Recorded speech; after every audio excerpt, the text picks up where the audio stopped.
Three, why the choice of London? This is an indication of for want of a better word, of a neo-colonial mentality. Any major meeting in Nigeria affecting Nigeria, our leaders will jump into the they are going to London. They are going to London. It's as if some people are genetically tied to the imperial attachment, colonial attachment to London. It's as if you know, you are lucky. I don't know if you've seen. You are lucky. I don't know if you've seen. You know one of our panelists. Your forefathers. He was. I heard you. He was. I heard about trying to. I heard Africans away from Africans away from the West. But I certainly hope. But I certainly.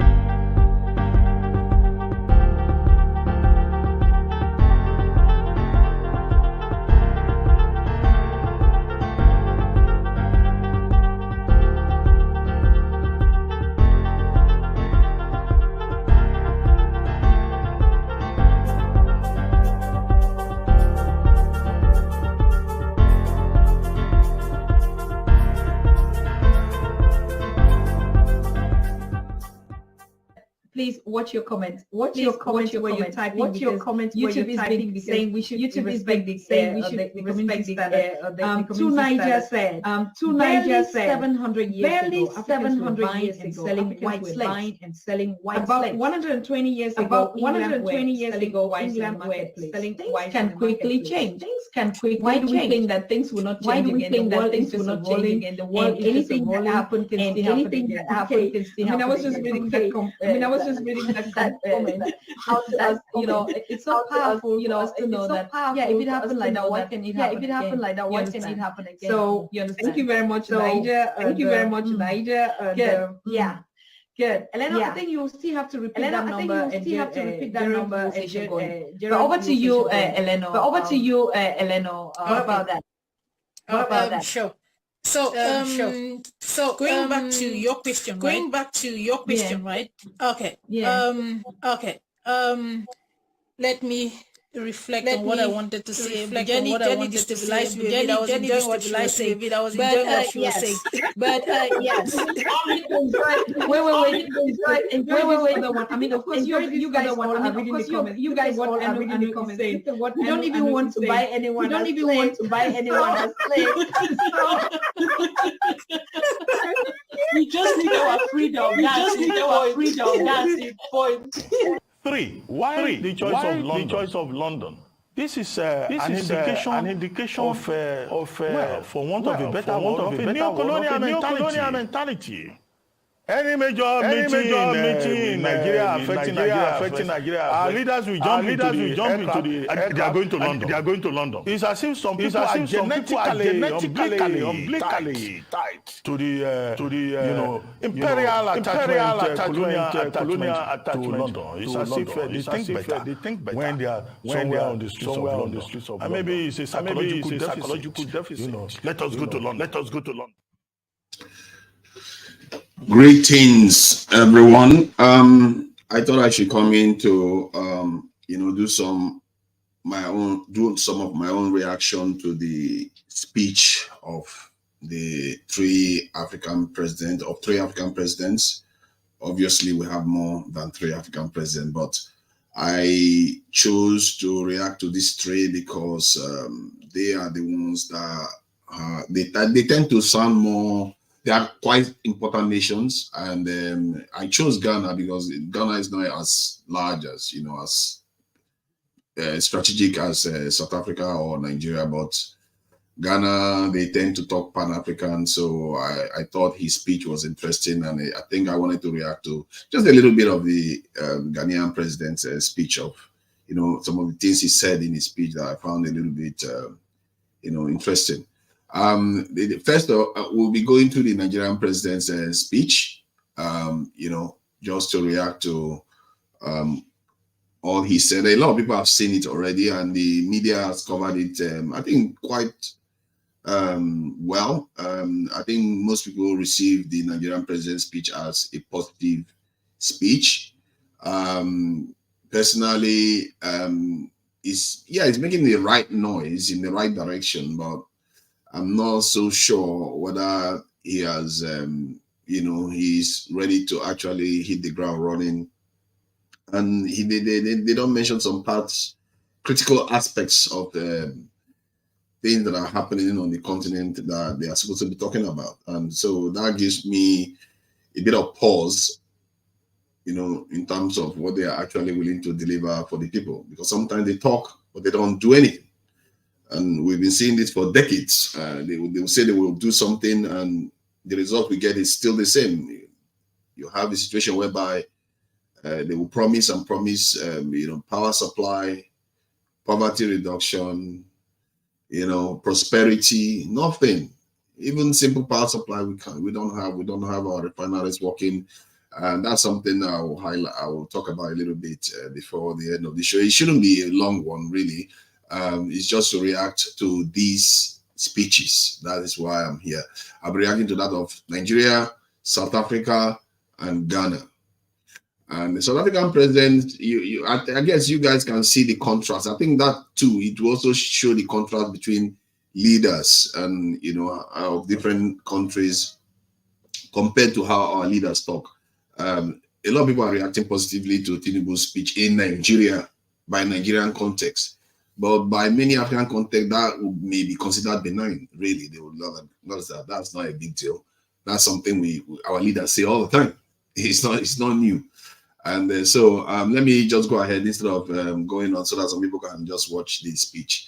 And I'll be reacting. I may have to pause it now and again to highlight and, add my own interpretation of what was said, and to shed light on areas that are missed based on what the president says in his speech. So let me play the video now. Of welcoming His Excellency Bola Ahmed Tinubu.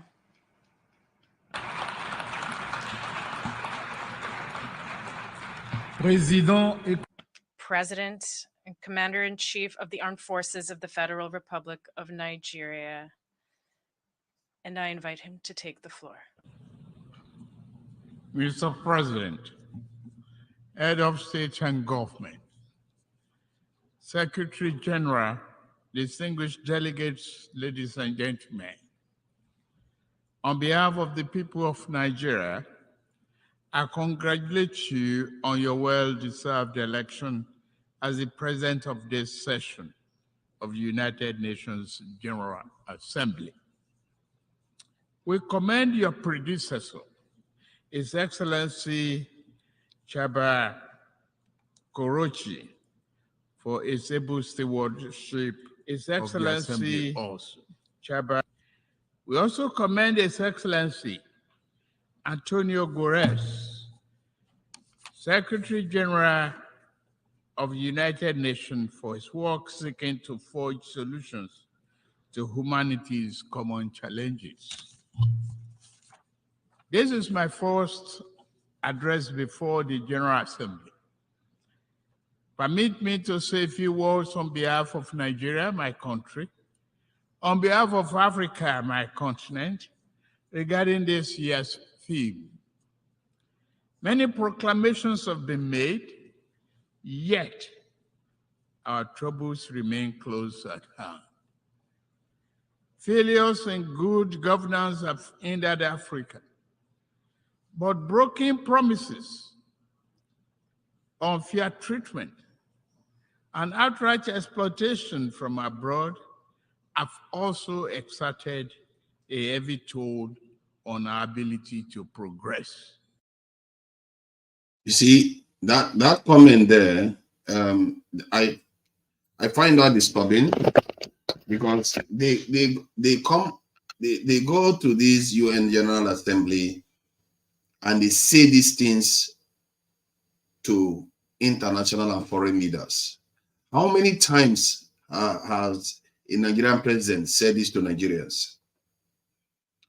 Can somebody tell me how many times the Nigerian leaders have told this to Nigerians? How unfair the world is being to us. And when we say it sometimes on panels, and some people say we are blaming foreigners. But our leaders will go and tell foreigners, but they don't tell us, so that we know how unfair the world is being to us. What they tell us in our countries are, you know, that country that we go to, we like to travel to anytime we have any little problems. That's the place you should aspire to. Whenever you make money, travel there. Whenever you have a chance to escape poverty, travel there. Whenever you want to look for the best things in the world, go there and buy it. If you are sick, go there for treatment. That's what they tell the people within the countries, especially Nigeria. You hardly hear our leaders saying what Tinubu just said at the UN. That is very strange. I will rewind it again. And any Nigerian that is listening to this, just send a link and say, oh, I've heard Tinubu say this within our countries before. I've heard Buhari say this to us. To broadcast to Nigerians that this is what is happening in the world. When you don't tell the people, how are they supposed to know? When you don't tell the people, how are they supposed to prepare to combat these things? Because if they know, if they tell the people will demand that the issues should be redressed. So he goes overseas to go and say it. Let me replay that portion. Promises, unfair treatment, and outright exploitation from abroad have also exerted a heavy toll on our ability to progress. Given this long history, if this year's theme is to mean anything at all, it must mean something special and particular to Africa. In the aftermath of the Second World War, nations gathered in an attempt to rebuild their war-torn societies. A new global system was born. And this great body, the United Nations, was established as a symbol and protector of the aspiration and the finest ideas of humankind. Nations saw that it was in their own interest to help others exceed the rubbles and wasteland of war. Reliable and significant assistance allowed countries emaciated by war to grow into a strong and productive society. The period was a high watermark for trust in global institutions and the belief that humanity had learned the necessary lessons to move forward in global solidarity and harmony.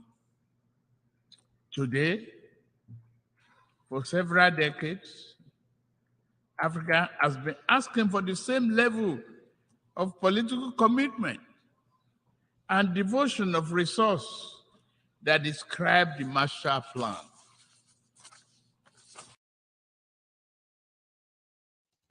Africa has been asking, since when this world you get anything just because you're asking?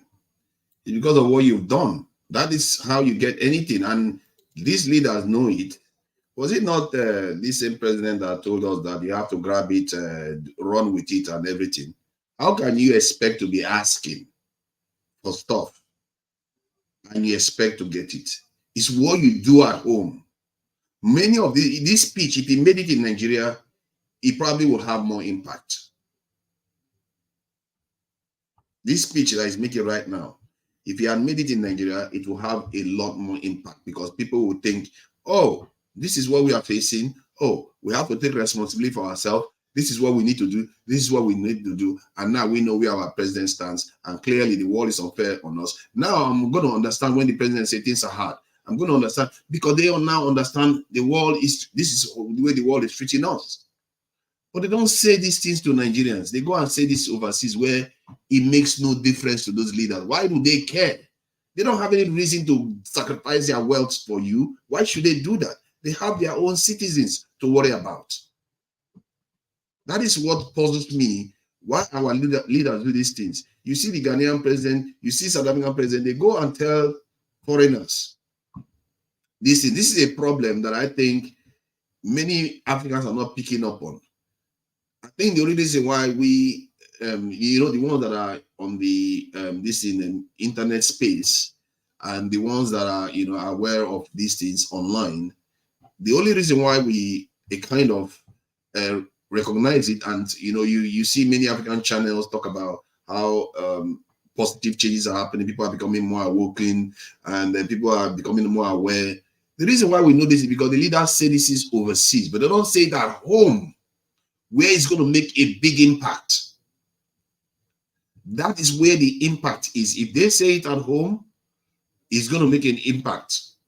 But to say it overseas, the impact goes away, because you're just saying it to the people that are aware internationally. It's good to say it. I'm not taking that back. Don't, people do not get it wrong, that as if I'm criticizing him for actually saying it's a good thing that he's saying, so that people become aware of the challenges our leaders face.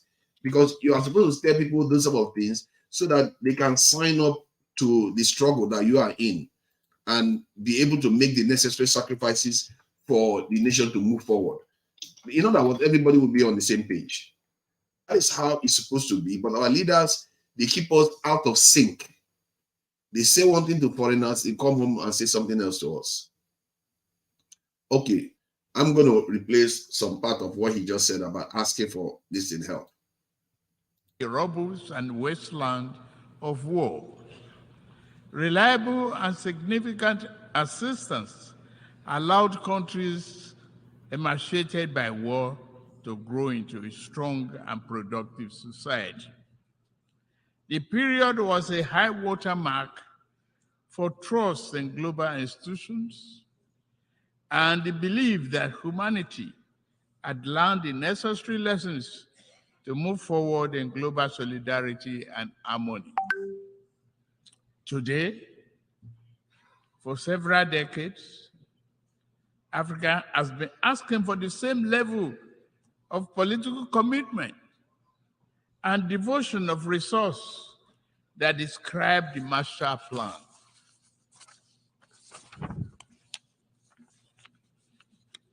We realize that underlying conditions and causes of economic challenges facing today's Africa are significantly different from those of post-war Europe. We are not asking for identical programs and actions. What we seek is an equal, firm commitment to partnership. We seek enhanced international cooperation with African nations to achieve the 2030 Agenda and Sustainable Development Goals. There are 5 points I want to highlight. First, if this year's theme is to have any importance at all and any impact, global institutions, other nations, and their private sector actors must see Africa as a development priority, not just for Africa, but in the interest of us all as well. Due to both long-standing internal and external factors, Nigerians and Africa's economic structures have been skewed to impede development, industrial expansion, job creation, and the equitable distribution of wealth. If Nigeria... Again, he has also highlighted again internal and external distortions. He doesn't tell Nigerians this. He keeps quiet about it when he's in Nigeria. He doesn't tell Nigerians, these people are screwing us over, we need to get our act together so that we'll sort ourselves out. They don't do that. He just goes there to tell foreigners the same this thing. Let's keep on. But he did say a lot of good things. I have to acknowledge that. He talked about some of the things that they are doing that they need to redress. But the problem is that he seems like he's begging. He's just begging. That is progress for our Nigerian leaders. I can tell you this. Nigerian leaders, they don't even say anything remotely like this. They'll just go on and act as if they are part of the world establishment when they don't have any power, they don't have any say on anything. They will just talk as if they are like somebody that's coming out of the office of the exchequer in the UK. But at least now he's sounding a little bit like an African leader begging for help from foreigners. They keep asking for cooperation with people. How do you want people to cooperate with you? You have to have strong alliances. You have to build your own nation. That's how you create leverage. You have to have something to offer, not country with IDP camps. But let's carry on. Nigeria is to fulfill its duty to its people, I know, and the rest of Africa. We must create jobs and the belief in a better future for our people. We are pushing for that. We must also lead by example, and we are doing so. To foster economic growth and investors' confidence in Nigeria, I removed the costly and corrupt fuel subsidy while also discarding a noxious exchange rate system in my first few days in office. Other growth and job-oriented firms are in the wings. I'm mindful of the transient hardship that reform can cause. However, it is necessary to go through this phase in order to establish a foundation for durable growth and investment to build the economy our people deserve. We welcome partnership with those who not mind seeing Nigeria and Africa assume larger roles in the global community. Now, that rubs me up the wrong way. You heard what he said. We welcome partnerships from those who wish Africa to, don't mind seeing Africa do better and take greater, have more, basically more influence in global environment or affairs.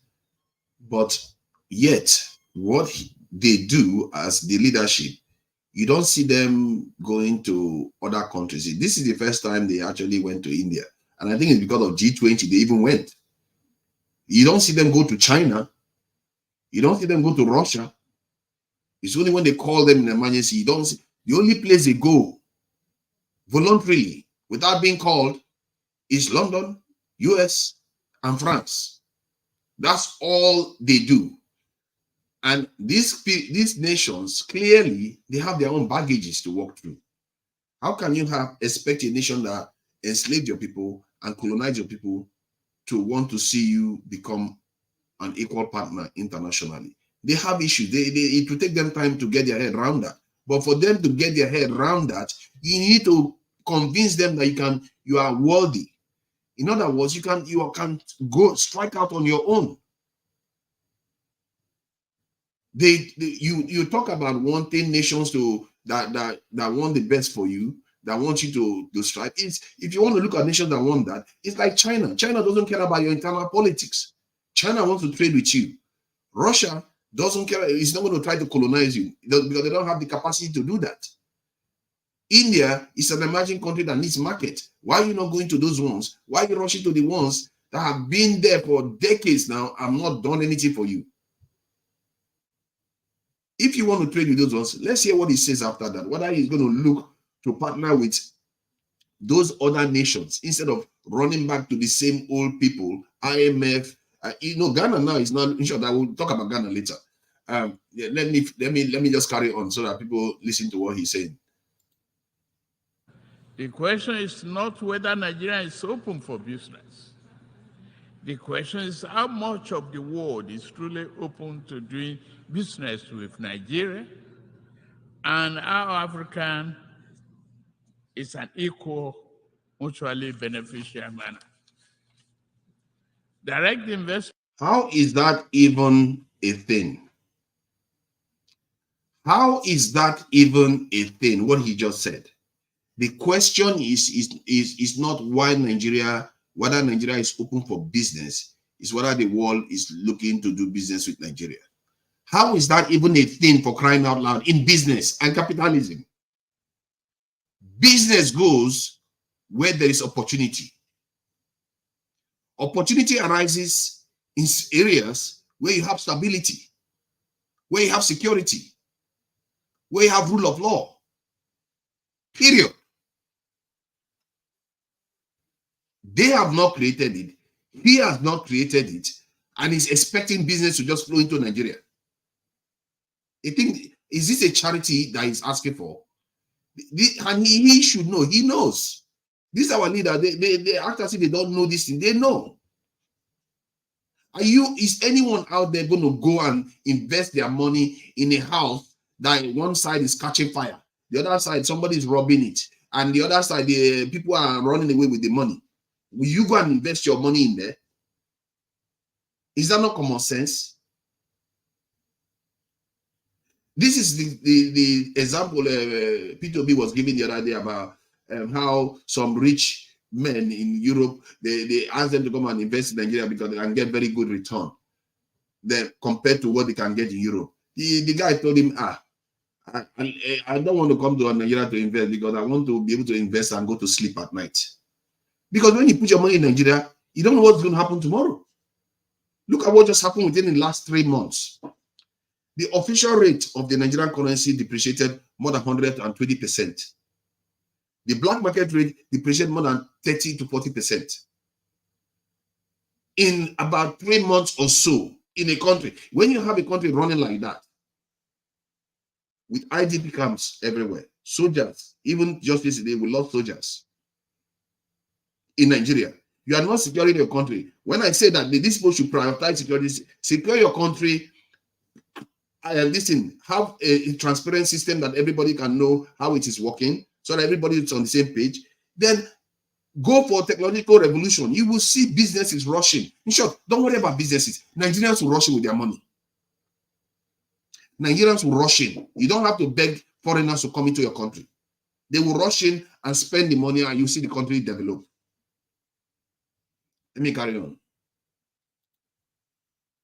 Investment in critical industries, opening airports to a wider range and larger quantity of African exports, and meaningful debt relief are important aspects.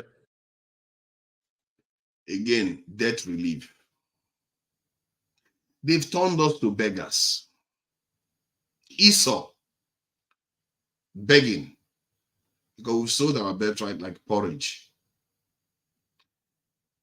We are begging countries that don't have, many of them don't have natural resources for debt relief. You don't see Singapore that owes, Singapore is barely 500, I think there are about 5 to 6 million people. They owe 1.something trillion. You don't see them begging for debt relief. Just about 5.something million people owe 1.something trillion dollars. You don't see them asking for debt relief. Why do our leaders go there to humiliate us? Why do they do these things? It's as if we are living in a totally different world. Like we belong in some kind of sub-world and sub-economy that is not part of the global world at all.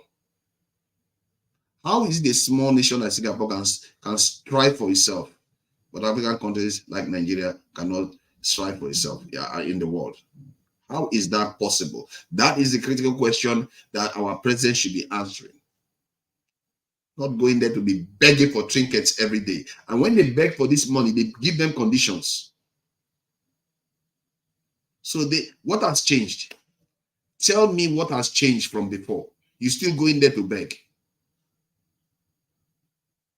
When you should go back home to go and fix your own country. Fix it, they will come. You have 200 million population, large market. Nigeria is very influential, gives access to ECOWAS, big influence. They are going to race into Nigeria. They will beg you to come and do business. You are not fighting to turn them to enemy. You are just saying, let me take care of my home, secure my country, make sure that we are technologically developing, and then come and do business. Everybody come and do business.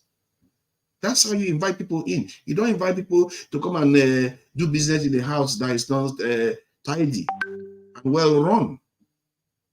They will not come. I will not go. Is somebody going to invite me to Iraq now to come and invest? That I will go and invest? I will not go into a war zone. I will not go to a country that you can't predict where the currency is from every quarter. Let me carry on. Of the cooperation we seek. Second, we must affirm democratic governance as the best guarantor of sovereign will and well-being of the people. Military coups are wrong,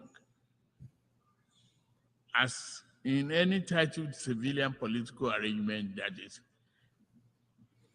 will perpetuate injustice.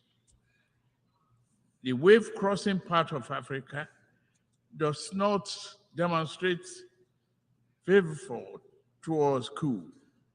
It is a demand for solution to perennial problem. Let us dig it deeper. Regarding Niger, we are negotiating with the military leaders. As chairman of ECOWAS, I seek to help establish democratic governance in a manner that addresses the political economy challenges confronting that nation, including violent extremists who seek to foment instability in our region. I extend a hand of friendship to all of you who may genuinely support this mission for a democratic governance in that nation. This brings me to my third crucial point. Did you hear that?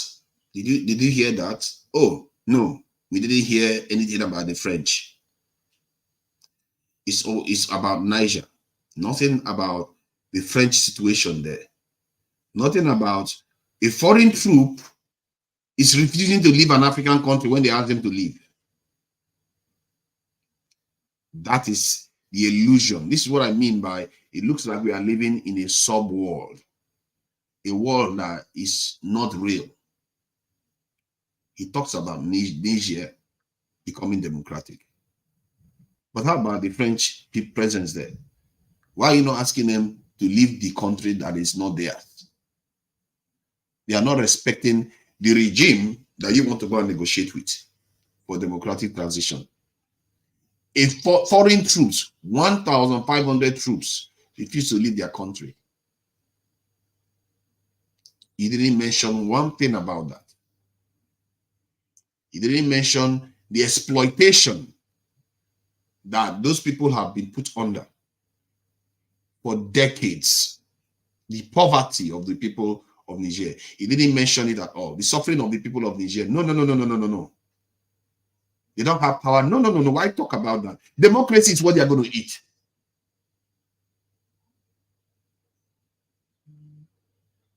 What kind of leaders are these?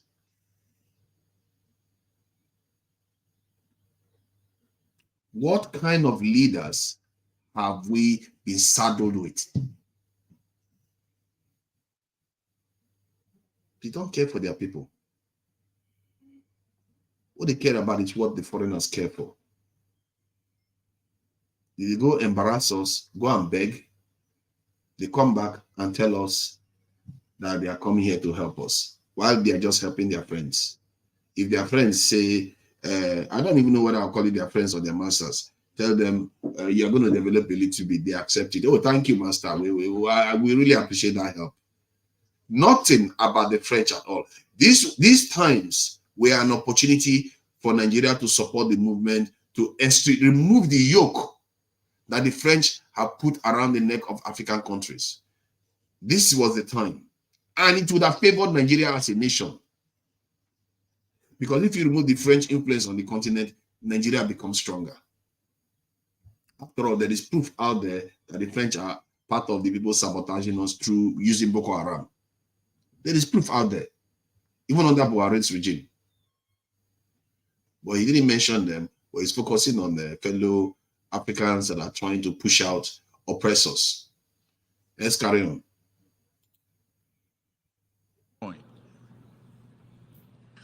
Our entire region is locked in protracted battle against violent extremists. And the turmoil, a dark channel of inhuman commerce has formed. Along the route, everything is for sale.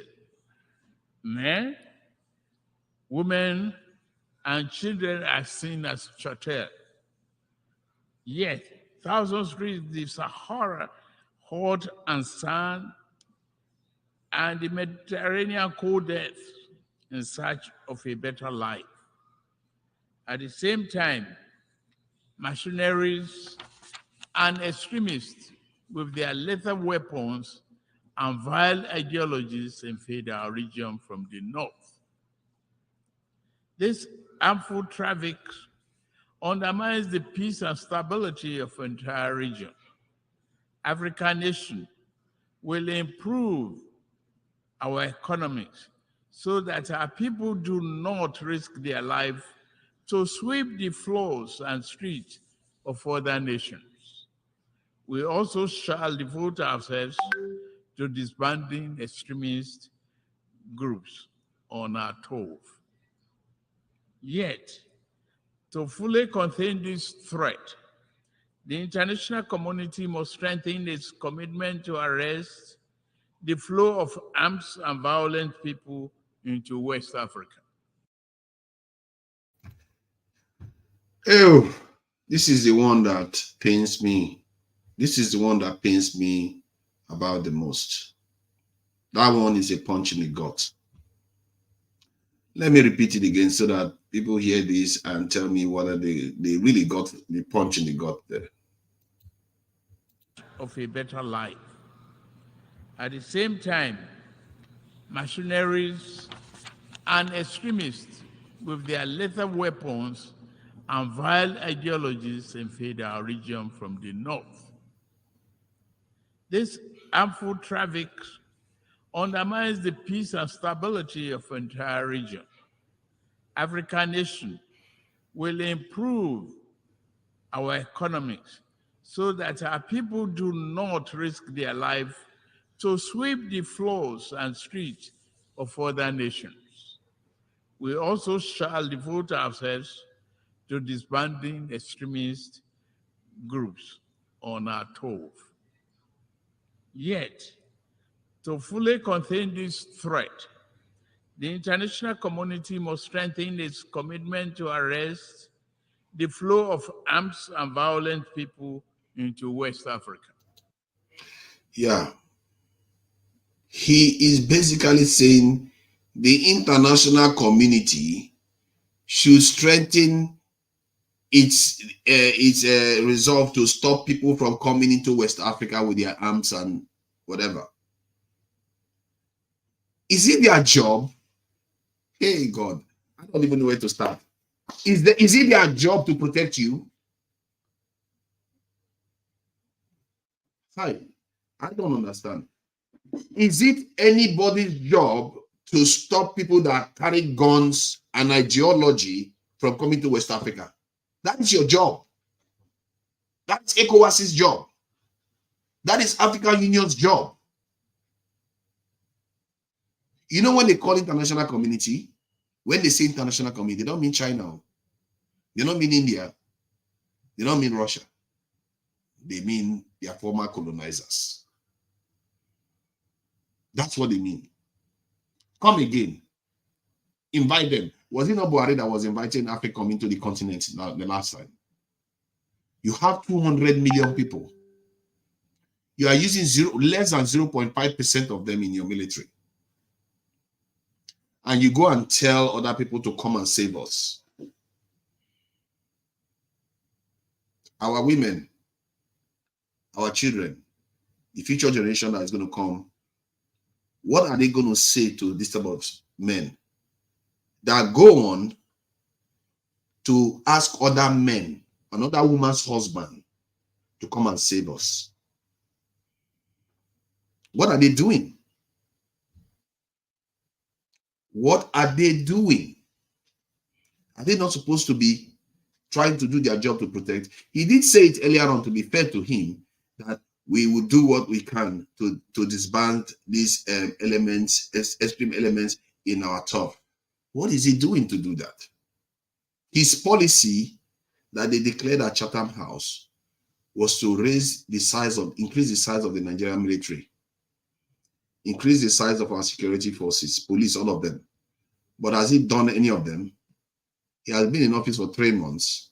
He hasn't, and that is something that he can do himself, because most of the stuff is the fuel subsidies and most of the decisions about the economy that he has made is mostly done by others. The refineries and all those things, it was done before he came into office. The only thing he did himself, I think it was a Naira, the exchange rate, policy. That's the only stuff that this administration actually carried out itself in terms of the Nigerian state. The rest that he committed to do, he hasn't started doing it at all. Every time they keep talking about synergy and training, synergy and training. How about the size of the armed forces? How about the size of our secret services? How about the size of the police? Why are we relying on private security entities, non-state actors to secure the country? Why are we doing those things when we know what needs to be done? This is not emotion. This is rationality based on examples. You see, where my emotion comes from is frustration that the data is all out there. I think we have about 200 nations in the world. So about 2/3 of them, and 3/4 of them in the world are doing these things that I'm talking about. So he's acting as if he doesn't know. He knows. Most countries in the world, their security posture is very different from what African countries are. They know. So that is where my frustration and that's where my emotion comes from. And they come back home and they tell us that, oh, it's all right. Let's just fix the economy, doing this policy and doing that policy, while things are getting stolen left and right.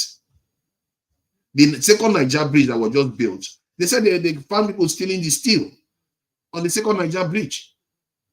The airport in Lagos that was currently renewed, and even the train tracks in Lagos, they found that they were trying to steal those things from there too.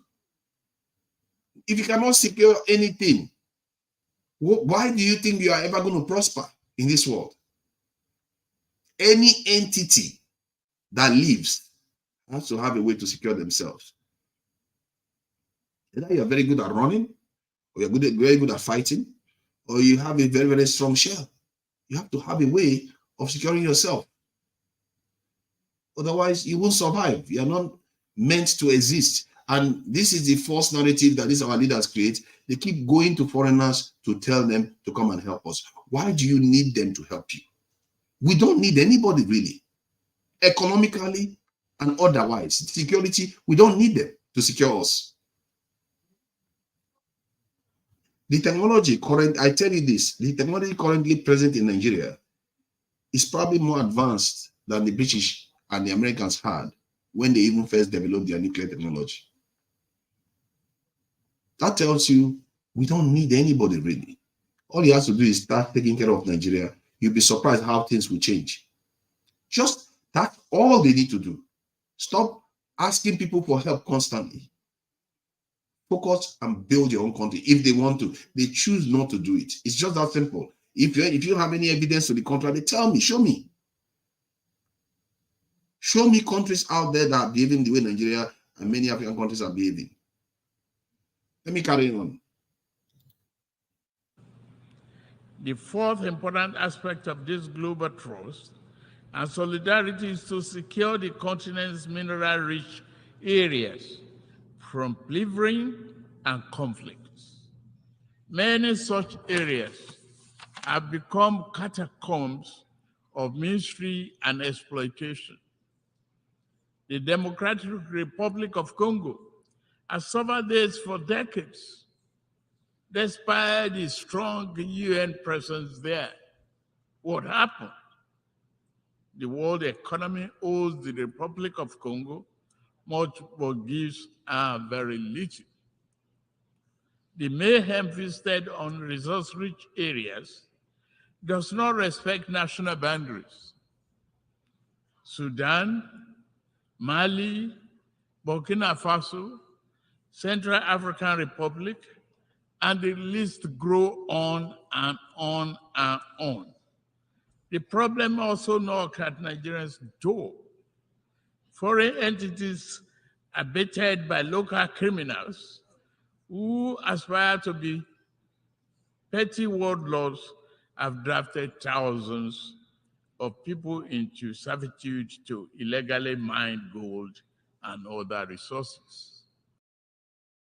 So when they are busy recruiting them into doing all this, where were you? Where was our leaders? Did you not see that coming? This is the name of the game. You just listed all the examples in many African countries. These things are happening. We know the name of the game. This is not a new game. There are videos upon videos upon videos on YouTube, TikTok, Instagram, name it, of these topics. They know. So why go to the UN to go and say it? And I wish they were saying it inside Nigeria even. This speech, if you gave it in Nigeria, it would be far more impactful. If you one evening wakes up and we tell Nigerians, fellow Nigerians, let me tell you the state of affairs of our country and how we relate to the entire world, where we are, from Africa to the world, it will be far more impactful, and then follow it on with policies. President Tinubu came at the right time. If he does the right thing, he could be one of the greatest presidents Nigeria has ever seen. He may be the greatest because of the time he came in. He could be the president that turns the tide, not only for Nigeria, for the entire continent. But if he starts like this, begging, being scared, being scared to say the things that is meant to be said, how can you allow the French to be in Niger and all you do is to talk about the military regime there? You want to convert it to democracy. You're not talking about how the French, the unfair conditions that the French is keeping your fellow Africans. You're not fighting for them. Let me carry on. Billions of dollars meant to improve the nation's economy now fuel violent enterprises. If left unchecked, they will threaten peace and place national security at a grave danger. St. James, welcome. Yeah, he mentioned Burkina Faso. I think because of the extremism that is going on there. And I think he probably mentioned it. I don't think he mentioned it based on the coup. I think he mentioned it based on extremism. So let's carry on. Given the extent of this injustice and the high scales involved, many Africans are asking whether the phenomenon is by accident or by design. Members' nation must imply. Many Africans are asking whether it is. Let me just repeat it because I didn't catch that fully even.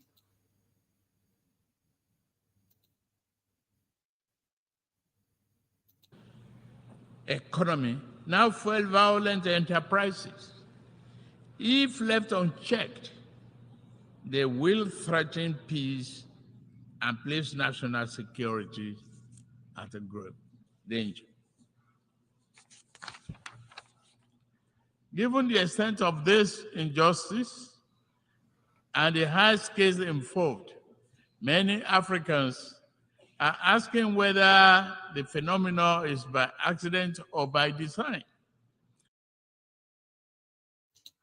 Many Africans are asking whether the phenomenon, whether the events are by phenomenon or by design. That is a very strange statement to make. Clearly is by design. This is not this is not new. This is something that has been happening all over the world. You don't act as if this is a kind of revelation to Nigerians. Hey, I see you there. You know all these things now. We all know all these things. So why is he talking as if this is a strange phenomenon? Buhari said it himself. Buhari said it himself. Even if he said it in passing, like he's scared to say it, he said it himself. At least there are people out there looking to destroy our nations. So why is he acting as if it's not by design? This pretend dance that they are dancing as if the person that is doing it is under any illusion that they are actually doing it. Like, or under any illusion that we shouldn't be aware of it. They don't care. It's what you can do to stop them. That is what matters. And the only way to do it is to secure your own people. Stop talking as if you're just realizing that somebody is trying to pick your pocket. They've been picking your pocket for ages and you know it. Members' nation must reply by working with us to deter their farms and nationals from the 21st century pillage of continent riches. Fifth, climate change severely impacts Nigeria and Africa. Northern Nigeria is honored by desert encroachment, hounded from the north. All the arable lands are. I think that was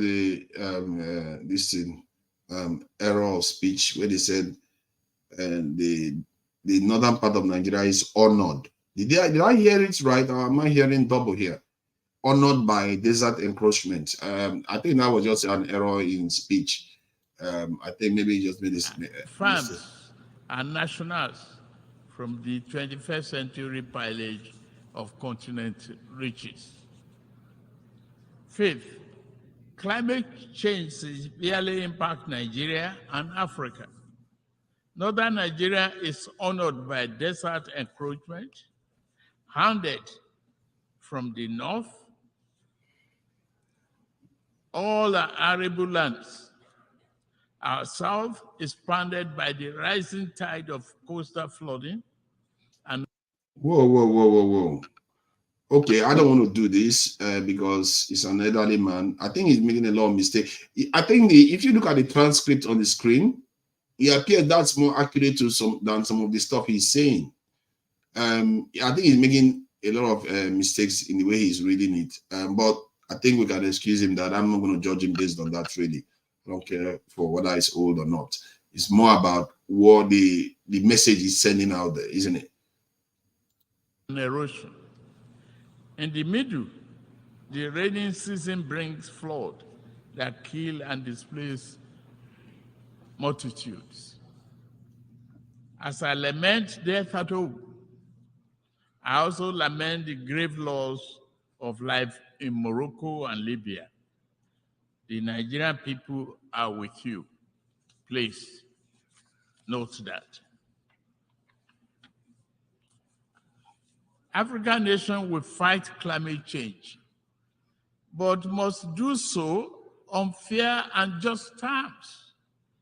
To achieve the need popular consensus, this campaign must accord with overall economic efforts.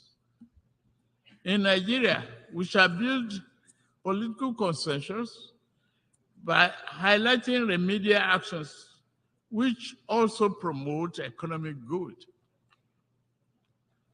Projects such as Green Wall to stop desert encroachment, halting the destruction of our forests by mass production and distribution of gas burning stoves, and providing employment in local water management and irrigation projects are examples of efforts that equally advance both economic and climate change objectives.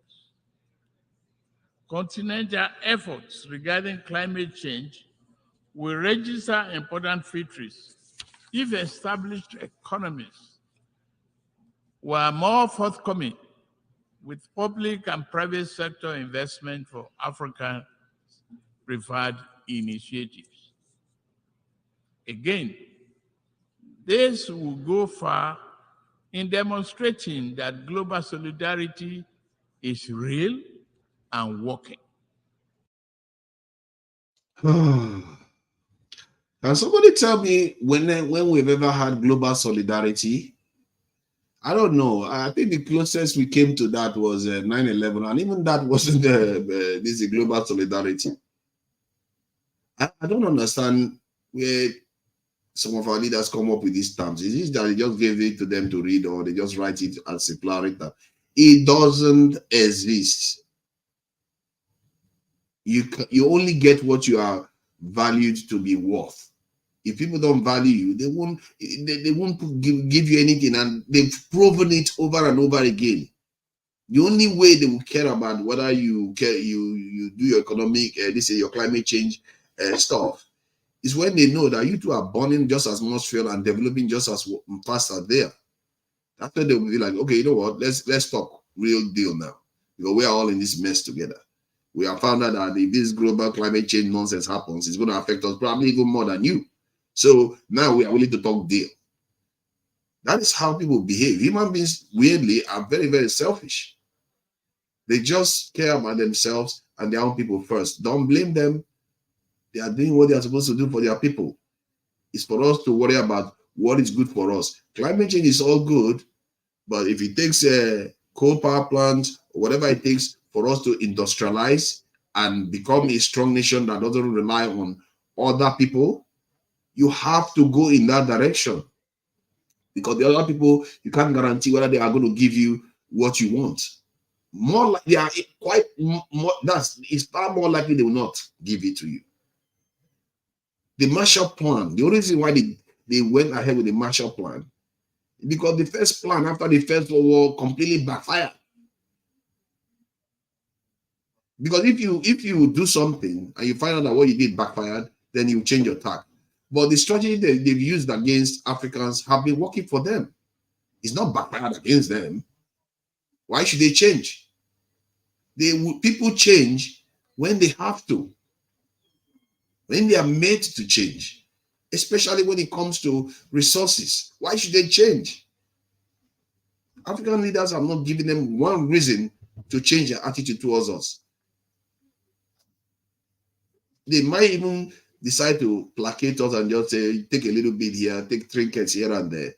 But nothing significant is going to change until African leaders prove to them that they are worthy of being recognized for what they are, or for what they aspire for their people.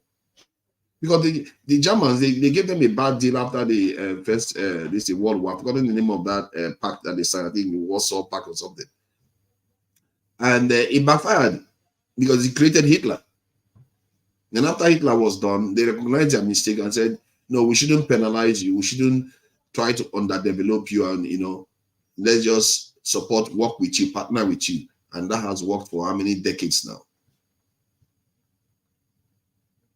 They did the same thing to this in Japan. Japan wanted to partner with Europeans, especially in Australia. They rebuffed Japan. And Second World War happened. And look at Japan today. Because if you don't give them reason to feel you are worthy, why should they respect you? They earned it. They spilled their blood.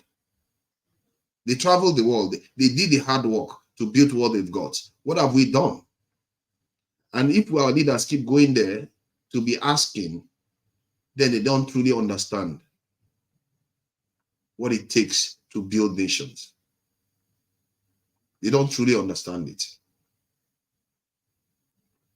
It's what you do in your own nation that tells people what to do with you. The vision, the ambition you have for your people is how people will treat you. They may not treat you nice now, and you may go through a lot of hardship, but they will recognize you because they know if they mess with you, there's going to be problems. That is the only reason why people obey the law, because there are consequences. There are people that will happily obey the law, but there are people that will not obey the law for anything. Hence, why you have the law in there, to make sure they are punished. That's how the world works. There's a reason why we create laws. That's how the world works. You have to have a leverage to tell them, okay, if you don't do this for me, I will do this to you. What leverage we have against them when it comes to climate change now? Or you're going to burn more firewood? Go ahead. Let's see how much firewood you're going to burn. If that's going to make a difference. Sorry, let me just carry on. I think I've spoken a bit too long on this side. As I'm about to close, let me emphasize Nigeria's objective accord with the guiding principles of this world body: peace, security, human rights, and development. In fundamental ways, nature has been kind to Africa, given abundant land, resources, and creative and industrious people. Yet, man has too often been unkind to a fellow man, and this sad tendency has brought sustained hardship to Africa's doorstep. Man has not been unkind to fellow man. Sometimes what we term as being unkind is caring for their own people. Most people don't just go around just wanting to be cruel for the sake of it. Man, you see, there are so many assumptions we have in history because we look at the surface and say man has been unkind. You know, when a leopard takes the baby or the calf of an antelope, you don't say the leopard is being unkind because it's got its own cub. She's got her own cub to worry about. We don't say the leopard is unkind for taking the calf of an antelope because we say, oh, that's how nature works. Oh, suddenly we are exempt from nature. Most of those things we consider unkind, they are doing it for their people. The only way you stop them from doing that is to take care of your own people, defend your own people. Then you find true kindness. You will find people that you can relate with on an equal basis. As a matter of fact, our weakness is creating, you can even accuse us, if you look at it from my point of view sometimes, as being the ones that are creating that inhumanity. Because we create the vacuum that creates that unkindness, environment that leads to unkindness. We have been given a lot. Why should we have to be asking people for help? Unkindness, they are not unkind. They are doing what they are supposed to do for their people. I've seen them. This is why people get confused, because these people that we, some Pan-Africanists or people that that support black stuff, they feel like, oh, white supremacy is evil and all the rest of it. But when you meet individual white person, they are not necessarily evil. They just care for their people. They just care for them, and it's the right thing to do. What do you want them to do? Care for your own people? It's not their job.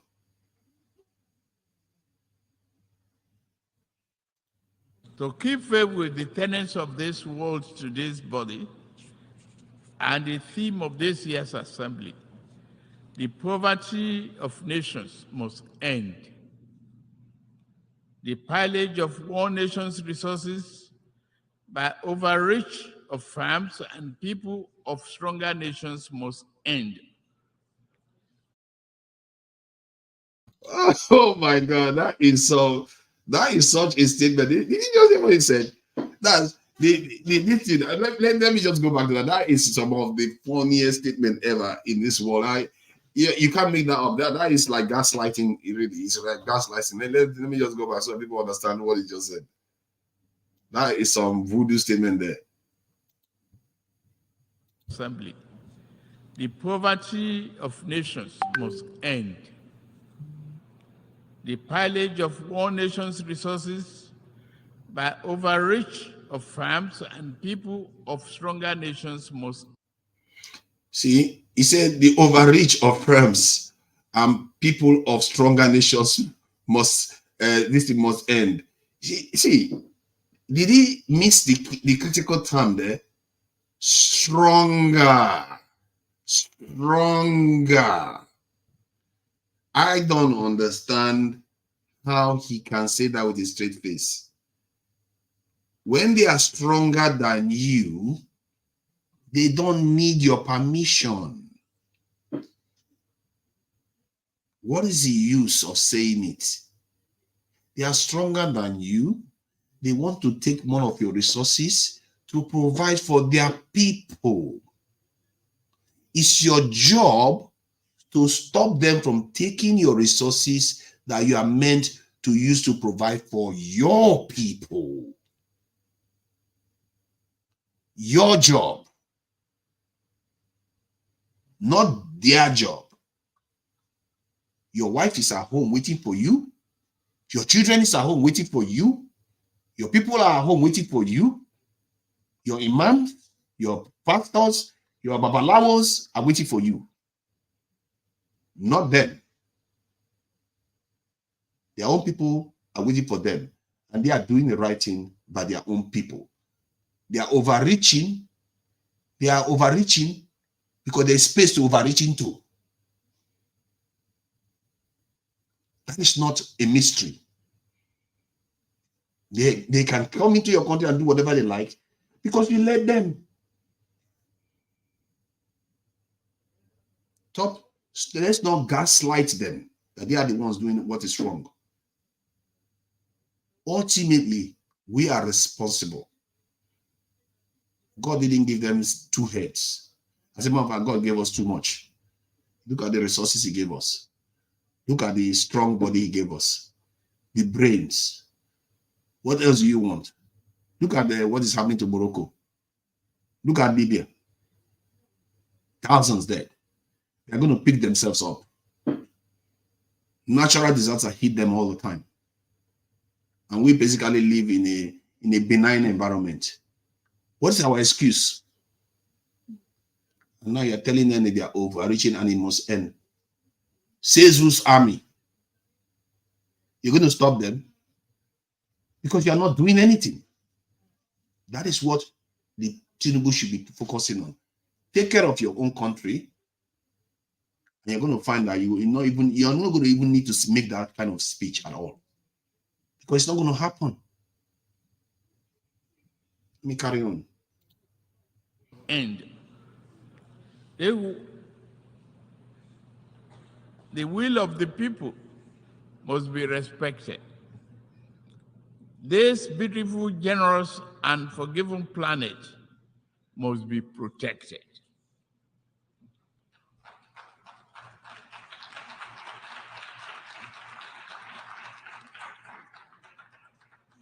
As for Africa, I want to find out what he said. I think he said something quite interesting there that I did like for a bit. And people actually clap for him there. Let me see. Let me replay that. I think I missed it. Must be protected.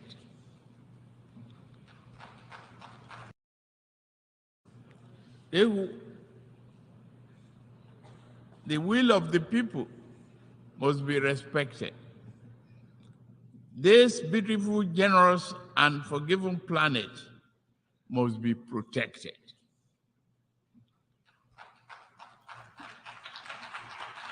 I guess that's fine. As for Africa, we seek to be neither appendage nor patron. We do not wish to replace old shackles with new ones. We do not seek to replace old shackles with new ones. New ones. How poetic. Beautiful, beautiful statement. Then stop asking them for debt forgiveness. Stop asking them to come and help you secure your environment. Stop begging. When you stop begging, the shackles go away. But when you beg, then the shackles return. I don't understand how they cannot marry the logic of what they are saying. And that's what they are saying and what they are requesting from people. You can't say you don't want shackles and you are begging them for stuff. That's not how it works. You are putting shackles on yourself. The moment you go and beg them for loan, they will give you conditions. You are putting shackles on yourself. The moment you tell them to come and help you secure your people. You think that women don't like their husbands staying at home with them? We are the only ones that like to hang around our family. So they will leave their countries to come and protect us for free. That's how it works. It doesn't work like that. Just saying you don't want to replace old shackles with new ones is not enough. We need to see how you can how you do it and see you doing it, removing the shackles that is already on us, because we have shackles on us right now. Like the French are shackling the Nigerians that he didn't mention anything about. So why bother? Who writes these speeches? I guess they're just no one that nobody cares to listen to it at the UN, because it's just flowery. They're not saying anything substantial. The only thing they clapped for him was a benign statement of the goodwill of the people. The people are good, the beauty of the people, and we have to protect the planet. That is the only one they clapped for him. The rest, they will be looking at him thinking, what's going on here? And this was still not grown up. Instead, we hope to walk the rich African soil and live under the magnificent African sky, free of the wrongs of the past and clear of the associated encumbrances. We desire a beautiful, prosperous, vibrant, democratic living space for our people. We will do it.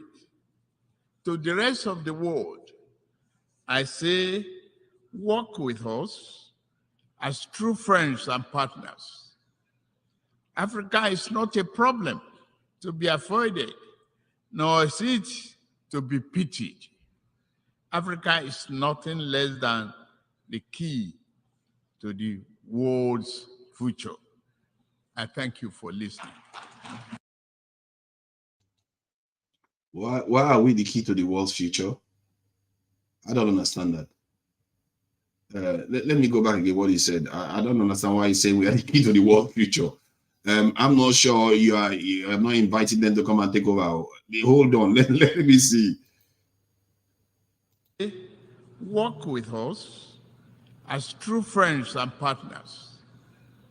Africa is not a problem to be avoided, nor is it to be pitied.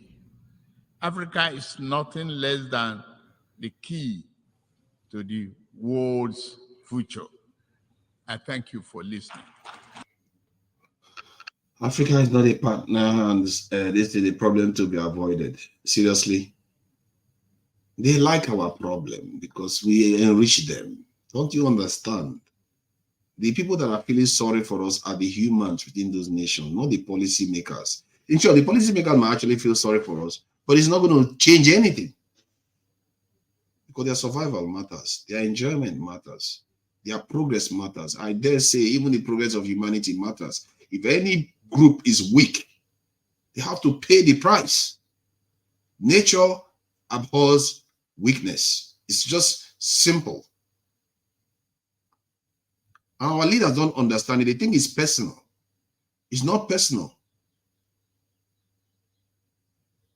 Nature abhors weakness. If we keep demonstrating weakness, we are going to pay the heavy price for it. We are not the key to anyone's future. We are just a means to their future if we don't do what we need to do. They will just use us as a means, as a stepping stool to the future they are walking into, like they've done. in the last 400 years. That is something our leaders need to start understanding. So the speech, for me, by and large, for a Nigerian president, I would say they've stepped up their game a little bit. But clearly, from my analysis, you can see that there are gaping holes of just self-consciousness, of awareness that went into that speech that is just well below par, that they don't seem to understand what needs to be done. I don't know whether it's deliberate, whether this is just I think it's probably just a talking shop. They just come write a speech and say whatever they like, floral speeches to just make it look like they're doing something. Maybe. Because clearly that statement doesn't even, it sounds good. You see, I didn't even know I was going to criticize the speech so much when I started playing it. I didn't know. I thought I would be finished this speech, but because it's gone over 1 hour, while the speech is 19 minutes. But the more he spoke, the more I just started seeing so many gaping holes in the speech, even contradictions. 1 minute you say you don't want Shakol, and the next minute you're asking them for help. How does that even work?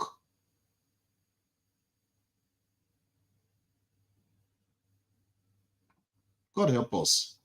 And let's hope we are all going to be learning from some of all these things. I'm learning from him, and I hope people are picking up on some of these things that I've said, because I also learned some of all these things from people. And our leaders, I wish our press in Nigeria are doing a lot more in-depth analysis on some of these things that they are saying. Because I saw a TV program today where they were talking about it, and the journalists just kept kind of stopping the speakers when they wanted to give more detailed analysis of the speech. And many of them, one of them was in a way, all the things he said during that segment was supporting the president. But when it came to UN speech and what the president needed to do, you need to see how tough this guy was. And the reporter was stopping him.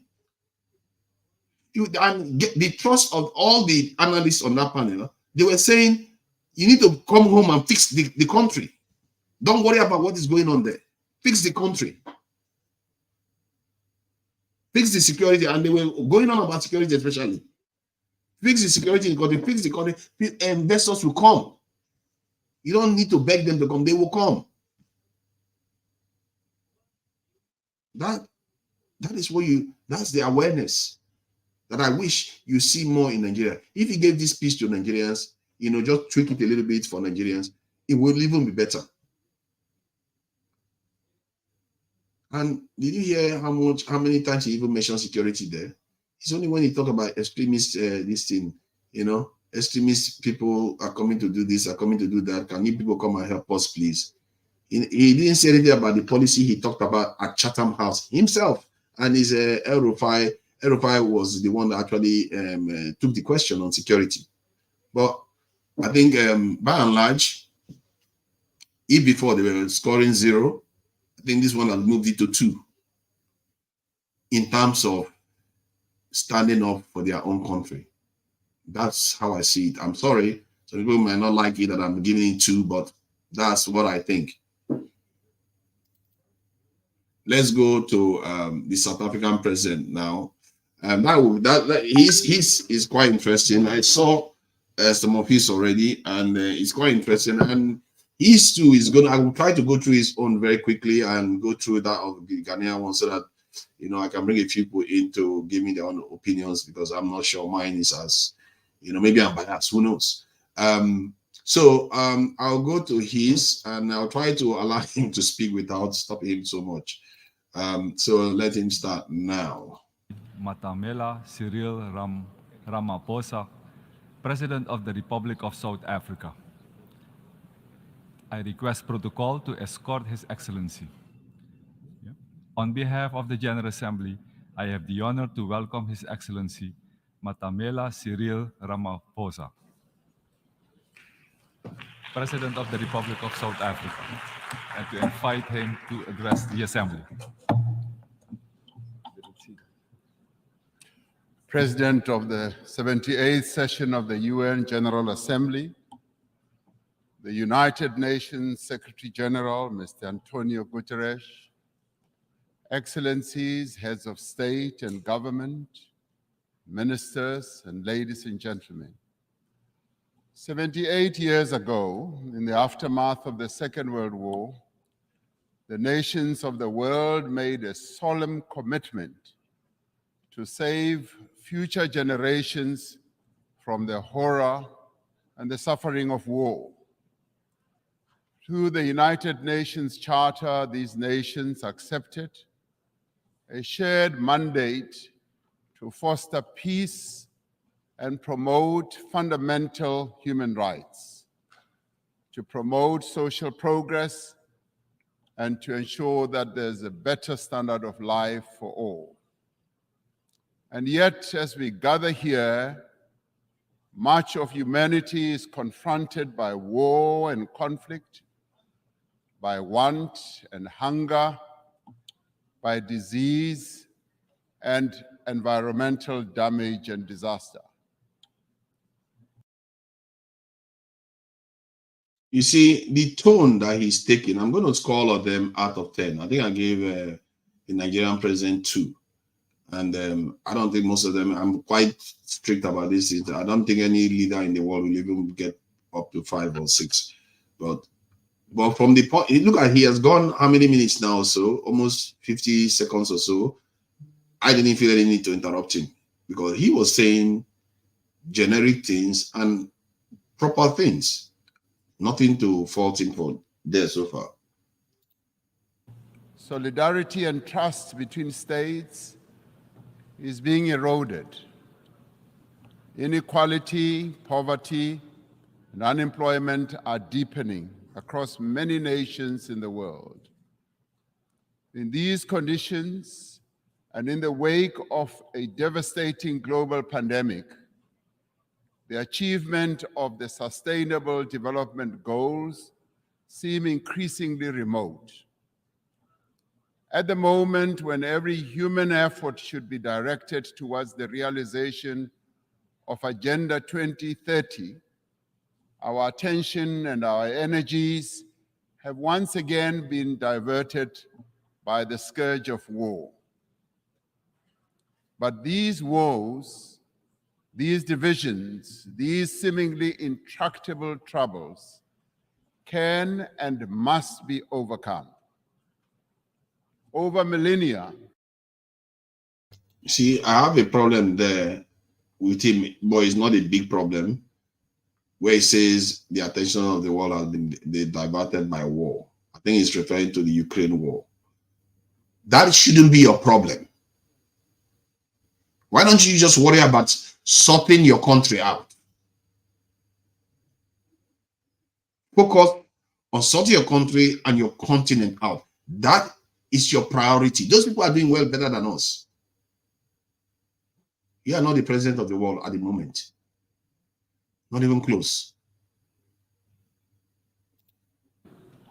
The human race has demonstrated an enormous capacity for resilience, for an ability to resolve problems, for adaptation, innovation, compassion, and solidarity.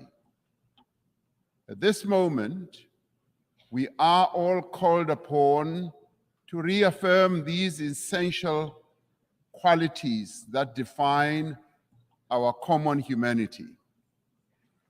These qualities must be evident in how we work together as a global community and as nations of the world to end war and conflict. South Africa has consistently advocated for dialogue, for negotiation and diplomacy to prevent and end conflict and achieve lasting peace.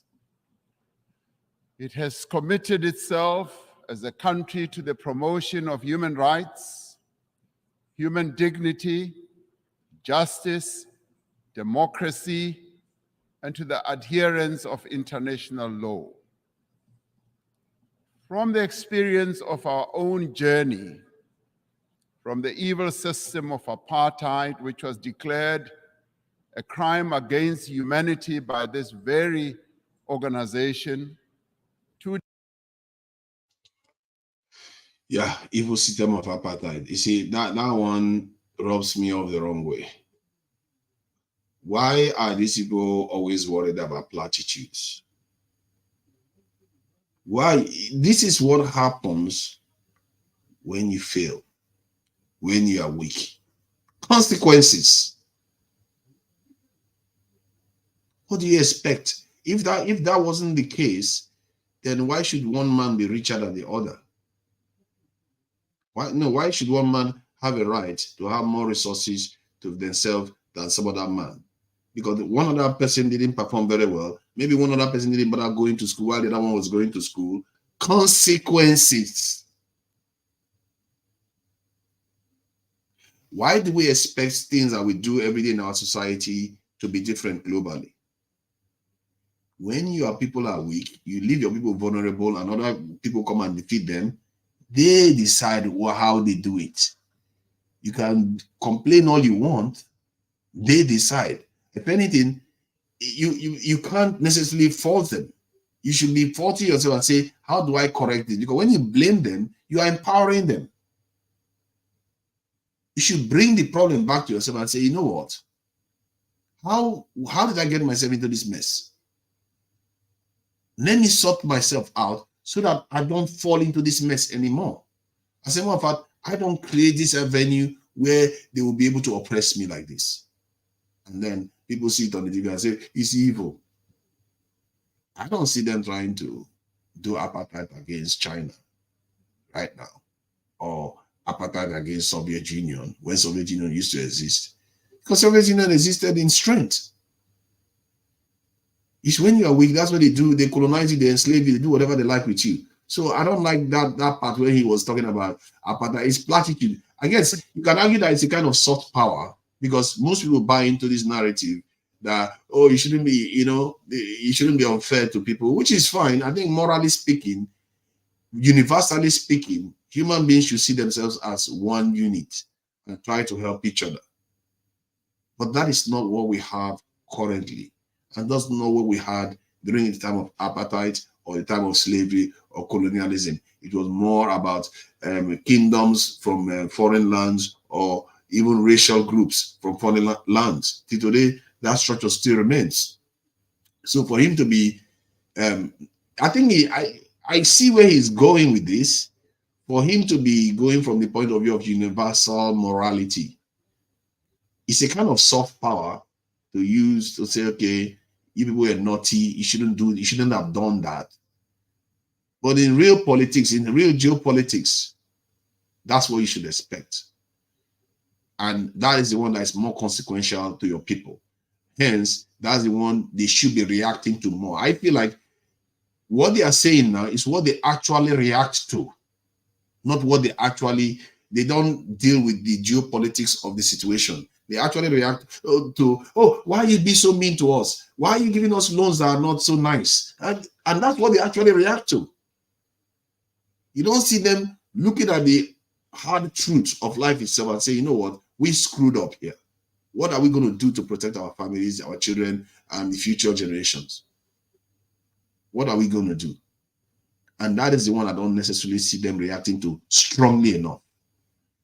And let me allow him to continue. Democracy. We value the importance of engaging all parties to conflicts to achieve peaceful, just, and enduring solutions. It is these principles that inform South Africa's participation in the African Peace Initiative, which seeks a peaceful resolution of the conflict between Russia and Ukraine.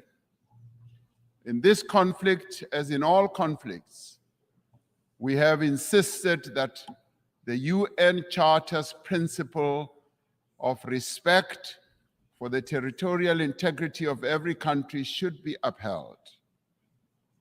Our participation in the African Peace Initiative supported by 7 countries from the African continent, is informed by a desire to see an end to the suffering of those most directly affected by the conflict and the millions on our own continent and across the world who, as a result of the conflict, are now vulnerable to worsening hunger and deprivation. As we engaged with the parties in this conflict as African leaders, one of the issues we raised was that there should be confidence-building measures that could create a sense of conflict towards the resolution of this conflict. In this regard, we said issues such as the return of the children who were removed from Ukraine should be returned. We also said that the prisoners of war should be exchanged between the 2 countries. I've just held a meeting with President Zelensky, who says that in part, some of our efforts are bearing fruit as the children are now being returned and the prisoners are also being exchanged. But then we said we need to see this happening on a much faster pace. As the international community, we must do everything within our means to enable meaningful dialogue, just as we should refrain from any actions that fuel conflict.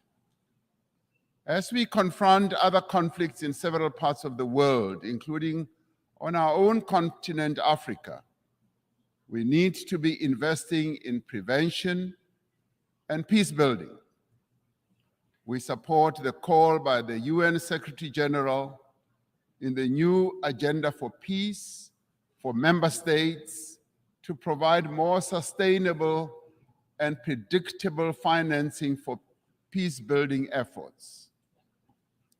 As a global community, we should be concerned by the recent incidents of unconstitutional changes of government in some parts of Africa. The global community needs to work alongside the African Union to support peace efforts in the DRC, in Libya, Sudan, Somalia. Why do you need people that clearly they've defined themselves to exploit you?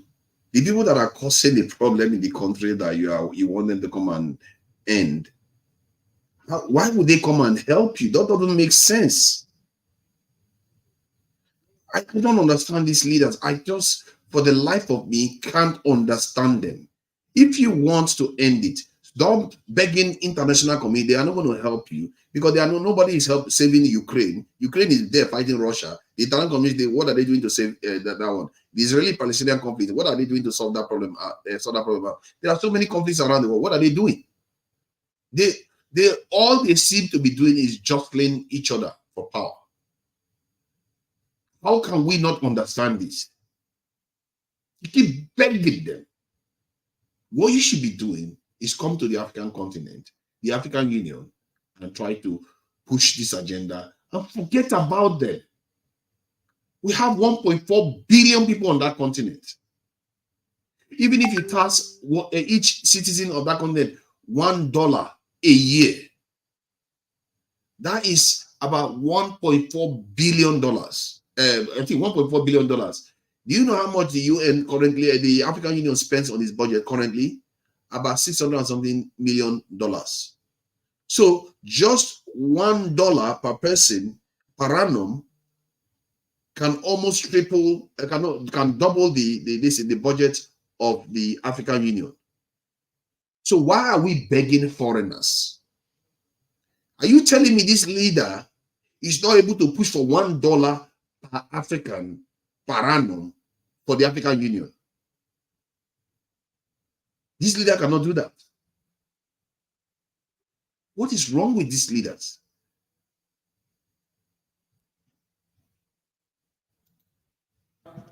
Mali, Central African Republic, South Sudan, North Mozambique, the Great Lakes region, the Sahel, Niger, and the Horn of Africa. The African Union Peace and Security Council has declared that it stands ready to deepen its cooperation with the UN Security Council to silence the guns on the African continent and to achieve peace and stability and development. We are called upon to remain true to the founding principles of the United Nations by recognizing the inalienable right of the people of Western Sahara for self-determination in line with the relevant UN General Assembly resolutions. We must work for peace in the Middle East for as long as the land of the Palestinians remains occupied, for as long as their rights are ignored and their dignity is denied, such peace will remain elusive. The actions of the government of Israel have imperiled the possibility of a viable two-state solution. The principles of the UN Charter. See, I understand why he's saying this in there. This is exactly the point I made earlier on. He seems to subscribe to the Martin Luther kind of mindset whereby, you know, everybody equal, judge according to the content of character, we are all humanity, let everybody come together and so. That is not where the world operates now. The people that you are fighting for right now, many of their relatives are the ones treating Africans as trash in North Africa.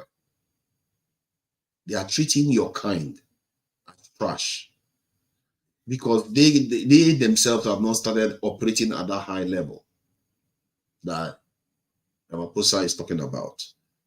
And I also understand because the Palestinians and the Russians and a few other people did support the ANC when they were combating the apartheid regime. That is why they tend to be far more vocal about their independence. You can see the difference between the way he talks and the way a Nigerian president talks.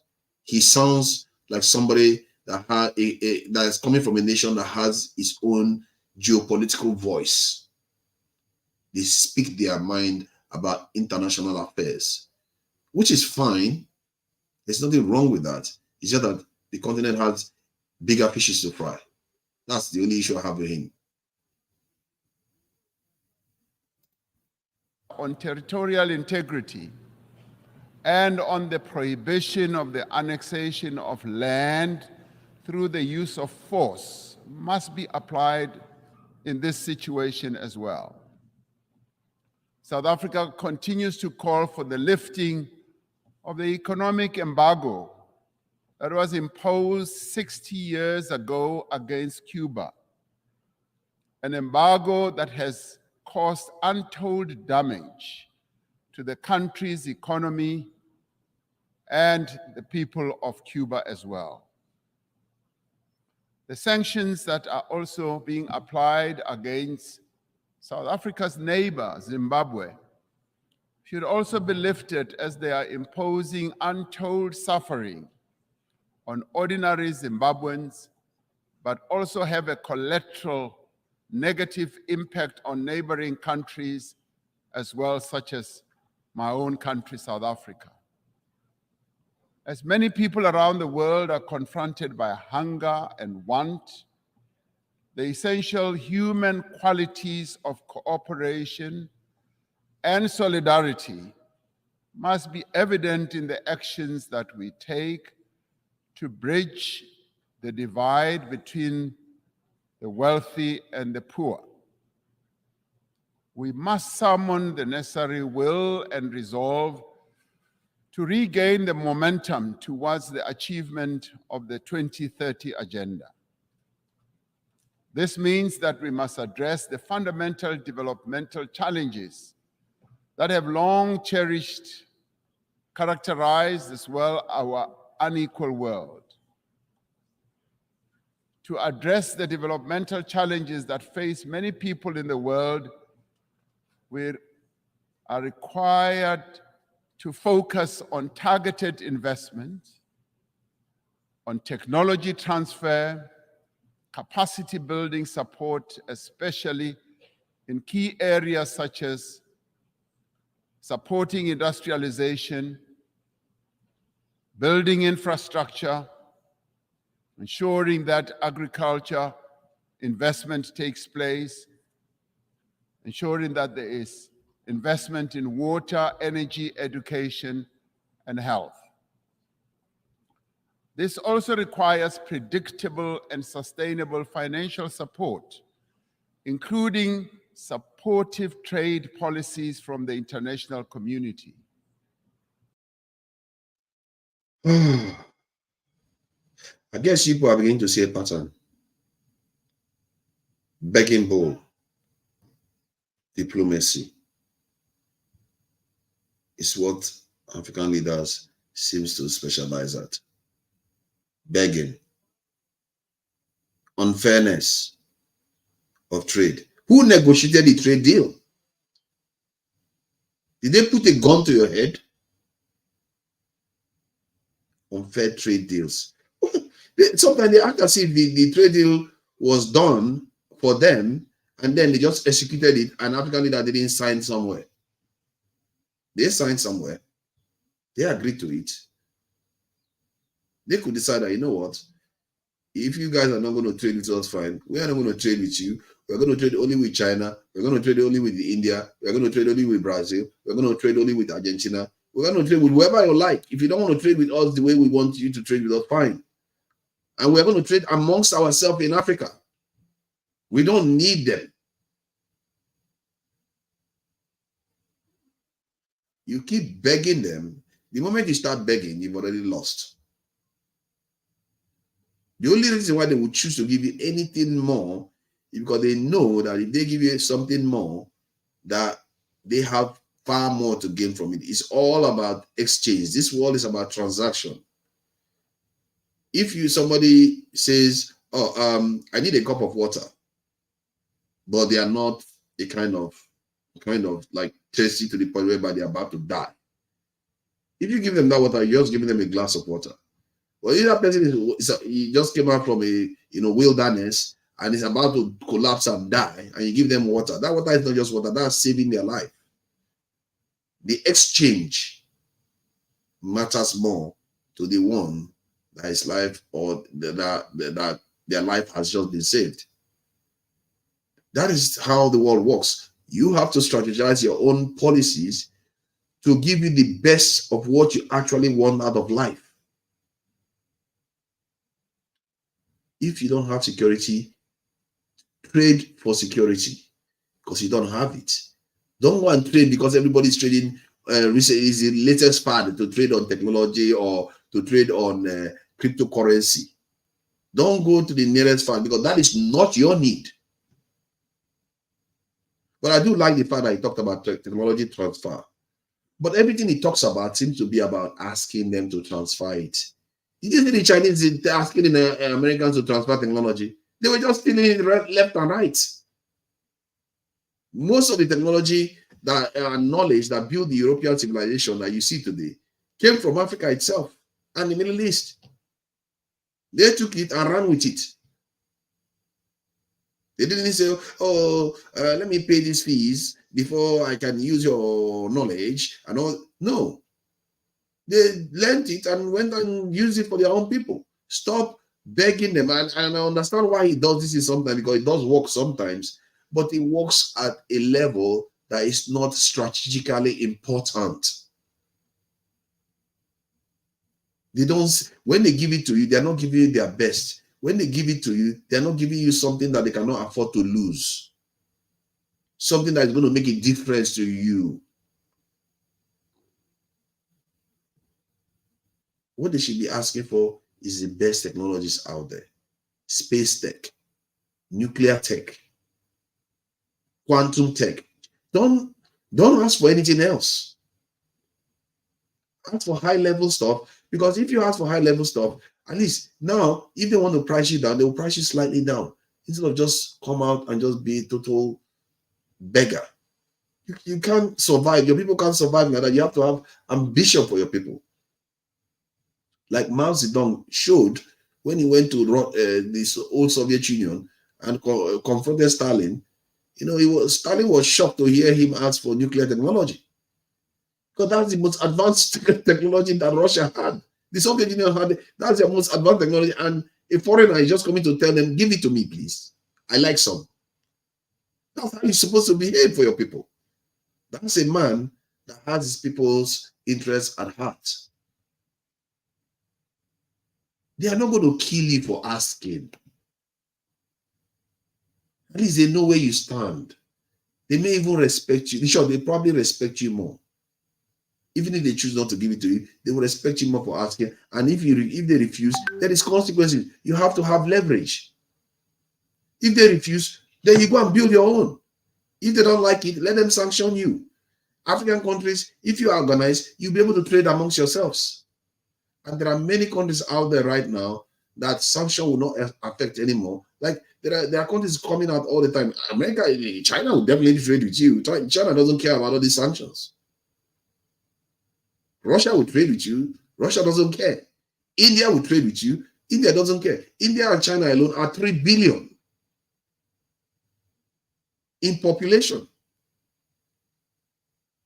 Why do we need it? Why do we need every time we talk? Whenever I hear them talk like this, they're talking about the West too. It's not about China. It's not about India. It's the West they're talking about. Oh, we need help. We need this stuff to come to us. Let all of this stuff come to us. This is not going to come to you because you are not made yourself worthy. Why should it come to you? It would be crazy for them to hand it over to you anyway. All right, let me just carry on. I didn't think I was going to interrupt this guy that much, but I did like him. I like him. At least he sounded a little bit more, outward looking and tends to understand more. Let me put it this way: he seems to have the voice of South Africa. You know, he's not narrating the narrative of what they told him to necessarily say. A bit more, but saying that you need their help, he just tells you that. You know, he's still not where he's supposed to be. You will not see Kim Jong-un come here to say he needs help from anybody. You will not see this Singaporean leader come to this thing. If I find that, inshallah, I'll try to find their video. That would be interesting. You are likely not going to see the Singaporean leader come here to start begging people for money or technology. He's not going to do that. Maybe we'll talk about climate change and how the world should go next. That's it. Bye. This one is there asking for help constantly. Why do we always go begging them? Stop embarrassing our people. You are speaking technically on behalf of 1.3 billion people around the world.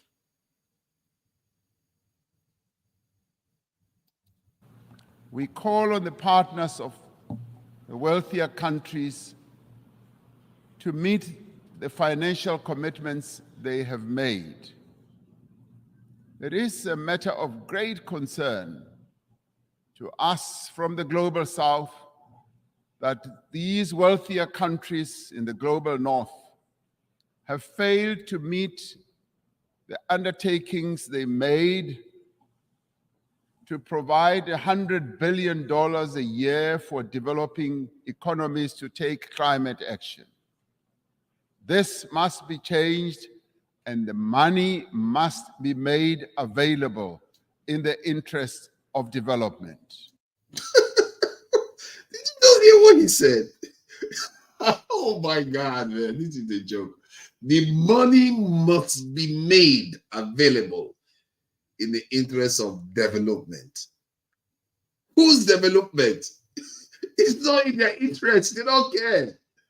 What are you talking about? They are developed. They don't care. Your own development is you want to take their money to develop yourselves. Are you serious? Why should they care? That's why they didn't give it to you before. So you were expecting it. I'm sorry. Newsflash, it's not for you. That 100 billion, their own people like it too. Their own rich people want it. They want to keep the money for themselves. Why do you expect them to give it to you? You should be catering for your own self and for your people, your children. You should be planning without these people in mind. Well, not necessarily in mind. You have to keep them in mind from the point of view of they could come and knock your head in. But you should be planning without expecting their help. Because when they see you getting stronger, then they see you as somebody that is worthy of partnering with. They will pour money at you. Because now your country is secure. You have good healthcare system. You have good economy that is working fine. Why would they not want to come in? The continent has got 1.4 billion people. They want to come and make money. Their governments can't stop them. Capitalists want to make money. They will come in and invest. Take care of yourself. Stop asking. You don't need the money.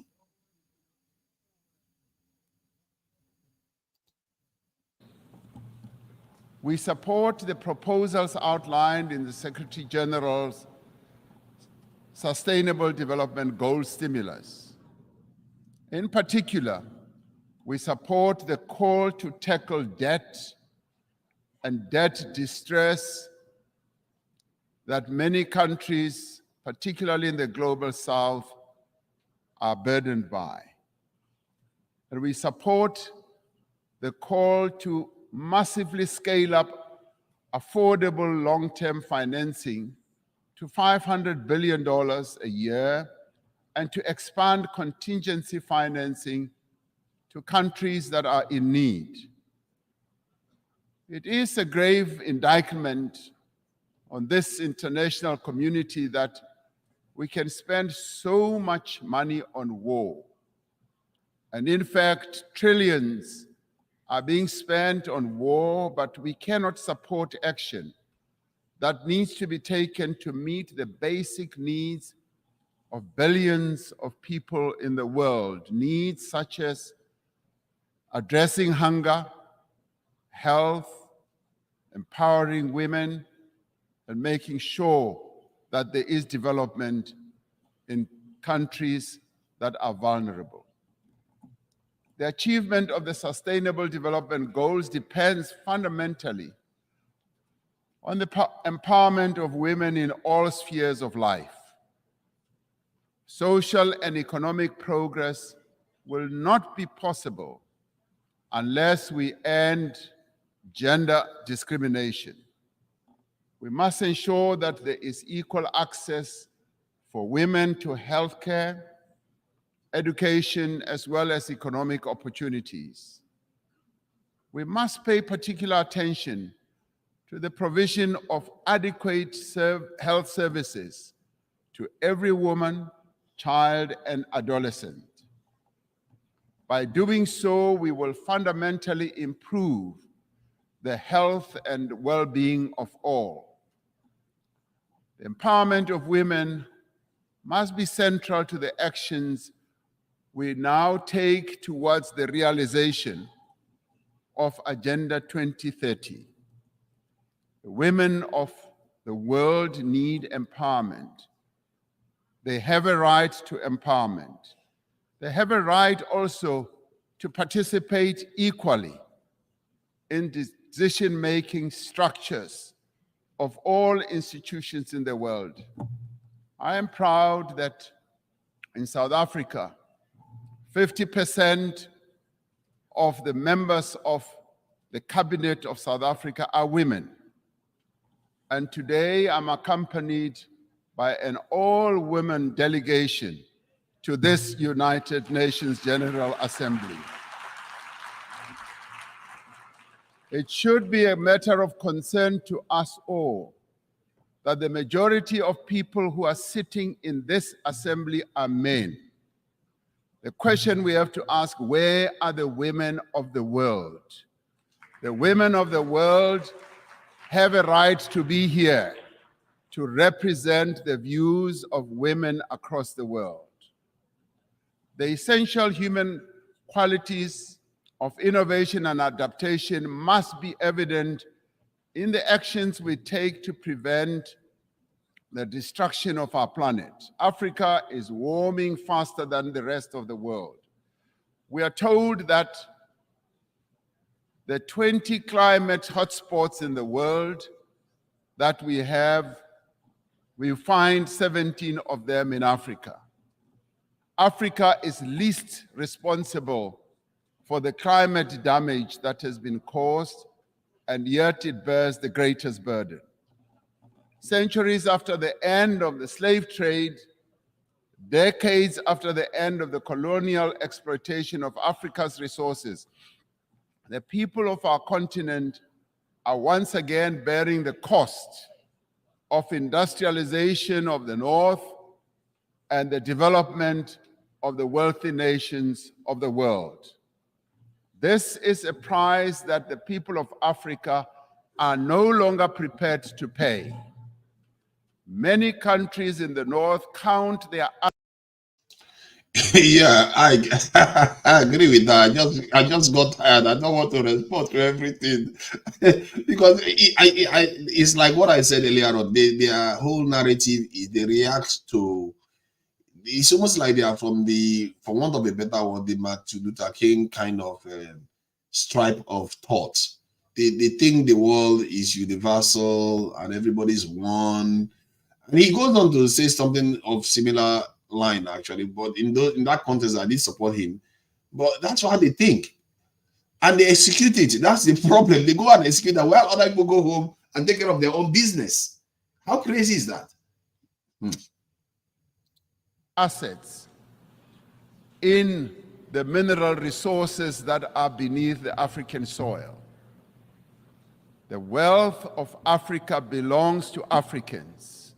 The mineral wealth that is beneath the soil of Africa must, in the end, accrue to Africans.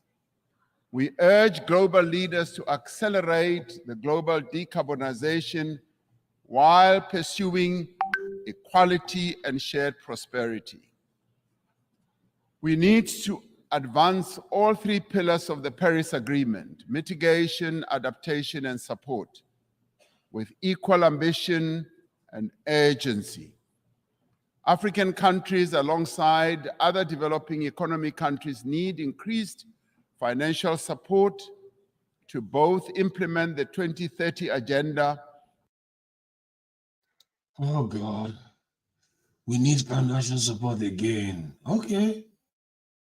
And to achieve their climate change goals in a comprehensive and integrated manner.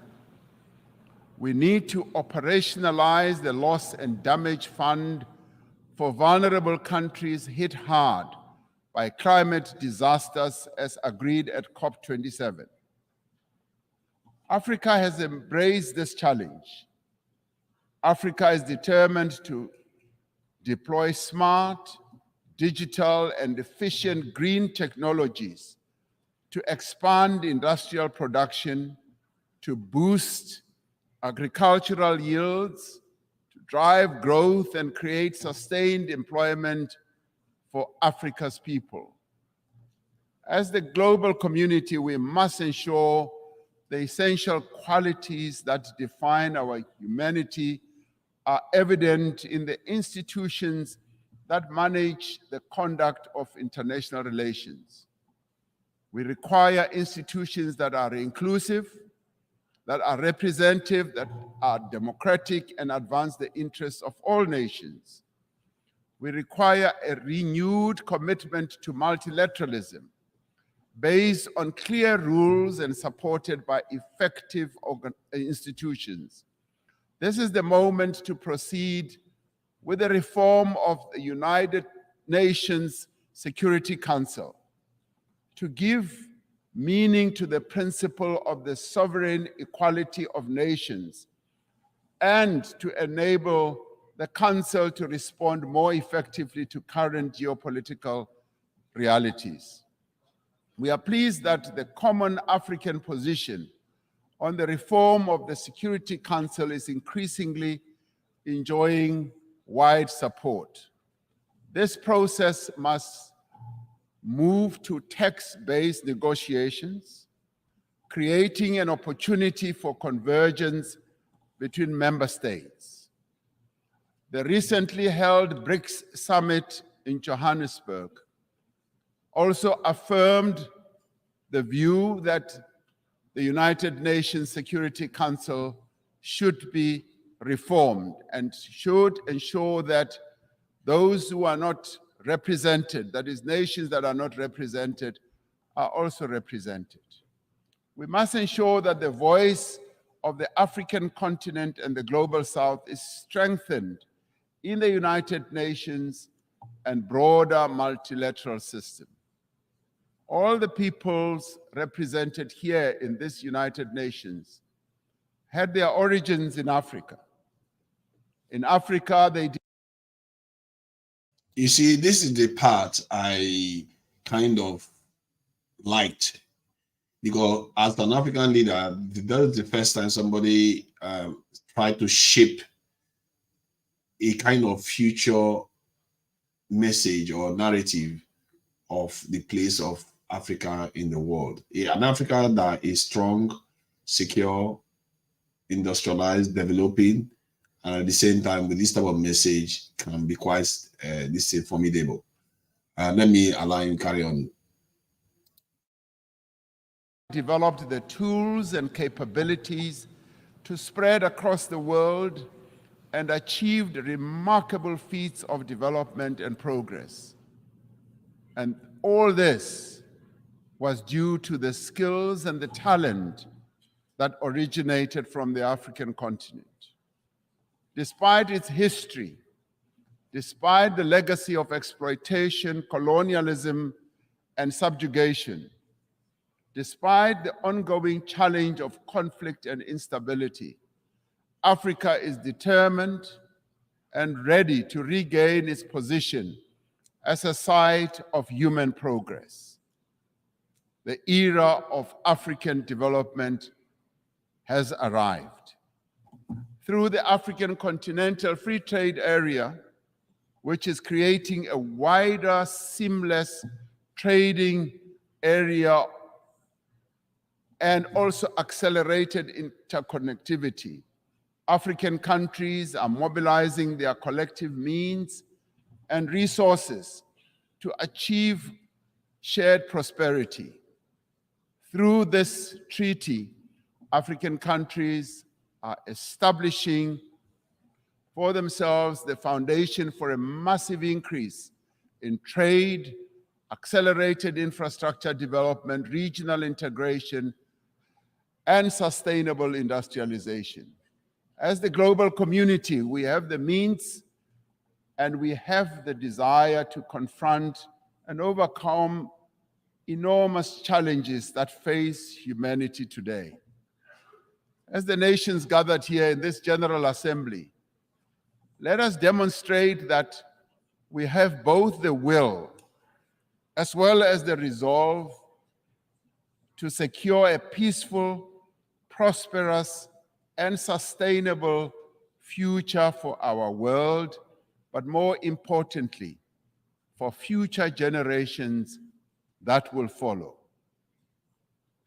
leaving no one behind. That is the duty that we all now have. I thank you. You see, the way his speech at the last 2 minutes was quite good, because he was trying to, at least he started it. In terms of as a world leader, I think we've been having some of these discussions on panels before now. The message and the way Africa needs to reshape its image and message for the world. I think from what he said, talking about being the cradle of humanity and everything started from here, and that is a powerful thing to send out there. But the area I fault him for, I don't think he even mentioned one word about security. Something that even Tinubu did. He didn't even mention one of those. And most of his speech before the last 2 minutes was about begging. The first 2 minutes and the last 2 minutes were quite okay. He was just begging and pandering. So if I'm to score him, I wanted to score him 3. I gave Tinubu 2 out of 10. I wanted to score him 3, but because he didn't mention security, 1. Because these leaders, you don't seem to understand. I know he takes security seriously, but that speech itself, he didn't mention security once for the continent. How we can organize ourselves to ensure this instability that is going on, including in DRC and all those places, needs to stop. You have to deal with these problems. You don't have this problem happening all over the place. If you're calling yourself the creator of humanity and this is our age, you have to talk about these things and how we want to start dealing with them on the continent. I must say it's not fair. To him, I think I've had him talk about these things before, and I know South Africa exerts its own independence far more than many African countries, but he didn't even make one statement about security at all, and that is a big problem. And there's a lot of things going on that he could have mentioned, but he didn't do that. So I give him 1, and because security is a big one. If you don't mention it at all, Jesus Christ, you should be getting 0. But because of what he did in the last 2 minutes, I think that is something that African leaders can learn from. You have to start shaping the image of the continent, not a basket case constantly of begging. Let me go to this thing. So far, that's very disappointing. I expected him to have at least addressed security challenges to an extent. If anything, he talked about it for what is his name? Ukraine. He was looking to broker peace for Ukraine. How about your continent? All right, let's go to the Ghanaian president. I think he's quite, I don't know, man. I think sometimes I like these people. Then when I listen to their speech more closely, they just start disappointing me. I don't know. Let me listen to him.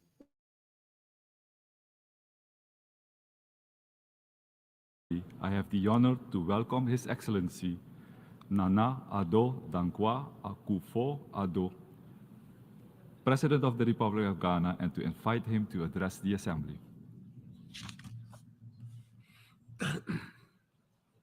Mr. President, Secretary General, Your Excellencies, Ghana presents her compliments to you, Mr. President, and extends congratulations on your election to preside over the sittings of the 78th session of the General Assembly.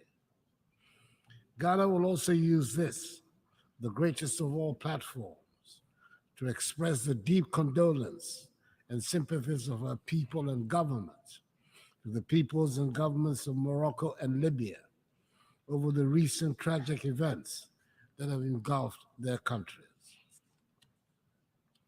I do not need to employ any hyperbole, nor find any fancy word.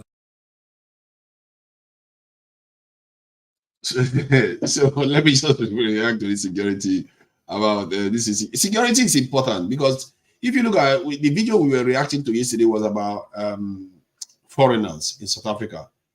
You can see the pain in that lady's face. As much as I disagree with her solution to it, how she hates foreigners, but the pain of not feeling like you can't control your environment, that people are coming in and going out, your people don't feel secure inside their own nation. And we've even seen the Europeans in the same country attack Black people, and you don't see them necessarily, they are not secure as a people. They don't secure their continent. Mozambique, all those people were having problems. They should have changed their security posture by now, but they have not. And we have to rate that very, very highly because that is a very, very serious issue on the continent. All this talk about economy and all the rest of it is not going to matter. Because if they were securing their environment, you should be able to get, illegal people that are not legal in the country, you remove them. And you ensure that your economy is growing enough to be able to absorb your disenfranchised or people that are poor, that don't have a lot of stuff to do. They don't have jobs. There's high unemployment rate in South Africa. I think it's about 33% from what I got out, 37%. So all those sort of things comes from creating a viable environment for businesses to operate. South Africa is the crime capital of of Africa, literally. And he's there worrying about securing another country's securing deal for another country that is at war, that they are giving billions upon billions of dollars to fight war. That's a serious problem. It's a serious problem. Your country is the mother capital of Africa, crime capital of Africa, one of the crime capitals of the world too. and you're worrying about other people's security. I'm sorry, I consider that sacrilegious, because these are lives of your people.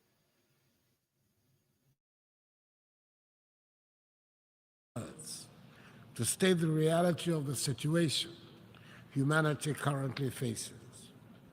Our world is not a happy place today. Wherever we look, and in whichever area of our lives. South Africa doesn't have a security issue. So why all the crime then? All those people that are being murdered, they beg to differ. Okay, so you know that. I don't know why you're saying that. You trying to troll or something. You should know that. All those people that are getting murdered, they will beg to differ. All those people that are getting mugged, the drugs that is flowing into the country, that is a serious security challenge. You saw how many 23 or so trucks were destroyed in one go in South Africa. Their mines are being damaged. That's a serious security problem. So let me go. I will share the link. This is Ikezo. Don't worry, I will share the link. I just want to react to these leaders. I don't know what I should apologize for taking too long to react, but I really should have gone through all of them by now. They are not exactly very, the videos are not very, very long, but they are pissing me off. Some of these leaders are pissing me off, man. Some of the things they are saying is not adding up at all. I don't know who writes these speeches for them. All right. And to be fair, the speeches are of no consequence. It's what they all actually go on to do. And the truth is, what they are saying is what they actually go on to do. That is the saddest part. To which we turn our attention, there is unhappiness, distrust, and loss of confidence in the structures that have guided the governance of the world since the end of the Second World War, nearly 8 decades ago. Mr. President, the theme chosen for this meeting is rebuilding trust and reigniting global solidarity, accelerating action on the 2030 Agenda and its sustainable development goals towards peace, prosperity, progress, and sustainability for all. The choice of the theme implies that there's general acknowledgement that things are not what they ought to be in our world. The mutual trust among nations that is required to ensure harmony has considerably diminished. The cohesion that we need to build the peace and prosperity of our societies is disintegrating and nearing Cold War lows. We do not seem to have any common values on which we can all agree, nor common goals to which we all aspire. The fault lines are not just between poor and I hear you, Al. Even I am surprised how long it is taking. This is some long analysis. I'm a little bit, I'm just taking time to go through every single thing. I didn't think I was going to go through individual statements they are making. And I just had to ignore a few things that he said. If not, I would have just stepped in again. Because they are saying so many things that concerns me. The way they talk, it's like one crazy talk after another. What is kind of thinking is this? and rich, or the South and North, or the developed and developing countries. Even within well-established and rich countries, the tensions over trade, climate, political boundaries, and geopolitical spheres of influence are palpable. Long-held definitions are being challenged, and sacred truths and beliefs are being questioned or discarded outright. And in some instances, the deliberate peddling of blatant untruths has become acceptable. This organization, the United Nations, under whose auspices we, the nations of the world, are gathered for the annual review of the world, was established in the belief that our common humanity would be the overriding consideration in dealing with the problems that would invariably arise when we deal with one another. There is no doubt that the organization has achieved a great deal in its 78 years of existence, of which we can all be justifiably proud. But it is also true that the reluctance by the nations that were the major powers at the formation of the organization to agree to any reform to reflect present realities has led to the undermining of the credibility of the United Nations and some of its organs, in particular, the Security Council. Yeah, we will go soon hijack these schools in Africa as them do those of 3 to 4 decades. Yeah, that is a very, very interesting point, isn't it? And this is my concern. All these schools that are happening, are the people, are the governments taking over their country? Because it's one thing to bring Russians in, it's another thing for you to take charge of your nation. When this in China partnered with the Soviet Union, they didn't just sit down there and just leave their country. They went on to build a very strong nation. Alliances are just meant to give you a window to develop yourself and build a strong nation, build a strong security network. That is what alliances are supposed to do. But our leaders, they get alliances and they just go to sleep and start chasing side chicks left and right. And before you know it, then the alliances falls apart and then they find them vulnerable again and they take over them. That is what happened before. Let's hope that is not the case this time. And that's why St. James is going to be important. I need to talk to St. James about what this leader is currently doing, because I hear he's doing quite a lot of projects in his country, but I don't know what he's doing with it, about the security of that country. They need to restructure their security posture to be able to defend themselves without Russians present. Like Cuba now can defend itself. They don't need to have Russians present there. That's why Cuba has lasted so long.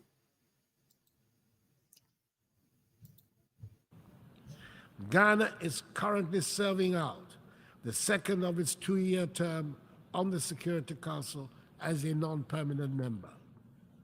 This is the 4th time in the 66 years since we joined the UN, the first post-colonial African nation to do so, that we've had the privilege of serving on the Council. Mr. President, it has been a sad and disappointing experience for us. We've witnessed it firsthand, over and over again, that the big powers of the United Nations might be preaching democracy, fairness, and justice around the world, but are happy to practice the opposite here at the United Nations, prioritizing parochial interests over those of humanity. Back in 2017, the first time I addressed the General Assembly as president of my country, I spoke at length on the need to reform of the United Nations and of the Security Council in particular. I said then that the urgent need to reform this organization had been talked about and scheduled for a long time, but somehow we've never found the courage and the will to execute it. I said then that Ghana supports UN reform, especially of the Security Council, as set out in Africa's common position on UN reform, based on the Ezulwini Consensus. Mr. President, I said then that the time was long overdue to correct the long-standing injustice that the current structure and composition of the United Man, I just confirmed just now. You know, I gave Cuba as an example. Man, this is some crazy numbers I'm looking at here.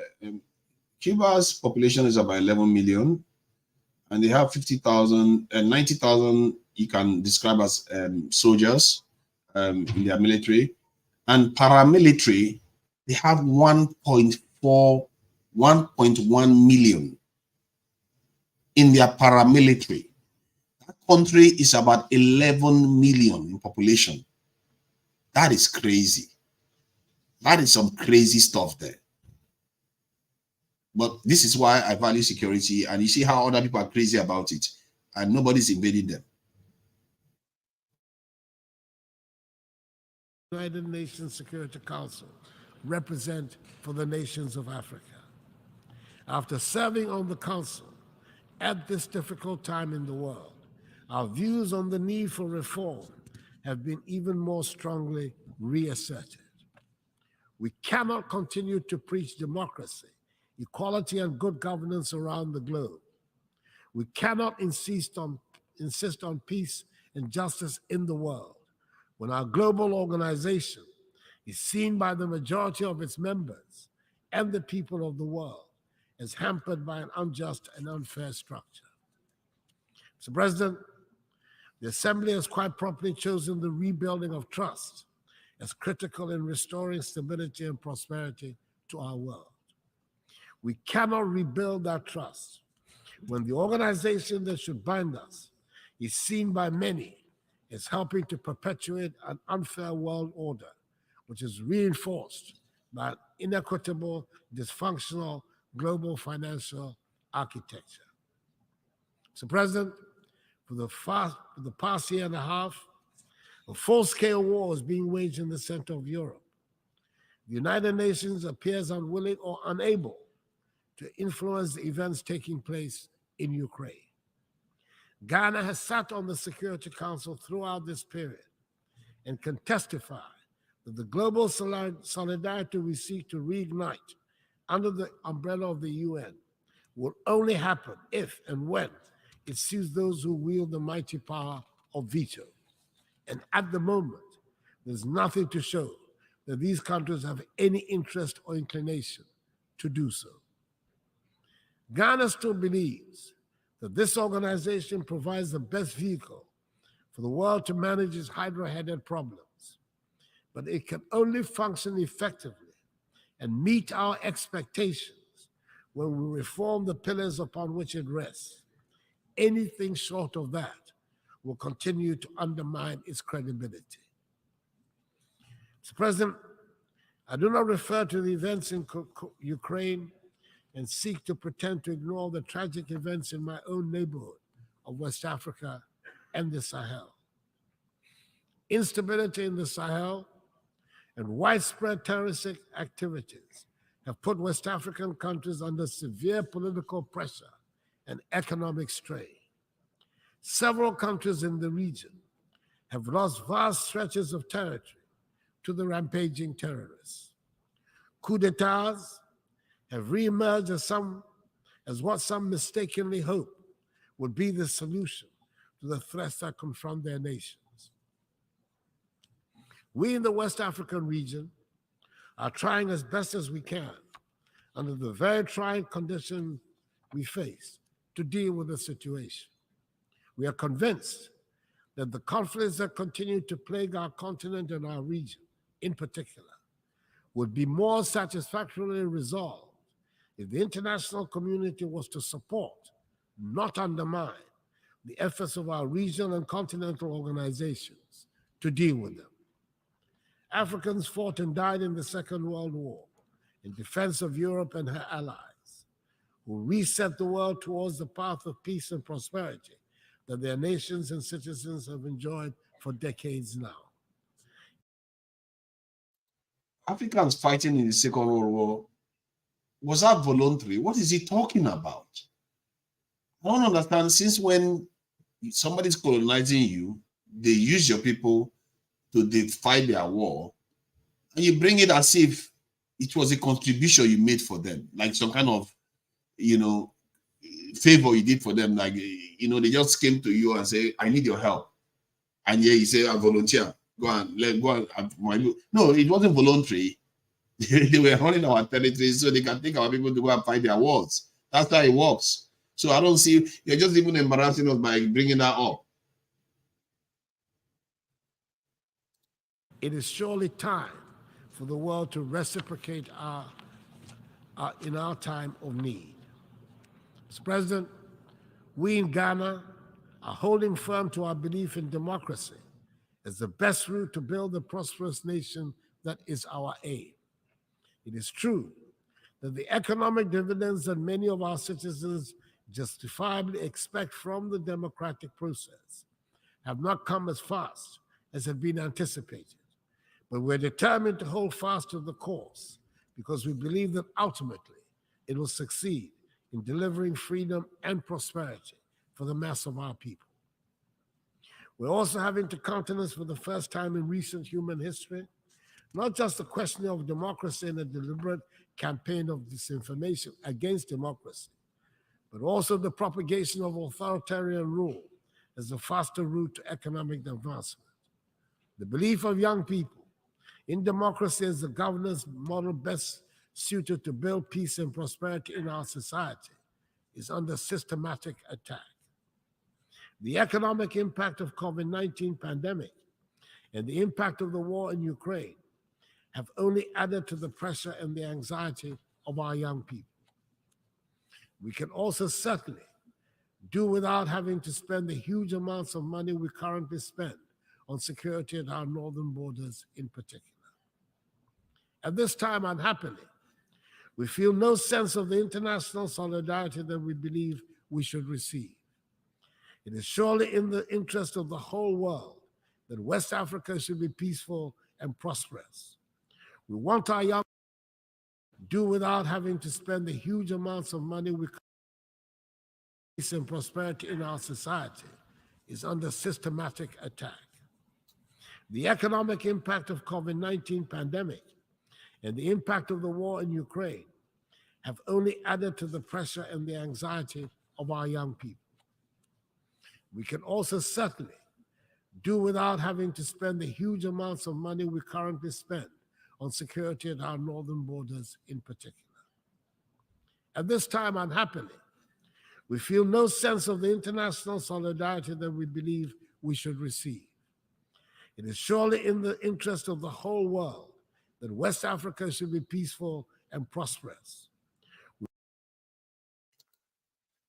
Why should he care whether it's in the interest of the whole world, whether West Africa is secure and peaceful? It's in our interest. That is all you need. You don't have to worry about the rest of the world. I don't know. I guess he's talking to the world. Maybe we can excuse him there. I don't want to be just over strict on these things. So maybe that's the context he's saying. He's just saying it for the world. But he should also realize that it's about us. It's not about them. And he goes on to say something else that I really find a little bit interesting. We want our young people to be part of a peaceful and prosperous West Africa, rather than part of the thousands that arrive at an unwelcoming Europe after perilous journeys across the Sahara and the Mediterranean Sea. Mr. President, we do not seek to shirk any responsibility for the problems we face that are of our own making. And it bears repeating that we are not craving for sympathy, and we do not want to be a scar on anybody's conscience. But we cannot, and the world should not pretend that the present-day economic and social conditions of Africa have nothing to do with the historical injustices that have fashioned the structures of the world. It is time to acknowledge openly that much of Europe and the United States have been built from the vast wealth harvested from the sweat, tears, blood, and horrors of the transatlantic slave trade and the centuries of colonial exploitation. Maybe we should also admit that it cannot be easy to build confident and prosperous societies from nations that for centuries have their natural resources looted and their peoples traded as commodities. For centuries, the world has been unwilling and unable to confront the realities of the consequences of the slave trade. But gradually, this is changing, and it is time to bring the subject of reparations firmly to the fore. Granted, the current generations are not the ones that engaged in the slave trade, but that grand inhuman enterprise was state-sponsored and deliberate, and its benefits are clearly interwoven with the present-day economic architecture of the nations that designed and executed it. Reparations must be paid for the slave trade. No amount of money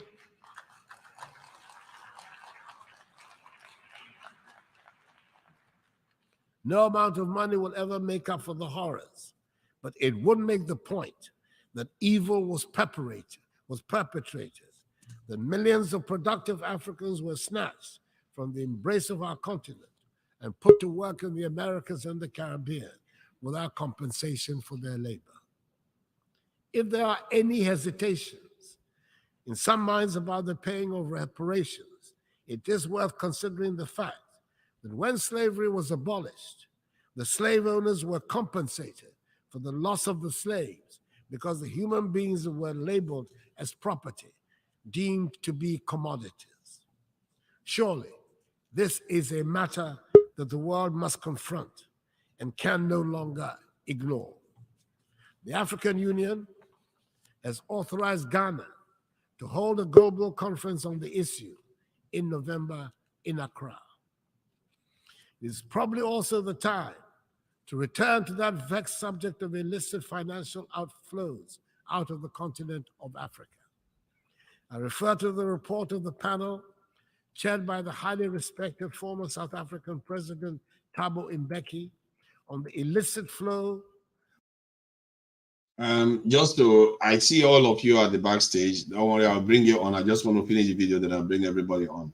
Just hold on.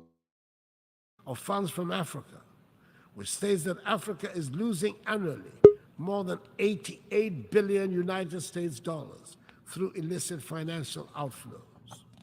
Yes, those monies too must be returned to the continent. It is difficult to understand why the recipient countries are comfortable about retaining such funds and are happy to call those countries from whom the monies are taken as corrupt. I believe that a joint task force of the African Union Commission and the OECD Secretariat under the auspices of the United Nations should be charged to find ways of stopping the damaging outflows. Mr. President, before the pandemic, we, like many other parts of the world, were making progress with the 17 SDGs, and we had good reason to believe we would achieve the 2030 target. Today, the picture we have on our performance is not very bright. Most of the 21 targets designated for achievement by 2020 have not been met, and we are not on track to achieve many other targets by 2030. According to the 2023 SDG report, just 12% of the SDG targets are on track to be achieved. Progress on 50% of the targets is weak. The most disappointing part is that we have stalled or retrogressed more than 30% of the targets. We need to accelerate action on the entire project. Mr. President, it is within our capacity to turn things around.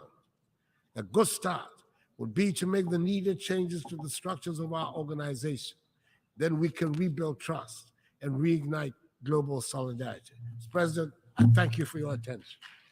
Yeah, I see everybody there. There's one particular thing he said about security that I found very, very revolting. Like, I couldn't believe he said that. I don't know how he escaped me this time, because I think I was responding to the Cuban stuff. Let's see. Instability in the Sahel. Yeah, I think it's this area. Widespread terroristic activities have put West African countries under severe political pressure and economic strain. Several countries in the region have lost vast stretches of territory to the rampaging terrorists. No, I've seen this area. Coup d'etats have mighty power of veto. And at the moment, there's nothing to show that these countries have any interest or inclination to do so. Ghana still believes that this organization provides the best vehicle for the world to manage its hydra-headed problems, but it can only function effectively and meet our expectations. No, this is not it. On the need for reform have been even more strong than we've had the privilege of serving on the council. You know what? I will find out later. But what he said was basically that something about why should we defend our northern borders? Like, who is supposed to defend it for? He was basically inviting foreigners into his country, and that's something I need to flag up when the panel is on, so that they can talk about it, because these guys are the ones that invite foreign troops into our territories. with these speeches that they make. And it's funny enough, it's at the UN they go and invite them in, not through African Union. They go to the UN. That's where they go and ask these people to come into our countries. So let me start bringing some of the people backstage on. First comes the King of Dust, Kezo. Welcome, Kezo. I see you there. Let me get Man of Prestige in. Thank you for joining us, Man of Prestige. Ola, thank you for joining us. And Jude, thank you for joining us today. Jude, always a troublemaker. Welcome, and I appreciate you guys joining me today, because as you can see, 2 hours, 30 minutes of analyzing about 20 minutes each is 1 hour video, isn't it? If it's about 20 minutes each. So it's quite a long video when you think about it from that point of view. Kezo, do you see a trend here? These people are begging. Basically, oh, let me score him. If I'm to score him, because to me, from the beginning to the end, he's begging. I don't see any responsibility. He called out a few things. So I'll give him 1. I think I'll give him 1. That is crazy. Because Tinubu seems to have scored better than them. I thought Tinubu would get the least when I started. But at least Tinubu tried to address security challenges. These ones, they keep begging. Everything is beg. And Tinubu talked about economic policies that, and you can see he wants economy to people to come inside his country to come and invest. You don't see that with this guy. All they talk is beg. I can't believe it. That Tinubu, I didn't see that coming. I scored Tinubu higher than Nana Akufo-Addo and Ramaphosa. That is crazy. I have to admit that these leaders, when they are not at the UN, by and large, and including Tinubu, these other two leaders are far more vocal and more independent-minded than the Nigerian president. Al, thank you. I see you coming. Thank you for joining us. Kezo, so what do you think? I saw you in the chat. You were not always impressed by my take on things. So what areas do you think that I need to tweak and may have gotten things wrong, or what did I get right? Yeah, you shouldn't be analyzing low IQ leaders that have nothing important to say. That's the only issue I have. They are leaders, though. How can they can't be that low IQ? They ended up becoming leaders of nations. No. This guy is just waffling. He's not saying anything. He's not direct. He's not talking to ECOWAS and talking about a Security Council that's actually got a real. There's no substance to anything he said. He's just waffling, and begging. It's the worst kind of anything. So, as you mentioned, sure, the way people speak, of course, actually has impact on what they do, because speech and action are related. The guy is just a waffler, man. That's why his economy's gone to SHIT under his leadership. The guy is just a cocoa bean head. That's all. You know what? I couldn't agree more with you. I'm a little bit shocked myself. I can't believe I was analyzing thinking that he's going to come out maybe second, Ramaphosa first, then Tinubu last. But he flipped. That is some crazy voodoo there. I don't know whether Tinubu voodoo is working somewhere along the line. I don't know. Because technically, Tinubu seems to have said more things on behalf of his country than these ones. These ones are just all begging. At least Tinubu talked about people coming to invest in his country and all the rest. What I fault him for was that he's not making the country attractive, that he shouldn't have to even be begging people to come to this country to come and invest. But at least he was doing it. These guys were just begging, just downright begging. It's like reparation. He even went as far as reparation. Fix your country. This was a guy that was telling U.S. Secretary of State that Wagner is in Burkina Faso. What are you going to do to come and help us?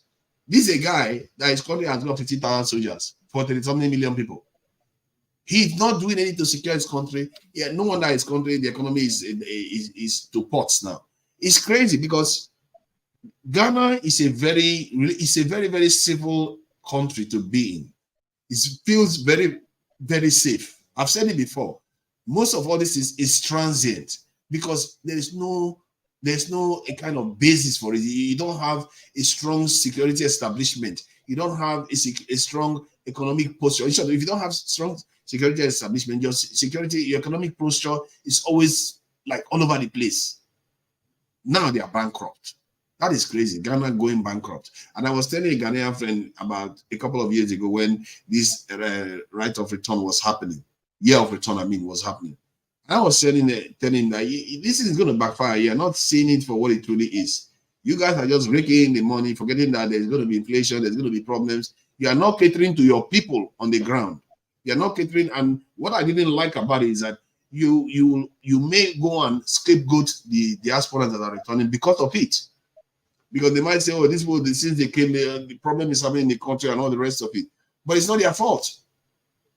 Is this NOMC leaders, because he went to the US to say they don't need aid anymore, then straight off at that same conference, go and at that same summit, go and ask for IMF loan. And that IMF loan clearly did not work because they are bankrupt now. After $3.5 billion worth of loan, they are still bankrupt. These people keep begging and they don't get any good reward and they still keep going on about it. You know, and one other thing I discovered about this speech that they made, that's how they actually govern. Shocker. I thought they were just going to say platitudes, but that's not how they govern. But it ties clearly to what they actually do. They don't do anything. He's just begging. You see, this is why this analysis is also, to me, it's also therapeutic, actually. What I've just discovered, I'm a little bit shocked by it because I expected Tinubu to come last. Unbelievable stuff. Man of Prestige, what do you think? Yeah, thank you very much. I greet everybody.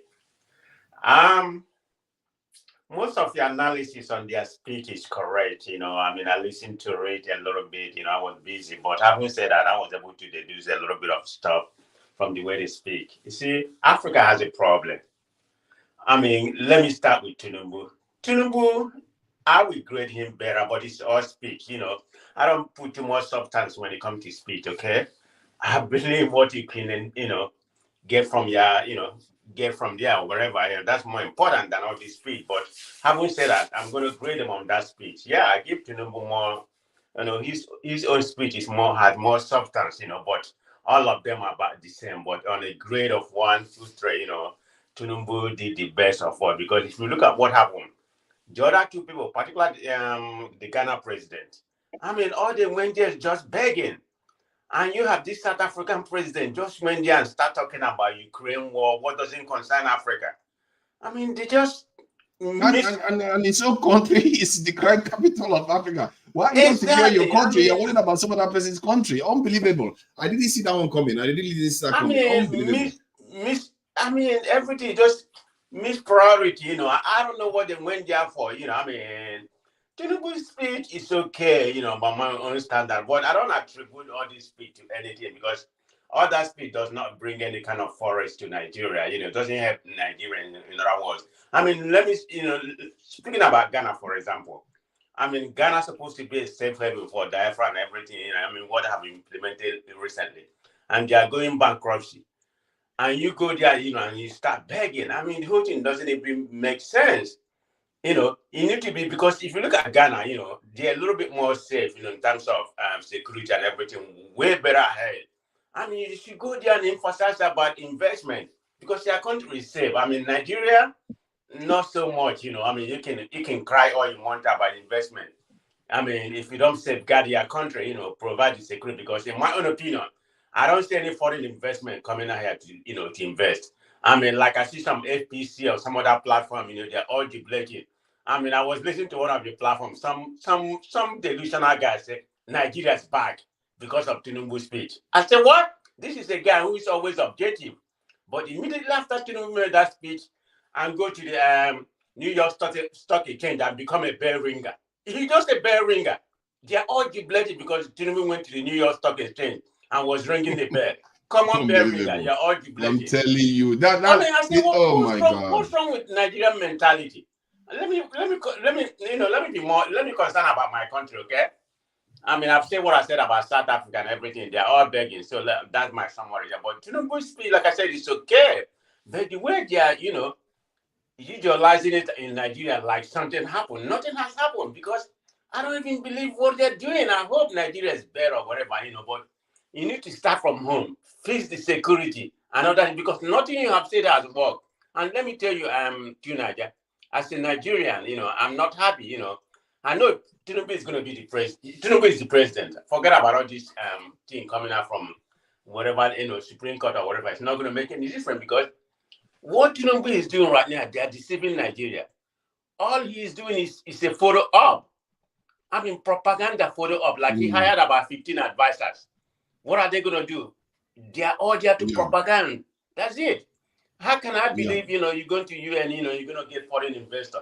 I mean, you lied to us about the Saudi Arabia, they have lifted the ban on Saudi Arabia. You lied to us when you went to India that you have obtained a lot of money. I mean, how can I believe anything you said? It's all propaganda. So this speech doesn't mean that much to me, the way that I'm even surprised you pay too much attention to it, but it's all fun, there's nothing wrong. But for me, I don't pay attention to the speech. It doesn't mean nothing to me. Yeah, the reason why I did it was to kind of. No, it's not bad. I'm not faulting you, Tuna. We are talking about it. It's a good thing you do, but I'm just saying, for me, I didn't pay too much emphasis on the, all I said, the other two, president, they disgrace Africa, okay? Let me say, Tinubu is the only one that make a little bit of sense, but the other two president, I'm a bit shocked by that. I'm a bit shocked by that. I expected Tinubu to come last because it turns out that many of them were just come last or come first doesn't really mean. I don't expect, I mean, all script is written for them. Of course, all presidents read from script, so I'm not going to fault any one of them from there. You have to be reading from script, but if coming first or coming last is what can you bring to your country? What is the forest you are bringing to your country to improve the Nigeria? That's exactly that's the standard that I'm using. Exactly. How often did they focus on their people? And it turns out that Tinubu focused more on his people's needs more than the others. It's crazy. Yeah. The others are just begging. I give it to you speech wise. I mean, it's something. If you do good, give it to them. But it's speech wise. It doesn't mean that much to me. Okay, they are all of them on the same level. But if you want to grade it on speech wise, who has more thing, tangible to say about their country or Africa? Yeah, Tinubu, say something. But I'm concerned about that martial law, that he pronounced. I don't know how that. I don't know how that's going to play to what law did he pronounce? Huh? What law? No, the martial law. The martial law. Say want to implement in Africa. How's that going to work? Okay, the Marshall this plan that the Europeans did. That's the begging he did. That's why he got 2. See, I could have when it's out of 10. It should be easy to get 5. No, that's not going to happen in Africa. The only reason why that happened in Europe because America, that's an American ideology, because of what they're going to get from Europe. Yeah, why the only reason why Americans they didn't do it the first time, the First World War. They did it in the Second World War because they realized their mistake in the First World War. Exactly. Because but what have we made them realize? They've not realized anything. They didn't pay any price. So why should they go and spend billions upon billions on Africa? They won't. They won't. Yeah, go ahead, let me listen. I come back. I'm driving a little bit right now. Let me listen. Thank you, Nadia, but I'll be here. Yeah, thank you for coming in. I appreciate it. Yeah, thank you for joining us. I'm a bit. I think I had a bit of therapy today because what happened just now. What I realized is that what they say at the UN is how they go on to govern. They don't really do much, and they go on to govern like that. And I dare to say that if Tinubu had made some of the speech he made here to Nigerians, maybe Nigeria would have been better off. Because he went on to talk about how some of the systems are, designed to be against us. Why did you will not ever hear him say that to Nigerians? They keep that part away from Nigerians and pretend as if everything is okay. Every time they run to work, like when he talked about the bell and they went and rang in New York, like this is all they do. You need to see how the reporters, their eyes light up when they see that another Nigerian is overseas. It's unbelievable. The thinking that we have, we really need to change it because these leaders come from us. They go on to become what they are, and then we are here ridiculing them. But I was once probably like him. You know, it's just more recently my mindset changed a bit. So maybe that's how most people are. So why are we blaming? It's not only on them, it's also on us to be highlighting some of all these things they are doing, like I am doing today. People should be highlighting and saying, you know what, focus on your people. Don't be worrying about what they are doing. They are doing what they are supposed to do. Let me say one more thing. I was surprised. You're speaking about Nigeria, the way they receive what Tinubu did in US, you know, talking about the bell ringing, you know, bell ringing in New York Stock Exchange, you know, which a lot of people has done, even social celebrate and everybody. But you know, having said that, I mean, I was listening to one guy, and he was saying, Tinubu went to New York Exchange and rang the bell. Nigeria's back. I said, what? Nigeria is back. Oh my God. Yeah. He said Nigeria is back. back. Unbelievable. Unbelievable. I said, this is somebody who lives in America, okay? Oh, he was saying it. I said, okay, I'm out of here. But anyway, go ahead. Oh my God. Yeah, thank you. Ola, I'm sure you heard some of the things we said. So what do you think about what you've heard so far? What do you think? Am I too harsh on the leaders? You know, what do you think? Thank you for allowing me your channel, man. Tunaja, it's good seeing you good again, man. Tunaja, I thought you married an American, you know. But, that's you. Troublemaker. That's you that I know we are. Welcome here. Thank you for allowing me. Start already. This is Kidola, right? Yes, Kidola. No, I get it now. I'm happy to see Tunaja on this channel, man. This is great. This is powerful. You know. You're welcome. Let me go straight to the topic, bro. Let me start with the Ghana man down to Nigeria. You see, the problem we have as Africans is still the problem we have way back before the slave trade and after the slave trade. Our mentality allowed slave trade to happen in that West African continent. And that's what we see now. These leaders that come to rule us or that are ruling us now, they are not in the interest of their own people. They have their own agenda. And that agenda, these are the same agenda the kings at that time and their headsmen was having during the time and after the slave trade. It was the colonial masters that came that even puts a kind of stability at that time on everything. Otherwise, they'll still be killing themselves and they still want to dominate. Understand the Europeans dominate themselves, create peace and come together. But the ones we have now, they don't have that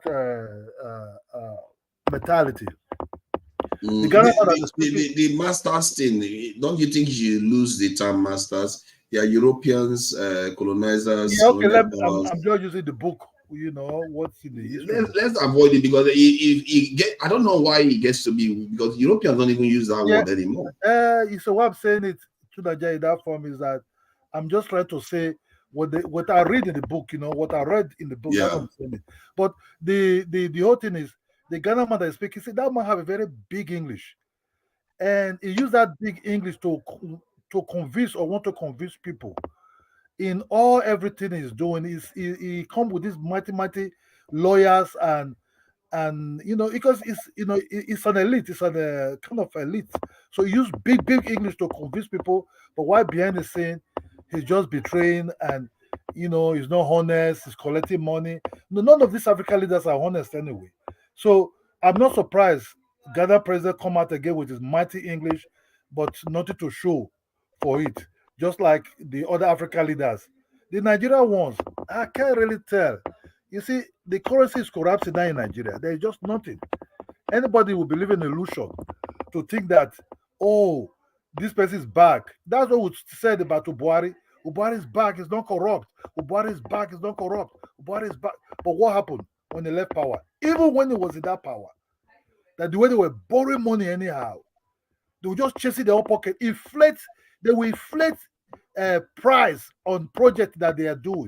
They will inflate ordinary CC camera will be bought with billions of naira. Something that is not too far from maybe $50. Some of them even $10, $20. You know, but they will inflate it.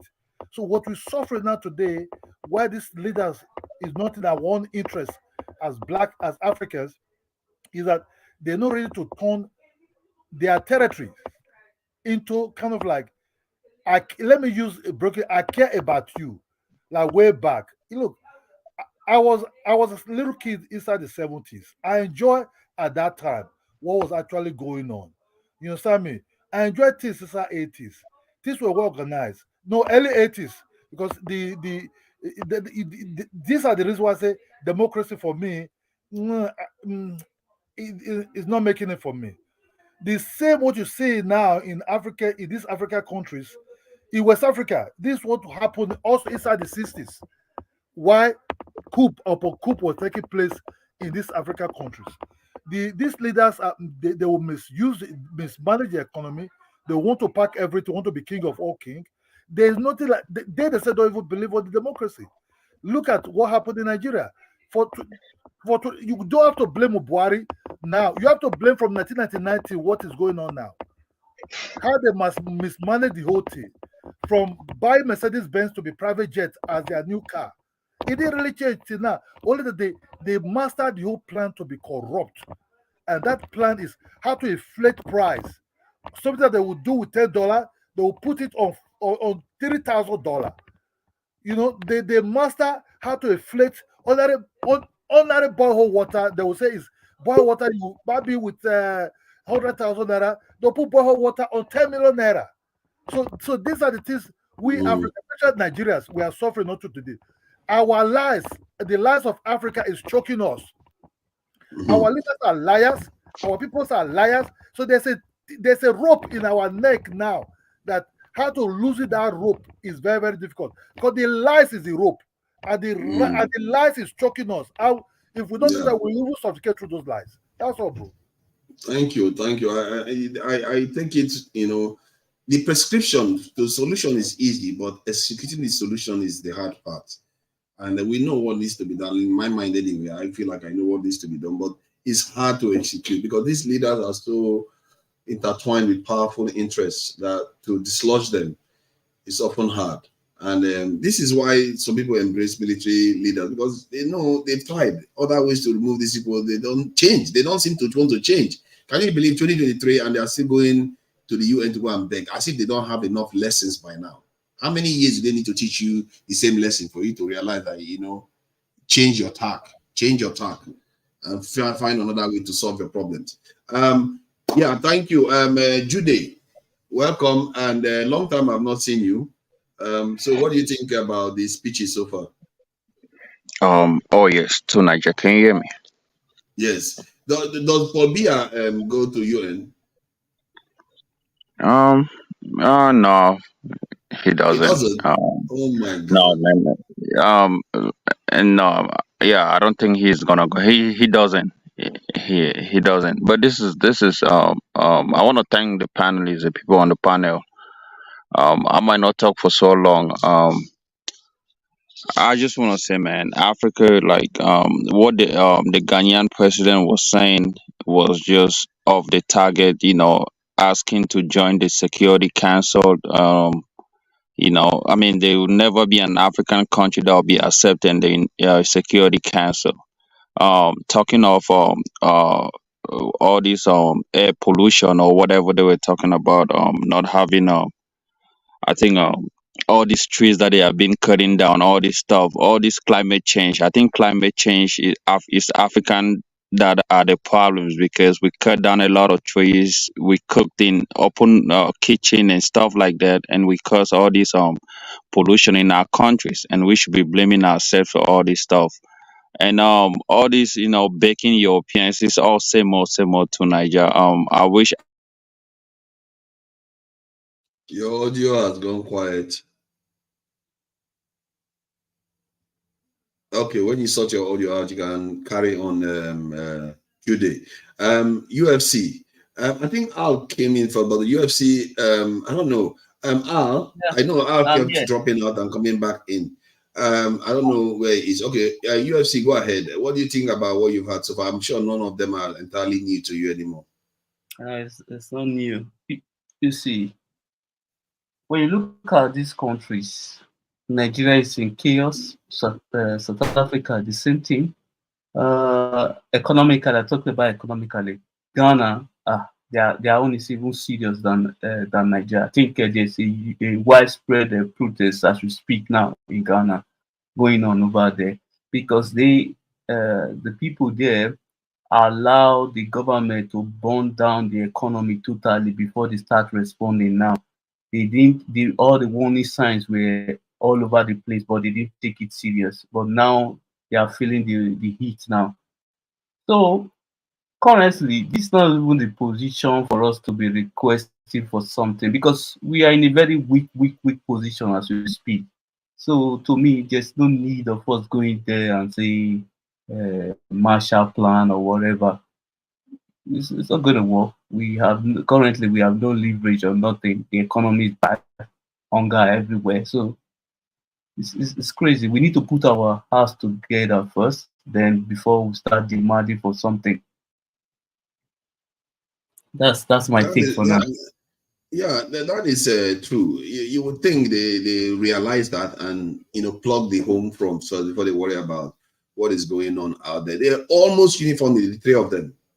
The only one that seems to a little bit depart a little bit away from that, which is shocking to me, was Tinubu that just went a little bit home. Because Tinubu has been on this trip where he wants to go around. The president Tinubu, I mean, goes overseas and asks for investment into Nigeria. That is the only difference that he made compared to them.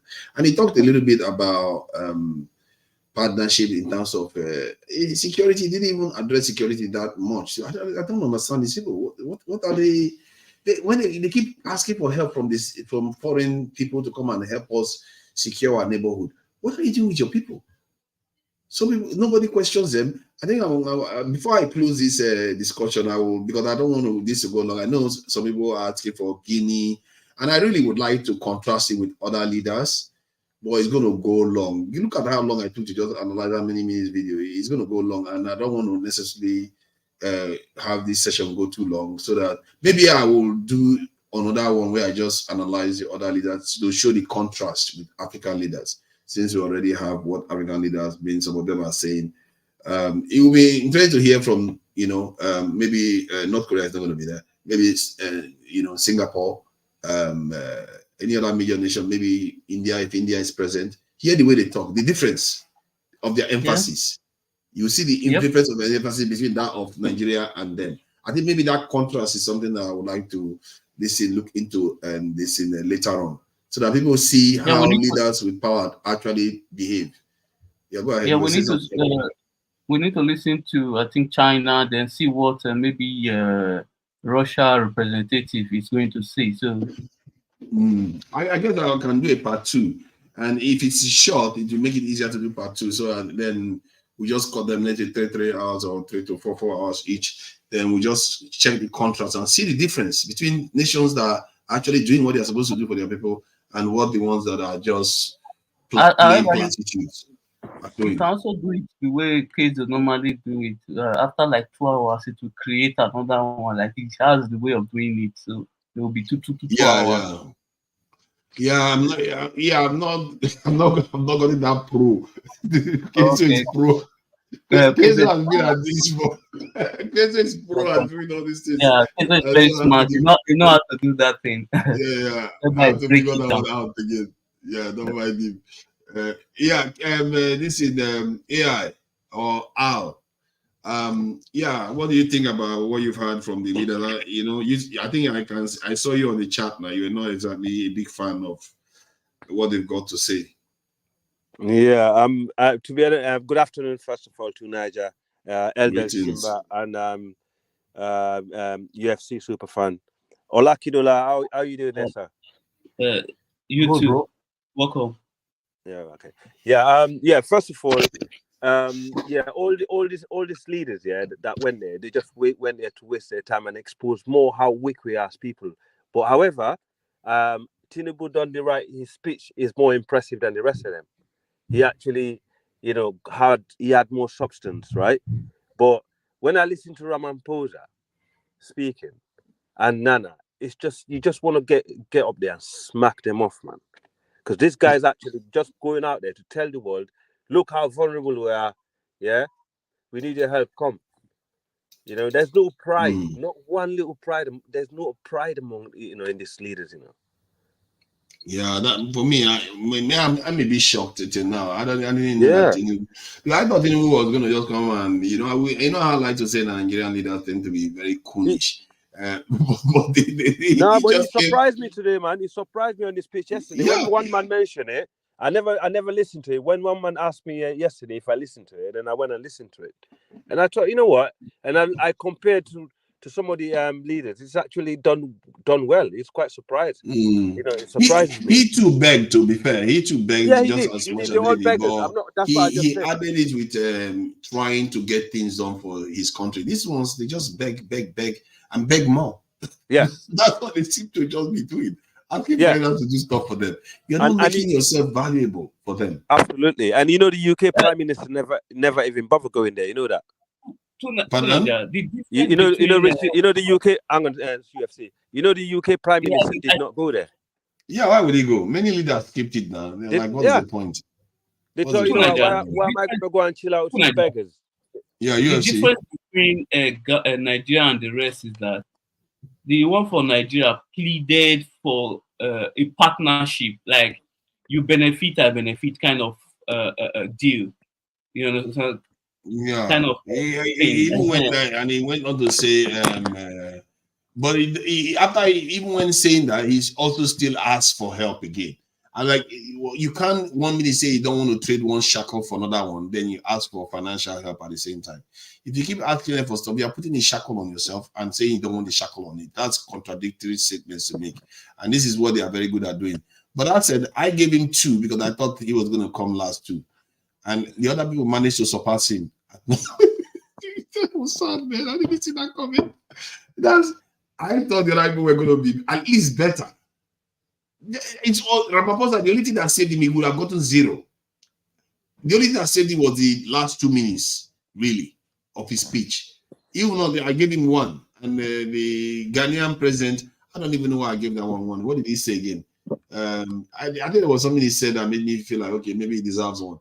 If Tinubu got 2, that is bad. That is really bad. I think it would be interesting to hear from Ruto and or this Guinean leader, this in Burkina Faso new leader.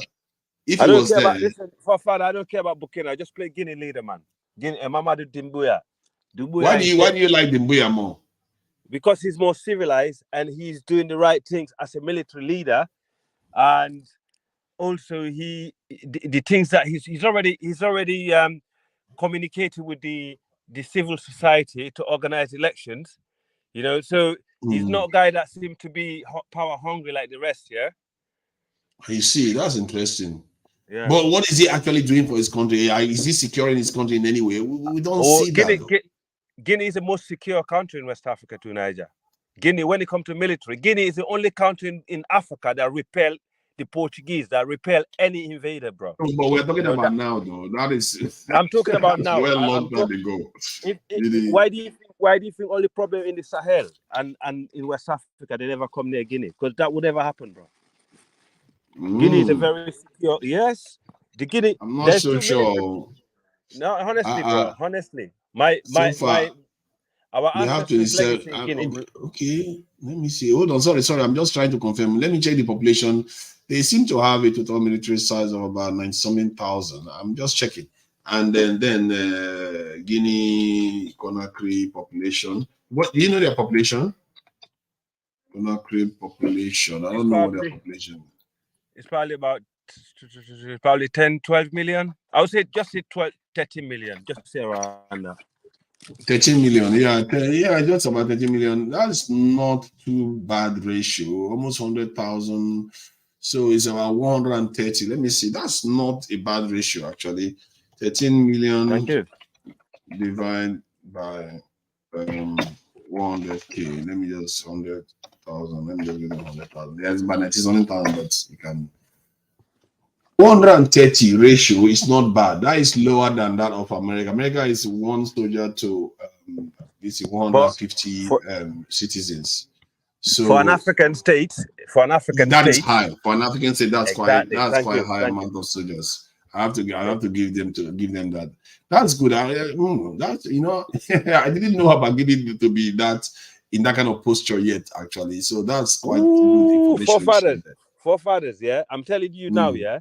I don't think when it comes to their military might, yeah, and the way this guy operates. See the war in Sierra Leone, yeah, and when we had all kind of military that came there to fight Vietnam, the British, we had the South Africans, we had all kind of military. The rebels slaughtered them all, but when they heard the Guinea army is coming, bro, they will run away and leave the weapons.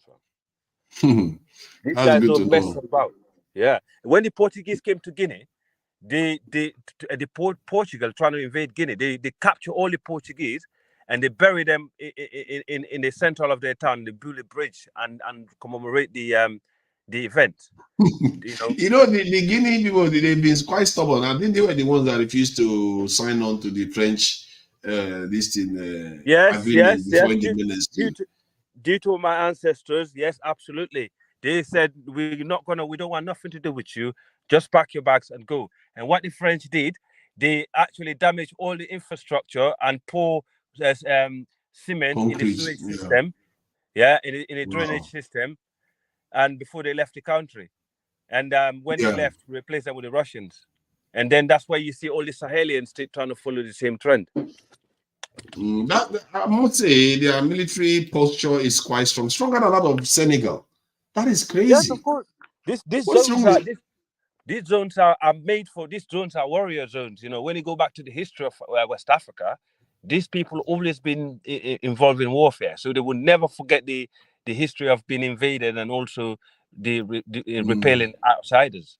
It's what they're proud of. Yeah. Well, that is quite enlightening. I've learned something new now. Yeah. I didn't know that Guinea was this relatively. Their security posture seems to be the most advanced in West Africa. So Nigeria, can I say something to Al? Al, wasn't you the one on I think last year or something when this guy came in power? You were in Search for Owu's channel. You were talking how this guy is a sellout. He is being trained by the West. He is married to a white lady. You were cursing his ass out all the time. I did not write. Okay, I'm glad you mentioned that. You made all these statements against Dumbuya, and I was the one on the panel that I said I was paving for coup d'etats to happen in Africa. And you say no, that guy is just now you are saying he is this, he is that, he is the good guy. It's quite unfortunate that we have nincompoops on the panel, like people that just switch around and say, "Oh, this guy." They don't just come and start calling people. No. I know. Let him speak. Let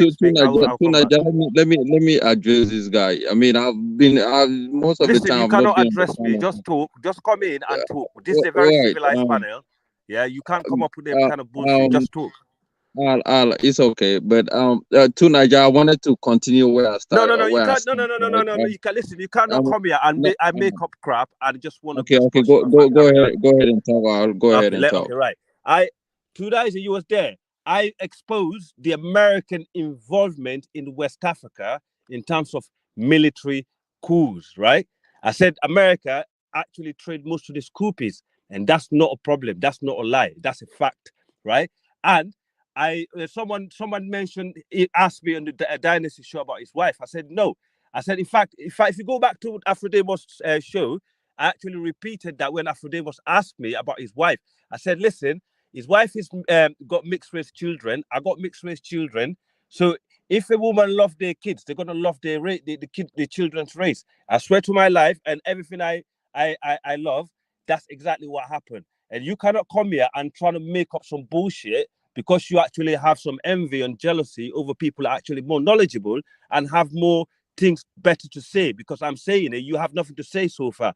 And when no one from Guinea will actually oppose Dumbuya, and I said that in that show that the guy that was there, who was Alpha Conde, he was busy killing people, including my people. He was slaughtering Guineans, as a civilian president. And I said, these are the type of civilian president we do not want. And he actually made a bad representation of a civilian president, because he was the first person that was elected by the civilians. All the previous rulers in Guinea from independence were military guys. So he did not help the path to democracy. Yeah. And I said what Dumbuya is doing in Guinea Even though I do not like military coup, I do support his work he's doing. So if you don't understand English, go back to school and come back, then we can discourse. Until then, please do not interrupt me when I'm speaking next time, all right? Tunisia, you can have the floor. Man, you shut up. To Nigeria, let me go back where I started, where I was talking about analyzing these presidents, and you keep saying, Tinubu is called Tinubu or higher than other. Look, I did not see the important thing that Tinubu said about his Security Council speech. I mean, the guy to me was so frail, so fragile. See, sorry. I gave him 2 out of 10. See, the others got 1 out of 10, so it's not that big gap. Exactly. At this stage in time, Africans should have been electing people that are too old to even make a certain speech. You could see that in his speech. Is Joe Biden not old? Is Joe Biden not an old president? Let me finish. In his speech, you could see that you couldn't even make some certain words out because he couldn't pronounce those words. We even got lost in his speech because from the way he was talking, he was so slow in the way he made his speech. I've gone to Nigerian panels and I see the way they say, oh, he did a great. No, that speech wasn't great. He made a statement that he, as the chairman of ECOWAS, his main wish is to implement democracy in West Africa. And I'm just sitting like, oh wow, he has not been able to implement democracy in Nigeria, where people are still scrambling for who's the president of Nigeria, and he wants to be the one to implement democracy in West Africa. That tells you about the misplaced priority in Africa. We take our own linings and go to the United Nations, things that we could solve in Africa. We take it somewhere and trying to make a publicity about it, or see who's the bigger fish to. I don't think this guy is the bigger guy to solve the democracy problem in Africa. For any reason, Africa does not need people to implement it because democracy has never been an issue that Africa should emphasize on. It has been a failure. We don't need it. We need people, action speakers. We don't need motivational speakers in Africa. When it goes to this other Ghanaian guy talking about how Africa needs, I think he was fighting for all these Americans should pay, reparations to African Americans. I mean, these are things that does not concern us. I mean, look, at one point in time, Africans should be held accountable for selling people out. No, not the other way around. It's just quite unfortunate that we always trying to take money or squeeze money or blame the white man for what they did in the past, or to squeeze them for what they have done. For more reason, the white man has help Africans to even come out of primitivity. If not of the white man, I think most of us will still be living in the caves and all of that. I'm telling you for a fact. And we should be praising the white man for what they have done to us. That's why. But there's a problem. Us still going back to them and begging them for things. We should have been graduated and say, okay, we shouldn't beg. We should move. And start doing things for ourselves. Another problem that I have with the Ghanaian speech was when he said they were doing far better off before the coronavirus hit. Africa has never done nothing better. We have always been on the same spot, marking time, walking slowly. Things have not improved, even when coronavirus was not there, even when the Ukraine grains were still coming in Africa. We have always been on the same spot. We have not improved. Jude, just hear what he said. Jude, hold on for a second, Jude, hold on. See, I will let you carry on. Just hear what he says so that you can react to it. What he says now, and just tell me what you think about it. We can also certainly do without having to spend the huge amounts of money we currently spend on security at our northern borders in particular. Did you hear what he said? That the money they spend securing their border, they shouldn't have to spend it. Why? They shouldn't carry a lot of money to spend. But who is the problem? It is Africans themselves, because they let the Europeans come in and destabilize their country. And the worst of it is that who do you expect to secure your border for you? Exactly, That is simple. It's like some crazy talk. That is the most. That is one of the craziest talk I've ever had from an African leader. Who do you expect to spend money on your border? Can I add on that? Hold on, guys. Can I finish? No. How can I hold on? I'm still making. Jude has the best reaction. I'm still making a conversation. Exactly. Jude has Let the me best finish. reaction. Thank you, Jude. Yes, he has the best reaction so far. Don't encourage Jude, man. Jude say some No, he has the best reaction, including me. He's better than everybody that has spoken. Thank you, Jude. Exactly. He's saying that we should thank Europeans. Why should we thank Europeans? No, to Nigeria, you did not understand me. I said we should thank the Europeans for taking us out of primitivity. But at the same time, we should have graduated. We should have graduated from the moment. Of course, to Nigeria, if the Europeans did not come to Africa and colonize us, we have been backward. But we should have graduated. Hold on, Jude. Hold on. Let me ask you something, Jude. And completely deluded. Man of prestige. Answer this. Please try to be honest about it. Man of prestige, do you think it would be a good idea for Europeans to come and recolonize us? Can you not entertain this kind of conversation? This guy is hold on. I'm asking man of prestige. Let him answer, please. Do you think it would be a good idea? Repeat the question. Repeat the question. Do you think it would be a good idea for Europeans to come and recolonize us? No way. No, that's not what we did. Okay, good. And Jude, do you think so too? No, to Nigeria. That's why I say you guys should have graduated from that point of view. But it seems like you guys were doing far better of doing colonization than now. This is why most Africans are. When you say that, Jude, when you say that, you make it look like it were better off colonization. Leaders, people who wish for it. To Nigeria, this is what you don't want to talk in front of people. But behind the scenes, most African leaders are calling for Europeans to come back and help them develop. That's why Nigerians are getting mad, because South Africans was developed by white people. And they say white people overstayed in South Africa. That's why they developed it. And they say if white people will have stayed more in other African countries, they will have developed other African countries. And that is what most of you guys say. And that's the fact. That means that most Africans are calling for white people to come and help them still develop. Yeah. Without them, we cannot develop. That's true. That's true. Actually, let me add something there to Nigeria. Jude is 100%. We have been very quiet for quite a while. Yeah, go ahead. Now, Jude is 100% correct. If Wazungus were in Africa, it would have been developed. The problem is, though, development is not the only issue. There's also the act of sovereignty and our future. Because if we obviously let them rule us, we'd have what's happened in South Africa, where there's a huge disparity between the black population and the white population, and what's being seen in Israel with the hatred towards the Arabs and the Africans. So yes, Wazungus have proximity to companies that they have access to. So of course, they would have developed it more. But the point is, we would have lost sovereignty. And the question is, do we value sovereignty more than so-called trinkets right now, and can we get our SHIT together in the future? Can I go right after Keizo?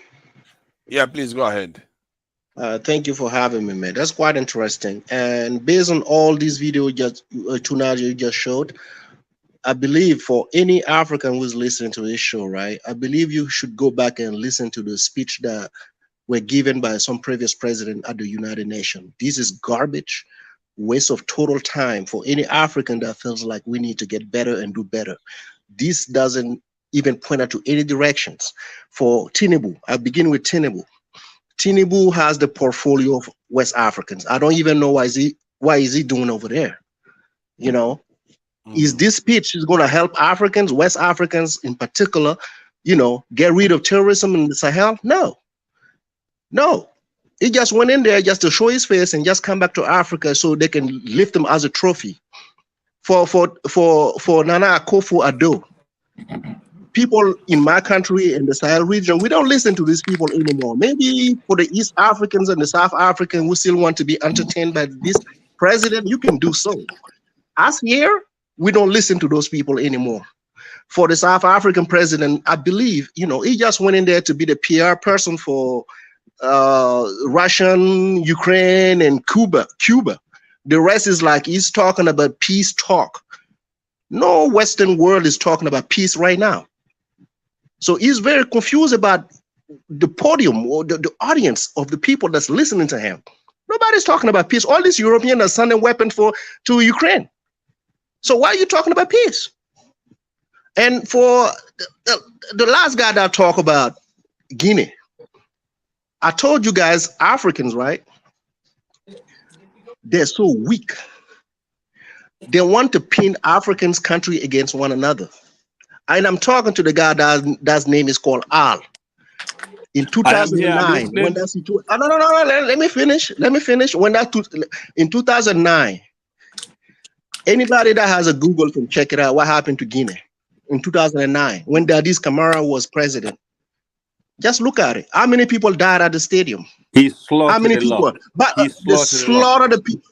But the same army that you present today, they're the same one that's still in power, sir. They slaughtered their own people. Who flew? The first flight that landed in Guinea was my president. He went and got Dadis out of there, brought him to Burkina Faso. He rested in Burkina Faso until he decided to go back to Guinea. You president of the Guinean army, sir? Ever since Doumbouya took power, did you count? Let me finish, sir. Let me finish. Ever since Doumbouya took power in the Sahel region, right? Our coup doesn't come from a situation like a president sitting here going for a third term. Guinea was a situation that was their situation. So that didn't have anything to do with terrorism. They were trying to get rid of a president that went for a third term. So you can't compare the two. So ever since Doumbouya took power, count the number of people that went outside just to protest. Just see how many people die under Doumbouya and compare the people that die in Burkina, in Mali, and Niger. Then you come back and talk to me. You understand? Down so freedom of speech. Okay. Let me finish. So don't do that. If you like the guy, just say you like the guy. No, don't compare that guy to us, man. I apologize. I'll let you finish and I'll come back. Okay, don't compare that guy to us, bro. If you like him and these are your people, just do that. Don't just compare to us. You can't even compare. That's not even the same. You know, what we're doing here in the Sahel region, right, is very particular. You know, I know a lot of people are not going to like it, but we do. So all these presidents are the... Okay, go ahead. If I wanted to ask you about your country, Burkina Faso. So what are the changes? Before you go, can I respond to what he just said? Because okay, go ahead. Thank you. St. James, I totally understand your frustration. Number one, yeah, the situation. I'm not frustrated. I'm not, because I can't stand people with lies. That's all I'm doing. Right. Okay. I'll prove you. You said that this Camara during his time, there were so many people slaughtered, but where you failed to be truthful to the audience here, you know, that's how I know you're a professional liar. That this Camara is the one that actually done the slaughter. He's currently being judged on a public television online. You can go on the Guinea website. What did I say? No, let me finish. This is not what I said. Let me finish. No, you interrupted me. Yeah, you interrupted me now. He's the one. You put words in my mouth. I said that. Hello. That this Camara, he's the one that done the slaughter at that stadium at 2009. He wasn't the only one, though. No, but listen, listen. Why are you so delusional, bro? Why you? No. He wasn't the only one. I'm glad that you said he's on trial right now to help him, and we actually asked him to come back to Guinea to be judged for his crime against humanity that he caused. And you come in here and you try to, you're fam. Listen, I ain't got time for you. You can come here. No, I know. No, I'm getting under your skin right now. I get it. I'm getting under your skin because you tell you. Listen, that situation happened in 2009. That's what I said. I said, bro, listen. I gave you two chains of events. Maybe your mind, your head is not working properly. Let me repeat what I said. In 2009, that's what I said about Dadis Camara at the stadium. I'm talking about, you fool. I'm talking about and then to help you understand, that's why I said ever since Dadis Camara, Doumbouya took power, how many Guinean civilians have died? You can't answer that. Okay. Listen. No. Google. No, listen, the keep civilians quiet. that Listen, died keep in- quiet. No, sir. Listen. Let me answer your Keep question, quiet. then. Google. Let me Listen, answer your Google. question, How then, many Dominic. civilians have died under the presidency of You are Dumbuya trying to ever since he twist took lies power? because it's not working in your favor. Okay. But listen, So you cannot answer because it's factual. What I'm saying is factual. forefathers. The They only killed time I remember civilians since Doumbia because they been were in trying to power protest. that people died is when he went to Mali, yeah, to meet Goita. On that weekend when he went to Mali for the first time, people came out in the street and protest, right? Because they wanted him out. They didn't want no military rule, yeah? Sir, how So many what people happened is died? That's the what I'm people that asking got you. killed, he was How many in people the died? country. He was not in the country when these people got killed. And when he came Sir. back, he got rid of the guy that was in power, in Oh, charge of the security. I'll stop lying. Let's move on. Talk about your Did you know country. that No, Dumbuya Jude, leave Guinea alone, man. Leave Guinea. We're secure. One mic. Secure. Jude, stay out of it. Let the two people talk. Stay out of it. Okay. All right. So I wanted to it's a ask political St. panel, James man. a question. I wanted to ask St. James. What's happening with your country? Is the Traore, isn't it? That's his name, the head of state. How is he doing for the country? Yeah, what changes is he making that is indicating that he's actually taking charge of the country to become self-determining, you know? Mm-hmm. So I heard you so many times talking about improving our security, right, to Niger? Yes. So under this guy's presidency, we increased our military size tremendously. And we are able to equip all this military that were on the standby waiting for training. It did all that. So getting rid of the French doesn't mean that we can't fight terrorism, right? So he increased the military size so we can face the terrorism ourselves, which is a good thing. So everybody is talking about do for self. This president is about that. So he's doing the do for self. We're trying to protect ourselves by ourselves. So he's one of the first presidents to get rid of the help from the West. It doesn't mean that we are so arrogant we don't want the help, but it says those kind of help will not help us in the long run, because when he came to power, he found out these people were playing us. So he decided to get rid of them. So every single African should applaud that. You know, we don't have a lot of means here, but if he said it to us, under my leadership, we're gonna get rid of these terrorists, and he's doing so. We are reclaiming part of our territory. The Western media, they're not gonna show you that. I came here for 2 months and I stayed for 6 months because I was so happy to see the little progress that we are making. All these terrorists that you're talking about, nobody talks about them like that anymore.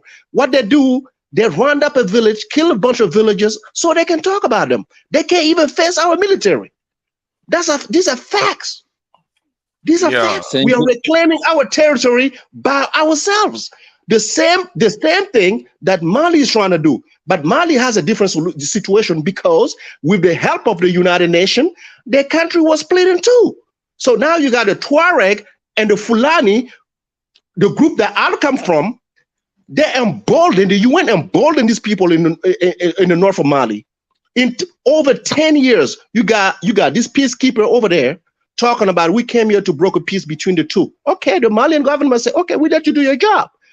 After 10 years, there is still no peace to Niger. What do you do next? Talk about Burkina, leave Mali alone, because you just lied about listen, Mali again. Shut up. Listen, you now from neither of this country, man. Shut up. So don't get me involved in it then, you fool.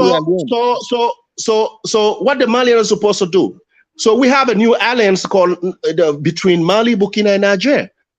Which is the best alliance? Which is the best alliance in West Africa? Look at the chart. Look at the charter. We help one another. We help one another. We raise the fund by ourselves. No foreign interventions. This is what ECO was supposed to do. They said no. So you see what these three countries are doing. You just clinging on to Niger because you're losers. This guy's mad, right? He's mad because you're losers. I know the politics, bro. Bro. This guy's mad. Let me finish. Okay, hold on now. Why are we? Is it not about how well our nations are doing? Why are you people disagreeing? To Niger, let me finish so Al can understand. Let me finish. You know, the French were using Niger, right? The French, because ever since the Malian government kicked them out, They went through Burkina to go to Niger. And they came to Burkina. Al doesn't understand. They came to Burkina to ask us to stay in Burkina. I have the videos for you guys. Al, they asked us, and we said, no, we don't want the help. And they went from Mali to Burkina, then to Niger. When they got to Niger, so they're trying to put Niger against the two countries. So they said, oh, Niger is peaceful. Ever since the French came here, they're fighting better than Burkina and Mali. So they're using their president to do their work.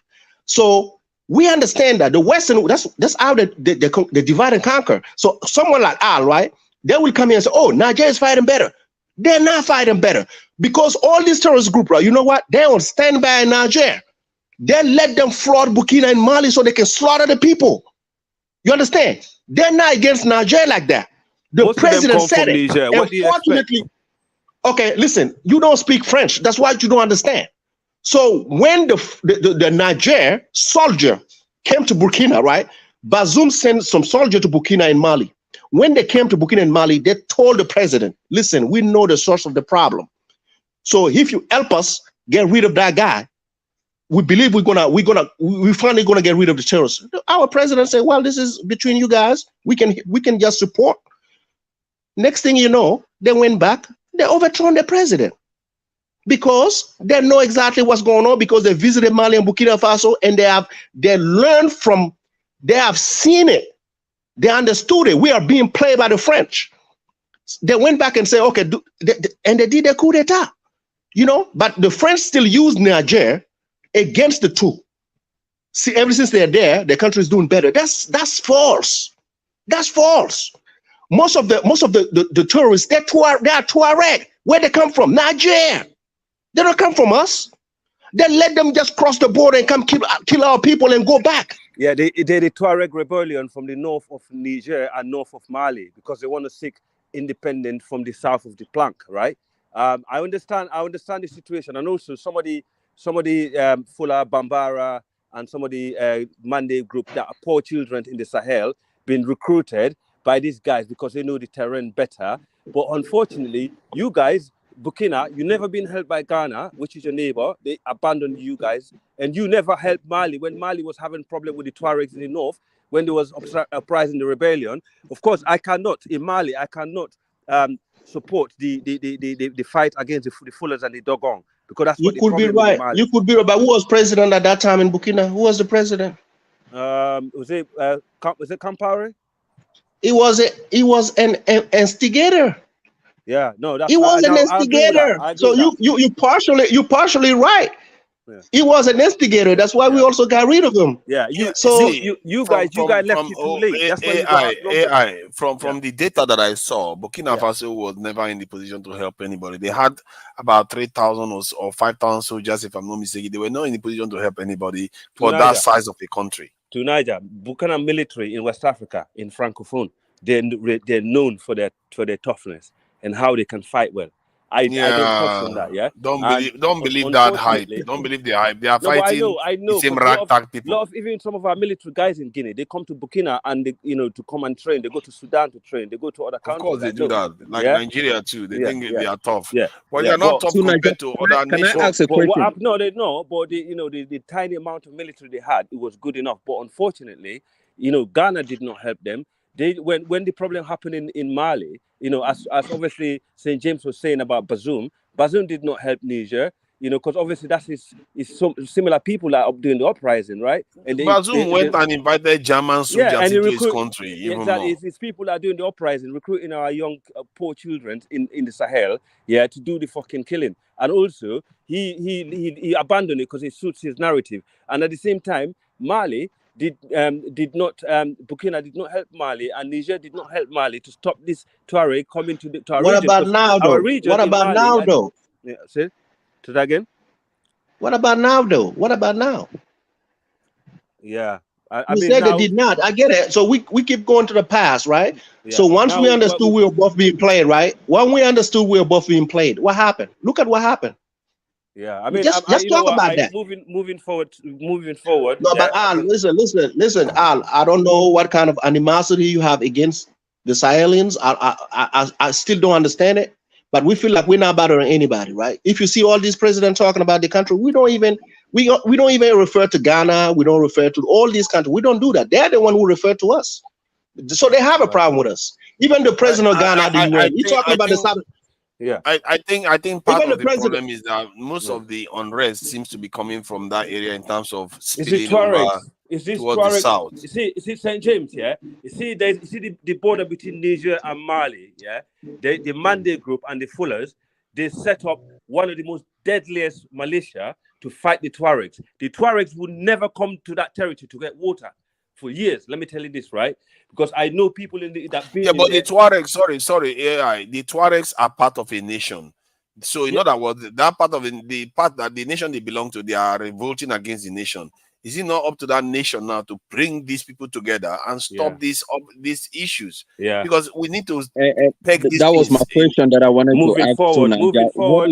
That's what me and is the James were trying problem? to get to. But yeah, Hold on, I wanted to ask a question that why are they terrorists in Africa? Like, why should we be calling our fellow brothers there? If these people want a separate country, how come they cannot separate? How come they cannot have their own country?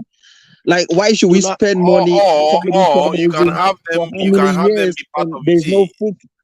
I mean, they can be part of the country. They can be part of the country without necessarily having to break it and still be at peace. There's no reason why they should be fighting. Yeah, the problem is tonight in Mali. As someone who is against marginalization, the Tuareg are different from the black Africans. They are more into No, Jude, you don't know. Not all Tuareg. No. We have the Afro Tuareg. No, listen. Not that we don't know what Tuaregs they're talking about. Tuaregs are mixed. A lot of them are mixed. Niger, some Tuaregs are darker than the charcoal, bro. They can be darker, but they are different from sub-Saharan Africans. That's what I'm telling you. You're not listening. Have you met some Tuaregs? Have you met Tuaregs in Cameroon?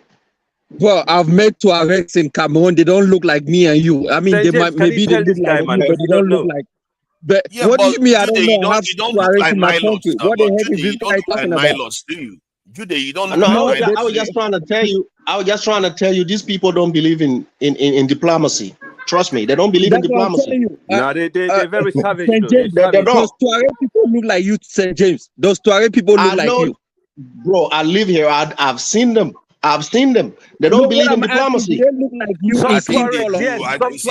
St. James to say that they don't believe in diplomacy. I think no group doesn't believe in diplomacy. They do. It depends on what arrangement you come with for them. After all, when they founded the nation, they were not fighting each other. It started sometime after the founding of the nation. Tunaja. Yeah. When they invaded Mali.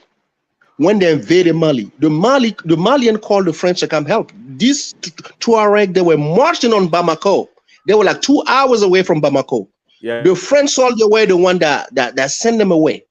After that, they brokered a peace agreement between the two. These people have lived together for almost 10 years, but they decided when the Malian government decided to let the United Union soldier go. They said they want them gone by December 31st. So they want to reclaim all the military camp. Have you seen the news lately? What these guys are doing?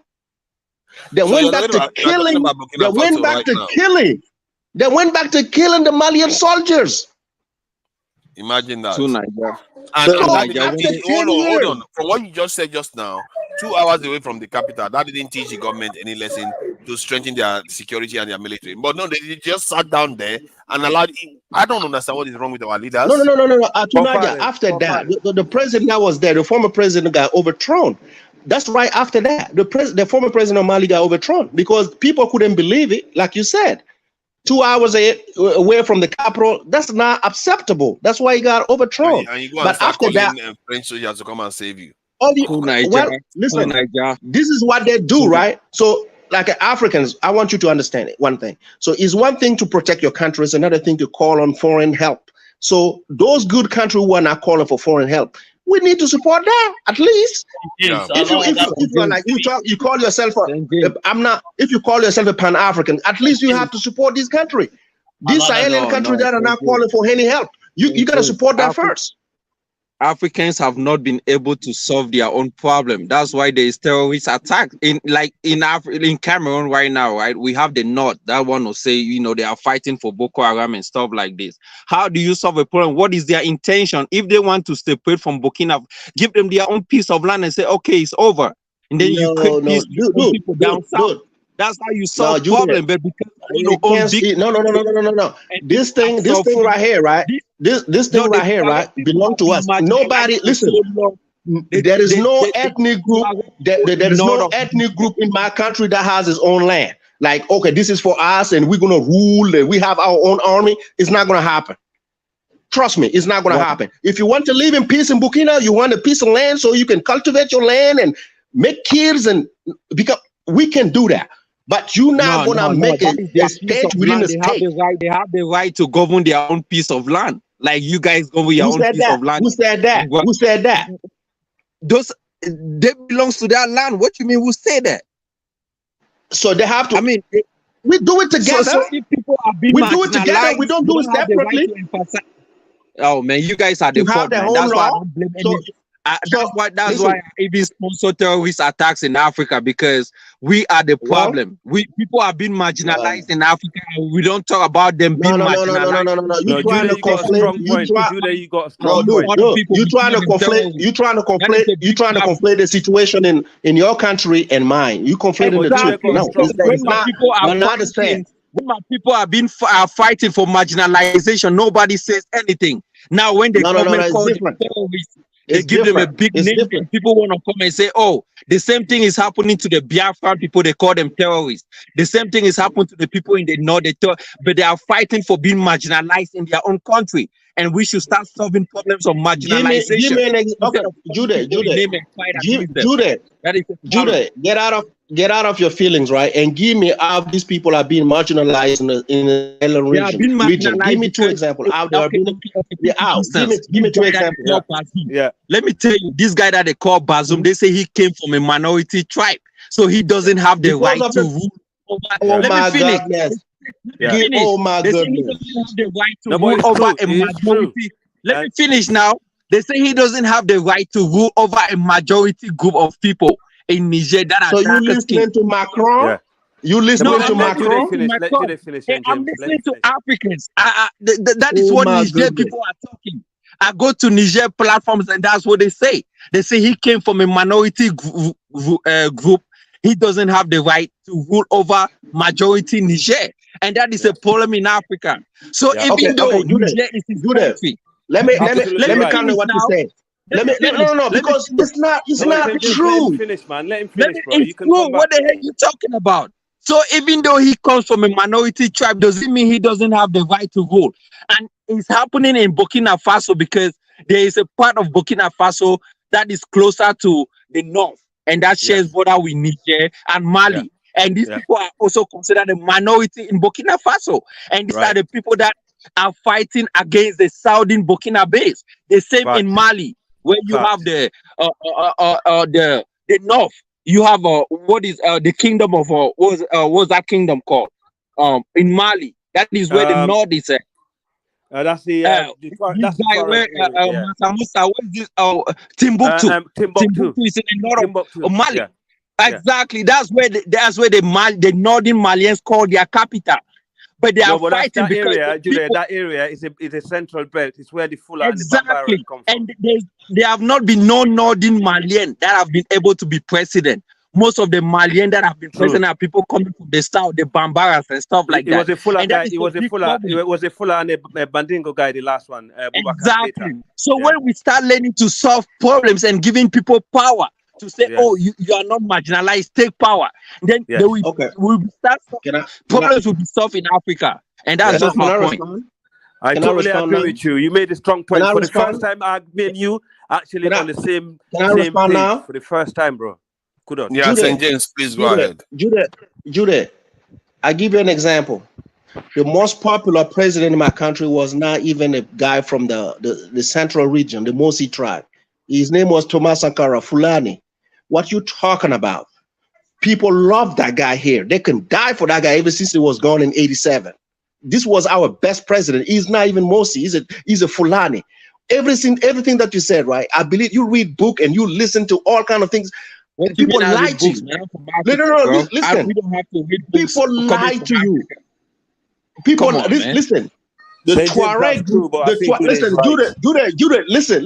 The Tuareg group that I have known, that I've grew up under, were coming from the Mali region in Burkina. They were the most resourceful group of people that I've never seen. Tell me what we have done to these people. Prosecutions, killings, nothing.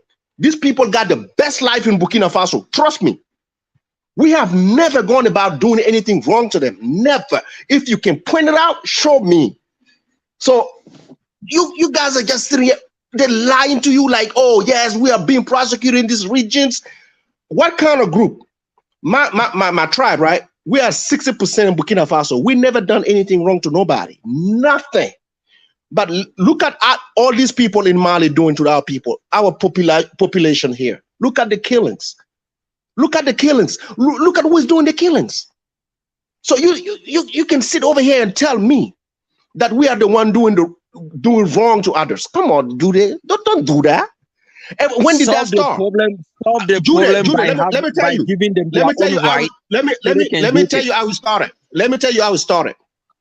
When that situation happened in Mali, right? When Mali was going through it, and everybody was watching. Yeah, I agree. Burkina didn't help Mali back then because we had a sellout president. We didn't help Mali. I give you that. When we overthrew our president, which has nothing to do with the Tuareg, in 2014, we got rid of our president.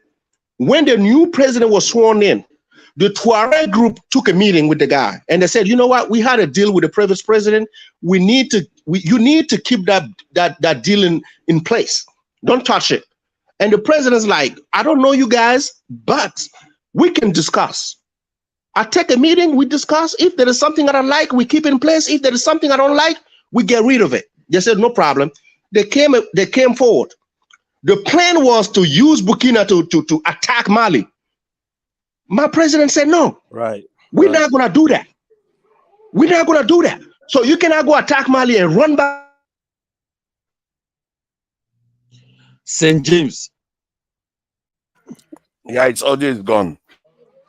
Yeah, I feel for my brother St. James, because the situation in the Sahel at the moment is like, yeah, but they are their own problems. They should learn to solve problems. He was saying Thomas Sankara is a Fulani. Thomas Sankara mother is a Mosi tribe, and where Thomas Sankara is from is not even in the north of Burkina Faso. It's in the center. But he was a Fula.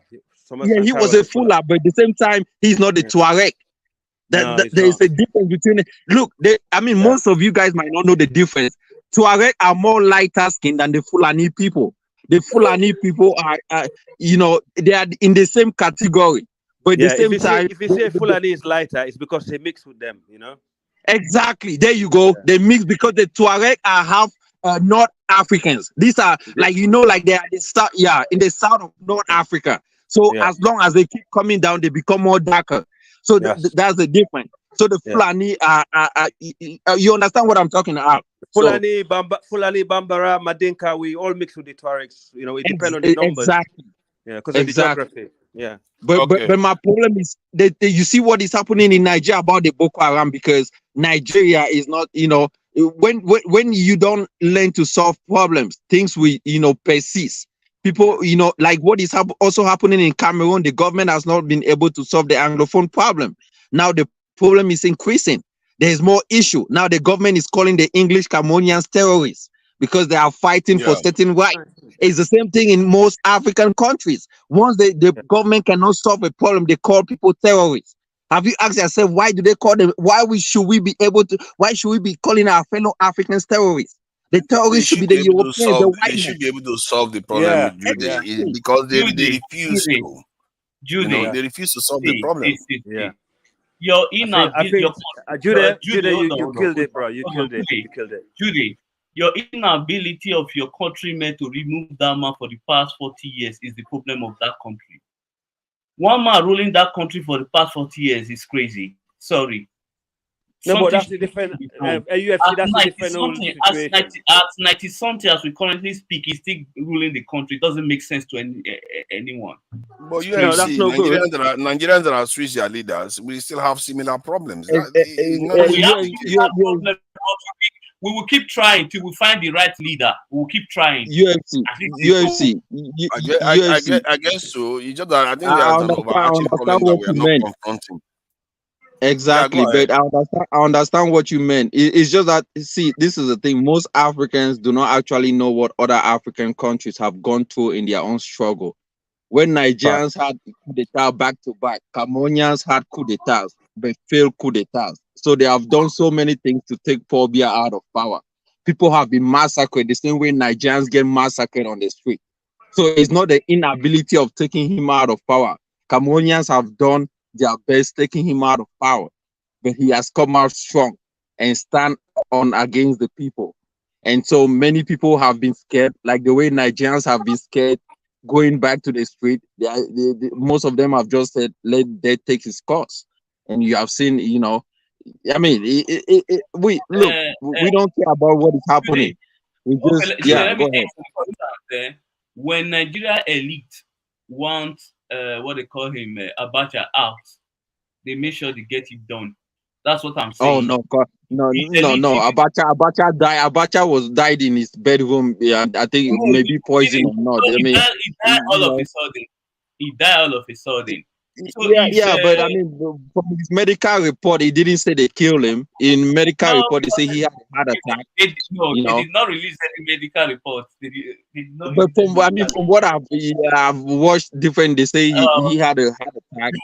That information is classified. They have not up to date. They have not released any information about what killed him. Like the same thing, I might tell you that the former president that we had, when he stayed for power, Cameroonians took him out. He got poisoned, and when he went to Senegal, he died suddenly. So these are things that happen. So the guy that came in power, I mean, like Paul Biya, like he's been there, you know, like I said, Cameroonians there have been several coup d'etats in Cameroon that had happened during his reign, but they did not succeed. There are also failures that have happened in Nigerian political system. You know, let's welcome Wale. Wale, thank you for coming in. Go ahead. What do you want to react to? Wale, you're muted. Wale, who is Wale? Hey, Junaja. Yes, yeah. Can I speak on the top what you're talking about right now? I just want to make a comment. I'm driving, but I'm just going to make a comment in a minute. Hi, bro. Yeah, let me speak in reference to what we are talking about. Yeah, go ahead. Let me speak in reference to what we are talking about, you know, about Africa right now, and all this coup d'etat and everything. In my own opinion, I think there's a difference. Let me speak about Nigeria in particular. I mean, when we talk about Nigeria, you know, other African countries say Nigeria, you know, they are very brave, they are very tough, they are like in your face, you know, particularly the people in Biafra. But I beg to differ, you know, not the ones in Biafra, you know, I know we are like that, you know, we are very brave and everything. But when it comes to Nigeria, Nigerian people in Nigeria, the orientation in Nigeria, tell me in the last 12 years, how many protests? I'm talking about rare protests. The other one was occupy the capital, and then you have the answer. That was it. We never have any protests, you know, like the Europeans or wherever, whenever something like this happens. The people in Nigeria, their orientation, they are like, sir, ma'am, you know, look at them. You all don't be deceived about the ones in Biafra. Like we are in your face, we are very brave. But the mentality of Nigeria, majority of Nigerians, they are very soft. They're not going to protest. I can understand hold on. I can understand where everybody's saying they're afraid to, you know, go there because they're going to be killed. But other European country, other advanced country, you know, like particularly in the Asia, it doesn't matter, you know, they take it up. But I think Nigeria, you know, Nigerian mentality, we are not there yet. I'm talking about the Nigerians at home, not all Nigerians, but the majority that could have embarked on this protest. We are not there yet, believe me. That's what it's not about being killed. Exactly. The whole Africa is not there yet, my brother. We are very, very, very weak in Nigerians. Because look at the Nigerian mentality. When you know, all they know is sir, ma'am, you know, they're very, I don't know, just like behave like house slaves, you know.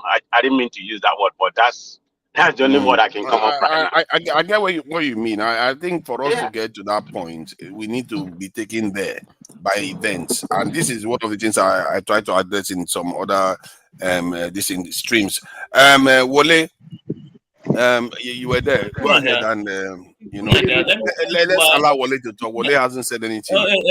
1 minute to Nigeria. The reason why most Nigerians are not ready to die for the country really is because we don't normally reward those who make sacrifice for the country. It's always the thieves and the saboteur we normally reward. So that's why most people are not willing to make sacrifice for the country.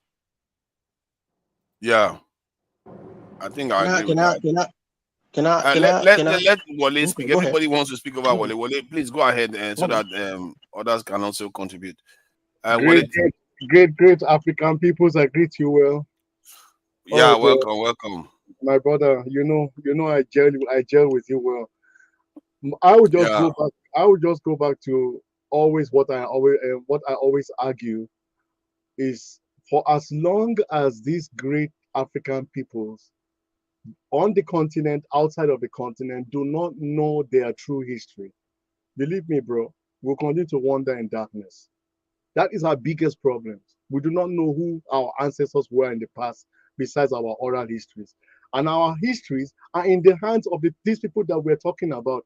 Instead of us concentrating on the true enemy, we're busy fighting ourselves. We're busy screaming at ourselves. And the main enemy, just like when you are in the circus, bullfighting, the real enemy of the bull is not the cloth, the red cloth, is the man holding the red cloth. And from that day, when Africans begin to understand that, listen, we need to go back, retrace our steps back to the past. Who were we? And who we were in the past is what we are today. Unfortunately, we are still carrying the name Nigeria on our heads. When we had independence, most African nations changed their name to their indigenous names. Nigeria, we are only the one. I'm not sorry for this. We are the proudest house niggers in the world. And for as long as we don't get our act right in Nigeria, Africa will continue to be in bondage. I'll stop there right now. Wale, good point, brother. Great point. That was harsh, but and St. James, remember how our ancestors used to live in that part of Burkina years ago with the cotton, one of the most fertile cotton ground. You know how many empires emerged in the Sahel. You know, stuff like that before our enemies came in and destroyed it. And then since then, we are picking up the pieces. To Niger, we should focus on the future. We should focus on building that. Yeah. My country has been was peaceful. No matter what you say about Burkina, we haven't seen this kind of attack on our country until 2015, 2016. I've lived here and I know that my people are peaceful. My people are peaceful. Come on, please. Have not developed the north of Burkina Faso. Give me a second. Give me a second. Let him speak. Yeah, the north of Burkina Faso is more poorer than the south. The government doesn't care. That's why in most West African countries, they don't care about the north. You go to Nigeria, Cameroon, all these countries. Okay, let's say hypothetically you're right. Let's say hypothetically you're right. Let's say that for the sake of that conversation. When you say the north part is poor, the north part is composed of only what? Only one group? Only one group, but these are the group that can stand up for themselves and defend themselves. And say, I mean, if a government, let's say a government made a mistake, right? And the government now tells you, I'm willing to sit down and have a conversation with you so we can come together. So you refuse. So you say no, you don't want to. You don't want to sit down. No. So they don't want to sit down because their government have not given them the right decision. You cannot say, "Oh, let's sit down and discuss what are we going to share power? Are we going to do things together? Okay. Are you going to do what I think? Listen. So listen. What I do, right? What I do, right? Without giving them something to talk about. So listen, what I think? Listen. If you listen, let me give you a solution. Please. When you when you constitute yourself, listen, when you become a rebellion group and you act like a rebellion, this is how we're going to deal with you. So this is what my forefathers have taught us, and this is what we're going to keep doing until we come together. So if you feel like you are listen, if you feel like that posture, people are going to like that posture, listen, going to be high poverty rate because you're trying to solve a world problem by fighting. What you listen, I don't want to. I don't care. I don't care. Listen, for us, right? For the outside world looking at us, right? I don't have no feeling for them. I don't care. What I care, right? What I care is what our forefathers have left us. That's what I care about. Your feeling, whatever you think about my people, I can care less. Listen. African countries, they don't care about the minority. I don't know everybody else's situation. Listen, I don't know everybody else.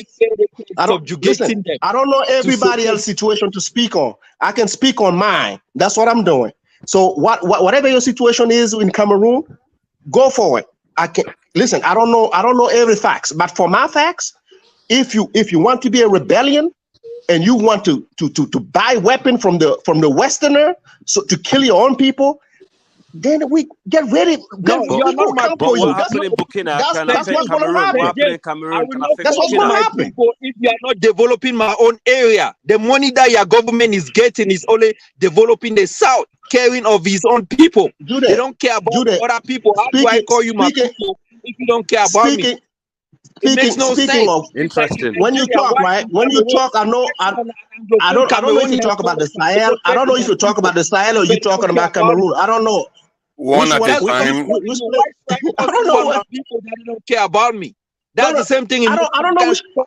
Why should a person in North Nigeria call a person in the South my people? Why they are not developing the North? It makes no sense. So the only thing I'm gonna do is fight against you because you are not taking care of me. And it's your duty because you control the government. Right. No, I agree with that. As I said, I don't know every country's situation. So you talking to me like I know everybody's situation. I don't know what's going on in northern and southern Nigeria. I don't know. That's why I'm here. No, Judah, let me finish. That's why I'm here to learn. St. James. When you, I don't want you to keep arguing when there's no point. It's not an argument. Yeah. It's not. Listen, when Judah came, listen. When Judah came with the French and Anglophone Cameroon, right? I never called on that show and argue with Judah. I never did that. I just sat down and listened to him because he come from a minority group. He feel like they're being done wrong, and he want to talk about it. I want to listen to that. I want Africans to learn from it. But when we talk, you want to argue about things that you don't know. That's why I'm like, okay, you don't know, and you want to argue. What's the point? What's the point? Minority group in Burkina Faso.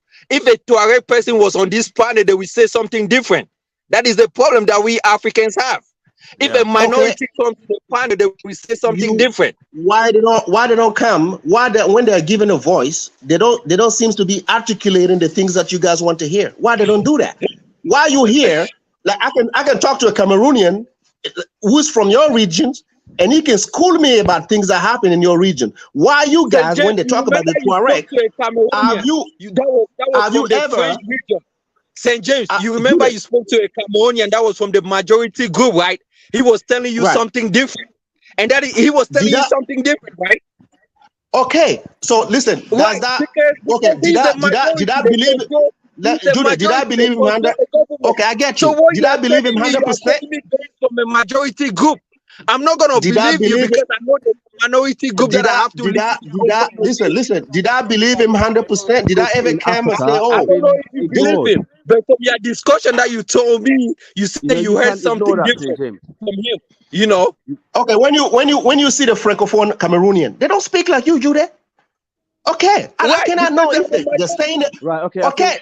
Did I say that's a fact? Did I say that's a fact? That's their opinion. That's their opinion. I go by their opinion. That's what they said. You saying things, I listen to you, and I'm like, okay, I understand what you're saying, but I'm not saying that's the fact. That's what's happening in the country. I don't know. So you're talking about the Sahel region like you don't. Let someone else grab the mic. Let's move on.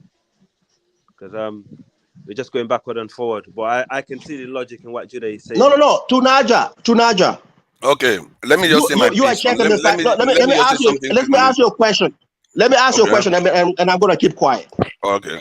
Have you ever heard the people, whatever name that you guys gonna attribute to this group, right? Have you ever heard them say that this is what we want in Mali, this is what we want in Burkina, this is what we want in Nigeria? I would like for you to answer me.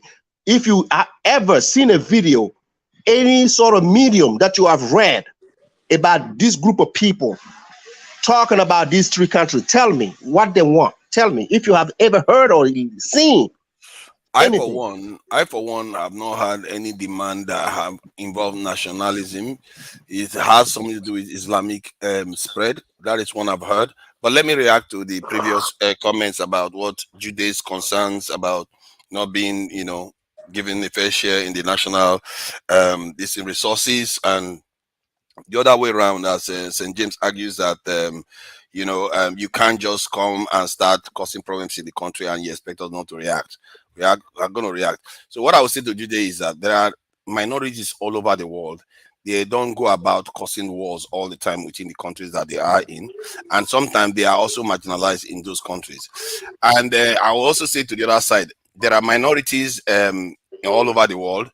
They don't go about fighting the minorities every single time. So it tells you that there is something we are not doing right on both sides. We have to stop the idea. We have to stop the idea of fighting. And I worry that hold on. I worry that in between us, people are fueling the conflicts. And they are fueling it, so I guess worse. And what do you expect? If people that are so poor, their resources have been diminished. I'm not even sure these nations have ever been this poor before. And hence, you see this kind of conflict flare up. And I think the leaders have to take that into account when they are trying to negotiate and find ways around these conflicts. You have to realize that people are suffering. Both sides are suffering. And minorities also have to understand that there is a price to be a minority group sometimes in the country. You have to also accept a level of inequality that tends to happen, not necessarily in terms of individuals, but as a group or region. Like in the UK now, the South is far more developed than the North. Like they call it the North and South divide. They don't go about fighting each other every day. They have what they call put in place. There are laws put in place. These people are not being discriminated. They can have jobs in the South, but in Africa, it's not the same. Exactly. That's what needs to change. That needs to change. That's why I talk about solving problems. We don't solve problems. Yep. Yes. Yeah, I agree with you on that one. I think we have to be meeting halfway and solving some of all these problems. You should be allowed to, from the North, go to the South, get a job, vice versa in the North. But there are always areas that get more investment than the other. This is the natural way societies are structured. Even when you try to equalize, it's lopsided because some massive companies always founded in certain regions. Another thing in Africa is we don't diverse our economy. You see, most jobs in Africa are concentrated in the economic capital or the capital city, or probably Lagos or Abuja. We forget about the communities that are far in the suburbs. It makes no sense. In America, where I speak, there are certain states in America that when a business or they want to create a company, the government sit down and say, okay, Amazon company want to create warehouses. They send it all the way in interior and they construct apartment. Anybody that want to get a job there travels like 45 to probably 3 hours just to go in that community to work. That makes people move in that community. It creates people, it builds that community. In Africa, we don't do that. Instead of creating companies in Lagos, why not create it in Borno? You keep saying in Africa. You keep saying in Africa we don't do that. How do you know all of that? Are you sure? Oh man, we don't do that in Africa. That's why we have so many problems in Africa. Jude, how do you know some of this current government have not tried? How do you know that? You cannot make a blanket statement. Listen, you cannot. Okay, if you talk about your point, I get it. No. Listen, if that's you talking about Cameroon, I get it. One mic. If you're talking about Cameroon, okay, can I speak? If you're talking about Cameroon, that they haven't done anything, to empower this region that you are talking about, Jude, you don't get no debate from me today. What I'm saying is, just can I finish one statement?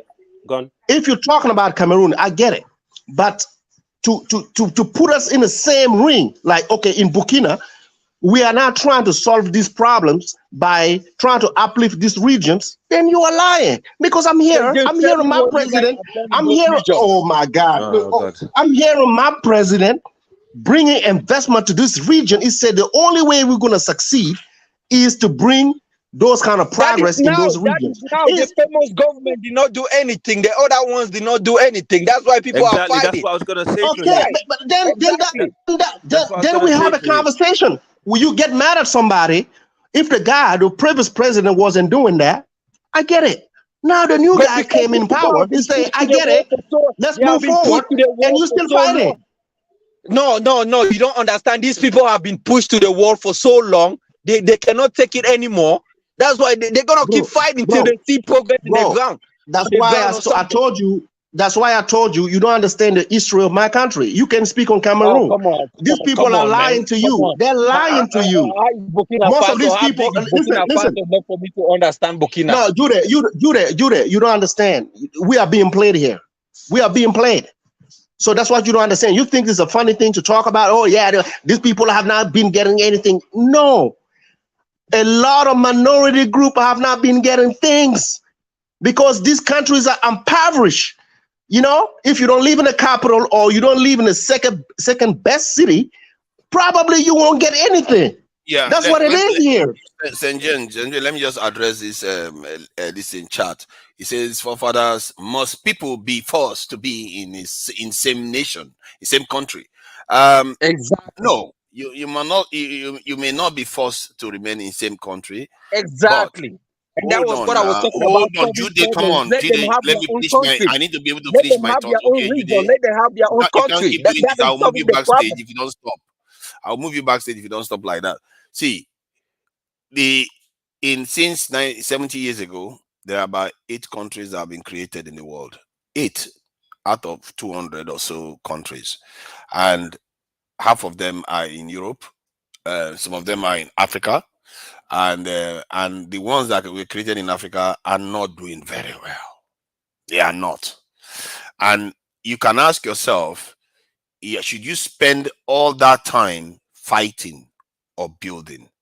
Would your children thank you for bequeathing to them conflict and war and poverty instead of building? Because our greatest enemy is conflict and destabilization. That is the greatest enemy we have as a people, because you don't have chance. While you are doing that, you will never build. You will never build anything while you are fighting each other. So you have to look at this stuff from the point of view of, okay, what is the practicality? What is the possibility? You know, it's possible to do all kinds of things, but it doesn't mean it's likely. And why should you put that energy in likely than do other things that are more likely to happen and benefit your people and your children and the future generation? That is the question. And this is why people that pursue secession and fighting each other, and many of the countries that were even created among that 8 was not because of secession. It was the civil war that started and then it led to secession. It's not necessarily that they just started from secession in the first place. So we have to look at things objectively. Look at the Kurds in Iraq. They've been suffering for a long time because they wanted to secede. If they spend that energy building, maybe it wouldn't get this bad.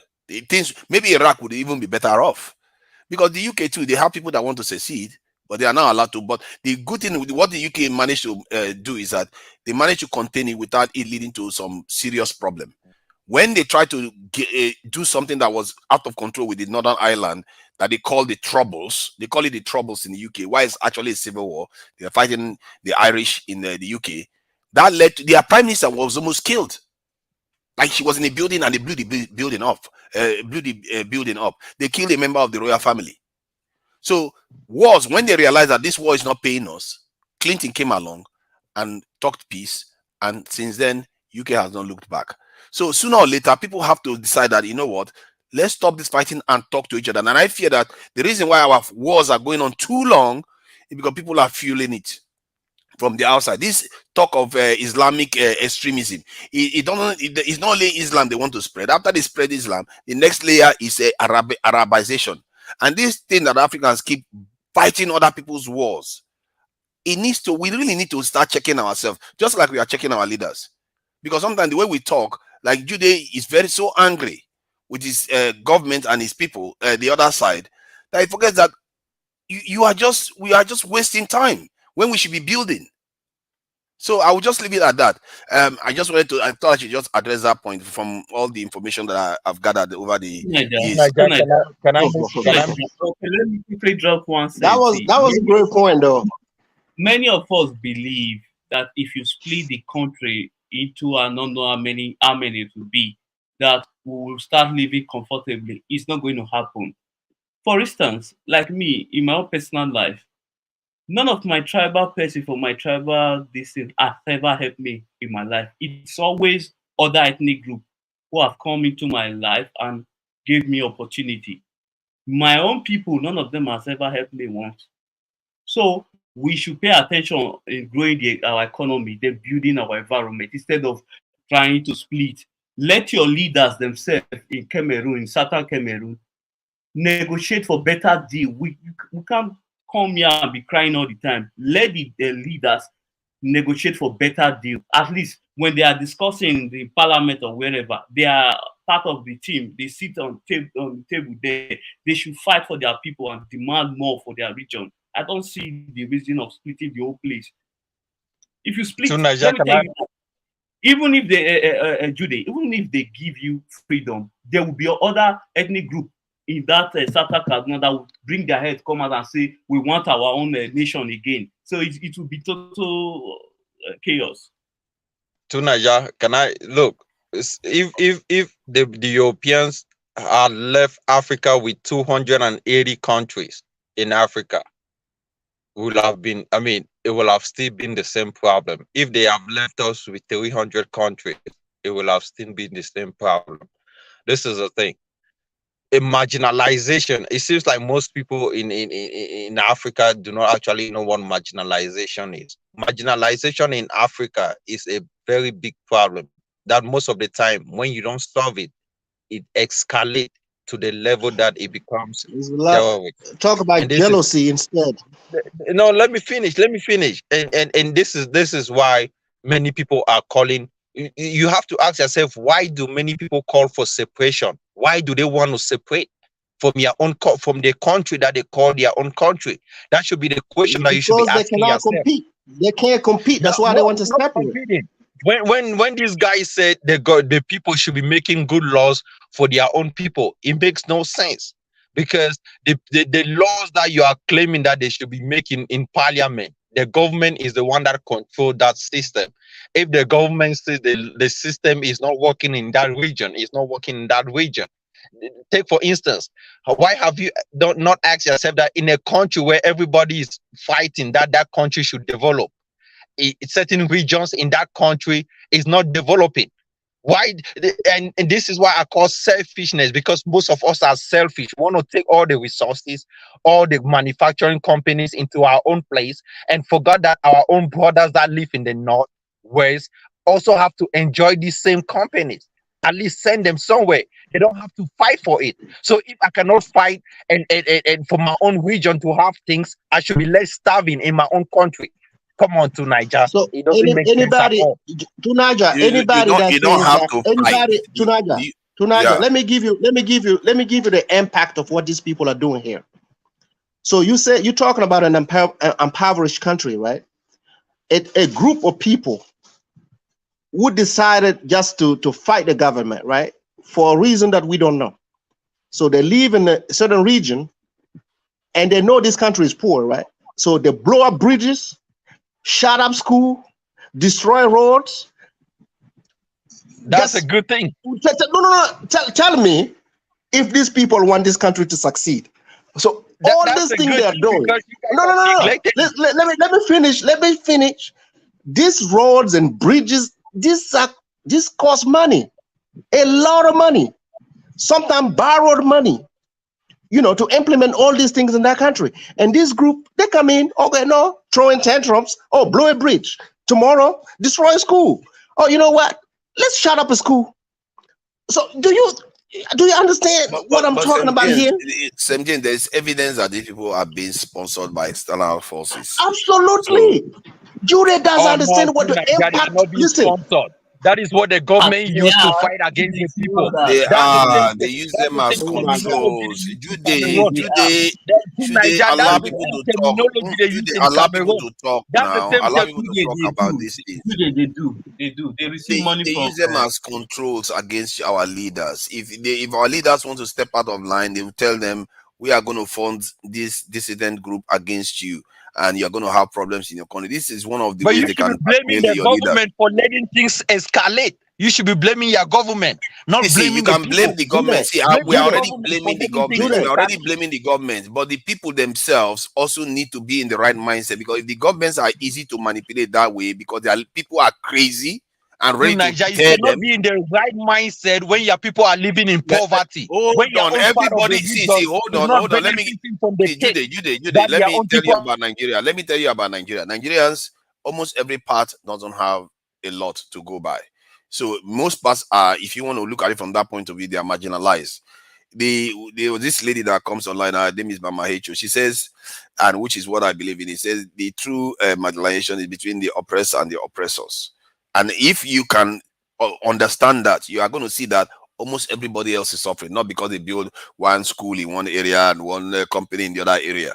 And from the context of Nigeria, you tend to get this idea that some people just want their people to be at the top, not necessarily because they are objectively the most marginalized people. Like if you look at Nigeria now, the South, they are one of the most marginalized groups. They produce about 70-80% of the foreign income revenue from the nation, and yet they don't account for much in terms of national share of stuff that is going on in the country. If you look at the Hausas, they are the largest ethnic group in Nigeria. They produce only one president that ruled for about 1 year in Nigeria. You don't see them tearing everywhere up. So it's perception. Some people perceive that they are being a kind of denied opportunities. Nigeria, how are you solving that problem of marginalization in Nigeria? See, hold on. That's what I'm trying to define. That's what I'm trying to define. Some aspects of marginalization. Buhari was a Hausa Fulani, by the way, and Kanuri. Yes. Yeah, but it's not. He's Hausa. He's Fulani. I mean, he's not. No, it's Hausa Fulani and Kanuri. There is nothing like Hausa Fulani and Kanuri. No, but he's mixed. Pick one. He's mixed. His mom is a Kanuri woman. His dad is half Hausa, half Fulani by blood. So it's what he claims and what his family, the people he goes and marries. That's his family heritage. Yeah, that's his family heritage. Yes, and because what I'm talking about is somebody that says I am Hausa. Like a pure, you mean like a pure Hausa? Like just only pure Hausa has not ruled the country, or somebody that claims Hausa has not ruled the country. Okay. Nobody has done that. All right. So and they make up the vast majority in terms of the largest group of the country, but they have not ruled the country. So the point I'm trying to make is that some groups will say they are marginalized compared to other people, but in reality it's not true. But you are just saying they are marginalized. So in other words, their marginalization is from their own point of view, not necessarily the objective truth. And when you are dealing with that problem, you have to focus on reality. But the problem with our nations is that reality is often denied the people. The truth of the situation is not often discussed. Everybody is talking in silos. Everybody's in their own area complaining. And guess what the foreigners will use that for?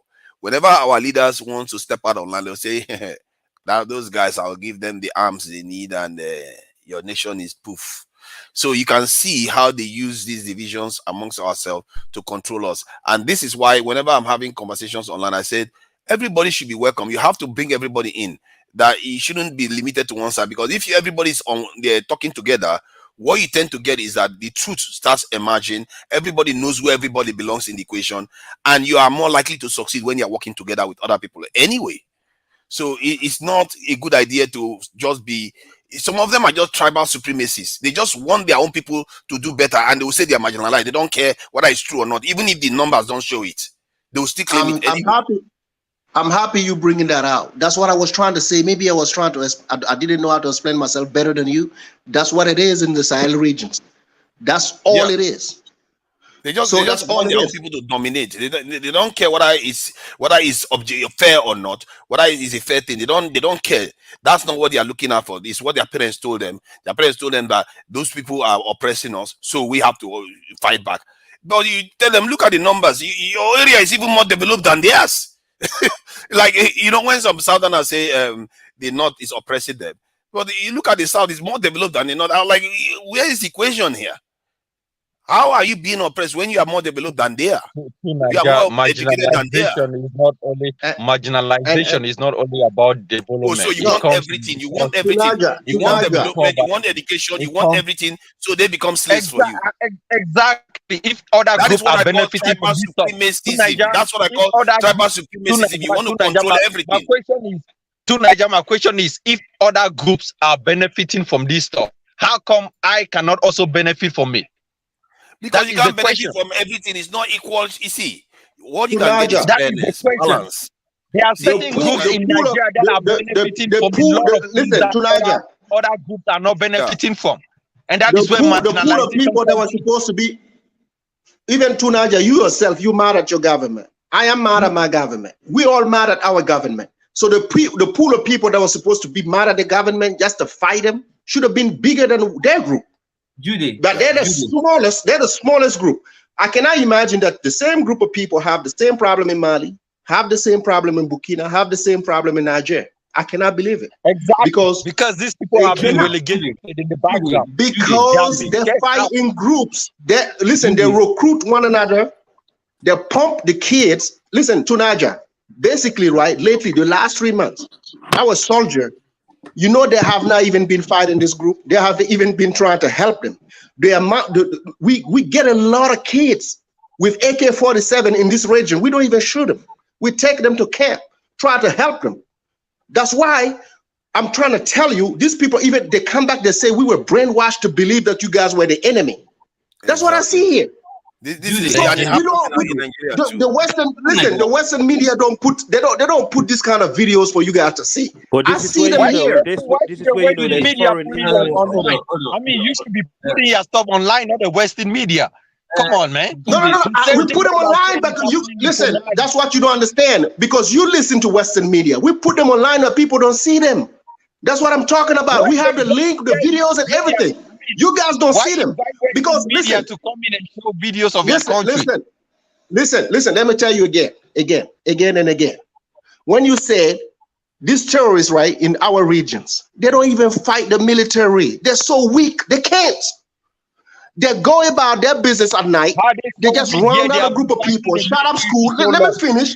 That's what they do. They kill anybody. You can pick anybody on the street to go do that. James. That's what they're trying to achieve, James. You got to understand that when people are rebelling, you know, they will do anything to destroy. That's what I told you, Al. May God listen. That's what I told you, Al. You don't understand what I'm saying. May God come break us up. That's what I'm saying. They can rebel all they want if they don't articulate what they want from us. If they think it's gonna be true fight, we're ready for that. For me, you understand? We're ready. For me, our government, we ready. Listen, St. James, for me, the most important thing is to try and get whoever is recruiting our kids in there. Yeah, it's basically, you know, to some educational team to go up there and educate the youth not to get involved in this armed group. Because we already put the money in there for that. That's what I told you. We have the camp. We get them. We put them in camp. We try to help them get out of their brainwashing. That's what we're doing. But on the other hand, there is a country to protect, and we don't do mercenary here. We don't do talks. We don't do none of that. For us, right? Let me tell you, for us, right? But listen, you guys been talking all this time. Let me just bring it. Exactly. You have to talk to them. Yeah. What you need to do, you talk to them, Tim James, because these kids, they're the one that doing the killing because I saw a documentary of one of the kids that left it in. He said the worst decision they ever made is to join them because they treat you like a slave. You know how these Tuaregs are like, bro. These people, they're racist, right? And some of these Islamic states, they actually are North African. You don't understand. Some of these people don't want to be saved. I have seen Oh, it. St. James, Some of come these on. people The don't way want to you be talk like saved. that, You I need to see why stop the somewhere. I see why the terrorist group is lasting so long in Niger, Mali, and Burkina Faso, because you guys don't want to negotiate. You guys don't want to do talk. No. You go to That's the problem. Cameroon, That's you the You problem. negotiate. cannot fault You you go, on listen, that, you That's though. go the to You cannot Cameroon. fault that's him on the that. problem. You guys are not even doing much better. So don't keep quiet. Go negotiate with the people in Cameroon. Over here, That's where No, the problem negotiation. is. We're listen, gonna James. That's not negotiate with the necessary. people. That's not Listen, we're necessary. gonna negotiate with the people who want to negotiate. The one that don't, we got something for them too. We gotta have both. That's That's what where we're the doing here. problem is. So if St. James, you you're feel like losing okay in lives in that Cameroon it country, hasn't bro. A lot of so people are dying. in Cameroon You right can't keep saying it that. hasn't been better. So I don't know what kind of solution a Cameroonian can give a Burkinabe. You It don't have a hasn't been solution better to me. because the government haven't negotiated. That's the same problem I'm telling you. And that's where the problem is going to keep persisting, because our government don't solve problems. They want to We fight almost and spend all listen. the money fighting. We Yet almost at the everybody end. is losing. Listen, you don't understand. We almost Why at the their end of government this. in Burkina Faso is losing, the people in the north are also losing. And that's the problem, because Losing you what? spend all your resources fighting your own Losing people. what? No, You it's Tell spend me true. what all they're your All losing. that resources money, fighting if your you own actually pump people. that money That's why your in a country better remains place, poor. yeah, all that money that you're spending on defense, you could spend that to develop Exactly. your country. That's what you It's Exactly. don't being There you spent. go. understand. It's being spent. Listen. When something happened, right? You cannot sit here and say, okay, I can walk it. You can walk and chew gum at the same time. Trust me, we can do it. So the people feel like we can do it.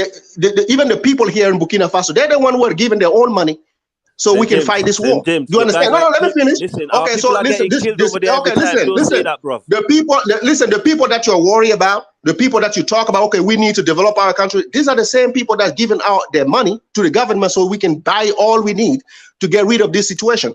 Like I said, we're gonna negotiate with anybody that's come forth who wants to live in peace in Burkina Faso. We will do so. But the people that don't, we will have something ready for them too. That's what we're gonna do. Yeah, and we have to kind of separate the ones that are like the people causing trouble in Nigeria now. Even if some of them come from the Fulani stock and some are Hausas, you don't persecute the whole Hausa people. You have to know that some people are actually being like criminals or terrorists that have been recruited to doing those things. So it's not the entire group. And I fear that some of the way St. John and Al and even Judaism is almost like, oh, if you disagree with my side, then it's a tribal thing somehow. You want to fight the entire group. Because some of all these movements we see in the Sahel is not necessarily about the whole tribe, it's extremism. It's not tribalism at all. It's not. You're right. It's extremism that is taking over that wants to Nigeria is dominate back. other parts of They're the world. recruiting our children in there. That's the problem. The former That's what I'm president worried of about. Niger. To Nigeria, do you know that the former president of Niger, he was a dark-skinned person from the south, and he finished his two-term mandate. He was there for 10 years, 5 years, I think 7 years, 14 years. He finished his two-term mandate as soon as this guy came in. He only did two years in power, or maybe one, and the people took him out because he was from the minority tribe. And you're gonna tell me his own group is not gonna fight? If you are saying that, then answer this question. Then answer this question. Is that the same case for Burkina Faso, Mali, and Guinea? Did they have people from minority tribes in office before military regime The same thing in Burkina Faso is the north has been marginalized. There is no development that is happening in northern Mali. But then you in shouldn't northern see. Burkina Hold on, Faso. you just draw a wrong equivalence. You just draw a false equivalence between the tribe of the Nigerian leader versus the reason why the coup happened. You made it a tribal stuff when it could have just been. Every group of people in a country have their own system of marginalization. It's not going to be the same for every country. If that was the case, Nigeria, the hold people are on being now. marginalized You because don't let people talk. If that was the case, what will happen is that the military will be going after the tribe of the Bazoum. They are not going after the tribe of the Bazoum. They remove him from office because of him. Because of his policies, they don't like it, or maybe he wanted to fire them. Some people say it's for personal reasons. That's why they moved him. It is Bazoum tribe right now that is fighting for his reinstallment, and they are being considered a terrorist. It is Bazoum tribe that is fighting. They are Arabs, by the way. They are an Arabic tribe, very tiny minority in the country. But they are Nigerians. Yeah, but they are going They to also fight. have the It doesn't same mean right they will like succeed. every other person in Niger. See, the coups have happened in countries before. I think Niger has experienced many coups, and I don't think it was tied to tribe. Really, you have to understand, military coups are not always. Most of the time, they don't care about tribes because the military tends to be more of. It tends to represent the country. If you go to the barracks or military barracks, you are going to find people from all parts of the country. So I don't subscribe to the idea that it's because it's from the Arab group. It's just No, the to time, Niger, you really don't timing. understand. I'm not saying that there have not been previous coup, but this one, as we say, was of him being coming from the minority tribe in Niger. I don't think so. That's I what don't I'm saying. subscribe. I don't subscribe to that. They would have prevented him from being in office in the first place. They would have stopped him. No, they Instead of couldn't prevent him because the other president that left. Okay, let me tell you what happened. The president that left chose him because the North was already having problems. So he chose him as the president because he think that was gonna solve the problem of the terrorists. There was already There was already a group that was already talking of marginalization. That's why yeah, the former but government chose him. before a president chooses someone, they consult all stakeholders in the country. I Oh, don't come on, subscribe to the Tunisia. Why are you see talking as for you want to for compare one. Africa to Europe? No. That's how it works. That's Oh, how it come works. on. African leaders are not stupid. A president in See, power. you just because you want to believe something is always tribal doesn't mean it is. As a matter, I don't even know how you connect this to tribal stuff. This is military coup that's happened in other countries that is not tied to tribal listen. I just link them somehow because this guy somehow. Oh, how about Mali one? Mali is a minority. Is that why they removed him from office? How about Burkina Faso is a minority president? That's why they removed him from office. It's not true. What you fail to Don't connect understand, anything that what are you not fail to connected. understand is you want to compare all the coup as the same thing, but it's not. That's why I'm telling you. Every country has their own reason for the coup. Now, if you want me to That's the explain problem what now. happened in You Mali, just find I you can just explain have it to to look you. for an excuse to choose one No, as. what happened in Mali is the guy that took over power. When he came in power, he was still a sellout to France. So they had to do a second coup and took him out. The same thing happened in Burkina Faso. Yeah, but look at all this thing that they passed now in this in Niger. It's mostly against France, not against that tribe. Tunaja. Yeah, go ahead. Yeah, As a Jew there, but how did because you the find guy out? was they claimed that the guy was selling their Can you- resources to can you- France. So that's why Can they're you mute attacking Jude? France.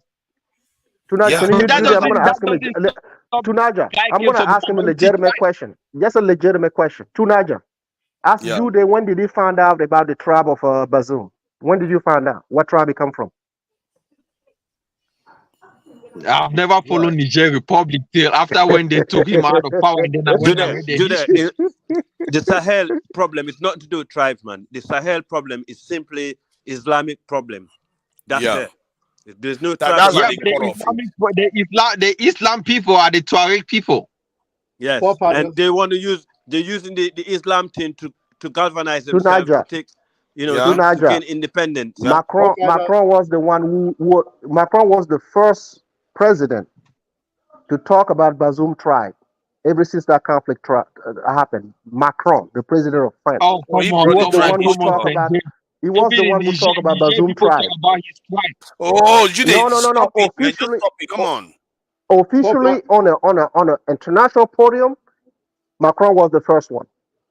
So Macron, no one even knew about this guy's tribe. No one was even mentioning it until the president of France talk about his tribe. So to make it look like that's why they removed him from office. Come on now.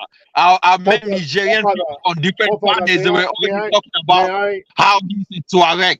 How he doesn't have the right to rule over a majority group of people. Let me say this. Even if it's because of his tribe they removed him, it's what they are doing with it now that you should be worrying about. I don't know why you keep holding on about this tribe. And the tribe that this guy is from is such a small tribe. They're not even up to 500,000 or so.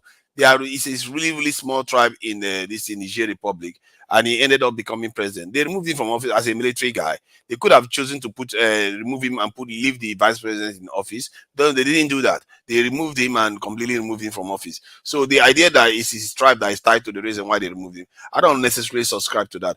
He wouldn't have even made it far to an election if the country didn't want him because he was from that tribe. I think these leaders just came in, one, either for personal reasons or they saw what was happening in the Sahel and they too didn't like what the French were doing to their country and they wanted to have a piece of that. That is what I think, or maybe a combination of both. It doesn't have much to do with tribe and all. The military people don't care too much about that. Nigeria, when the military was in office, most of the leaders that were our military leaders were from minority groups. Most of the leaders in Nigeria that were the other Fulani, Kanuri, Nupe, one of them is from Plateau. So they are from minority groups that they emerge from. So I don't understand this idea that military coups is based on this in tribe. I don't think so.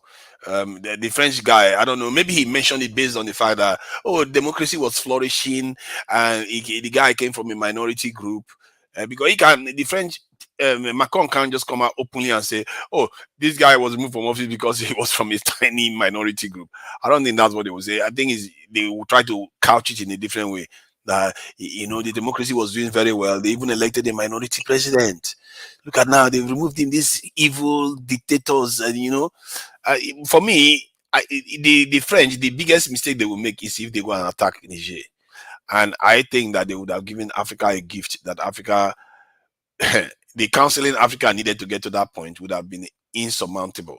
Because if they go and attack Niger right now, it's going to galvanize the whole Sahel. It's going to galvanize Nigeria too, and especially northern Nigeria. It's going to galvanize northern Cameroon. It's going to galvanize Chadians. Because what that will reveal is that they are asking you to leave their country and you attack them. And people are going to see what it means to have military, French military in their countries. They would have revealed it. I agree with you.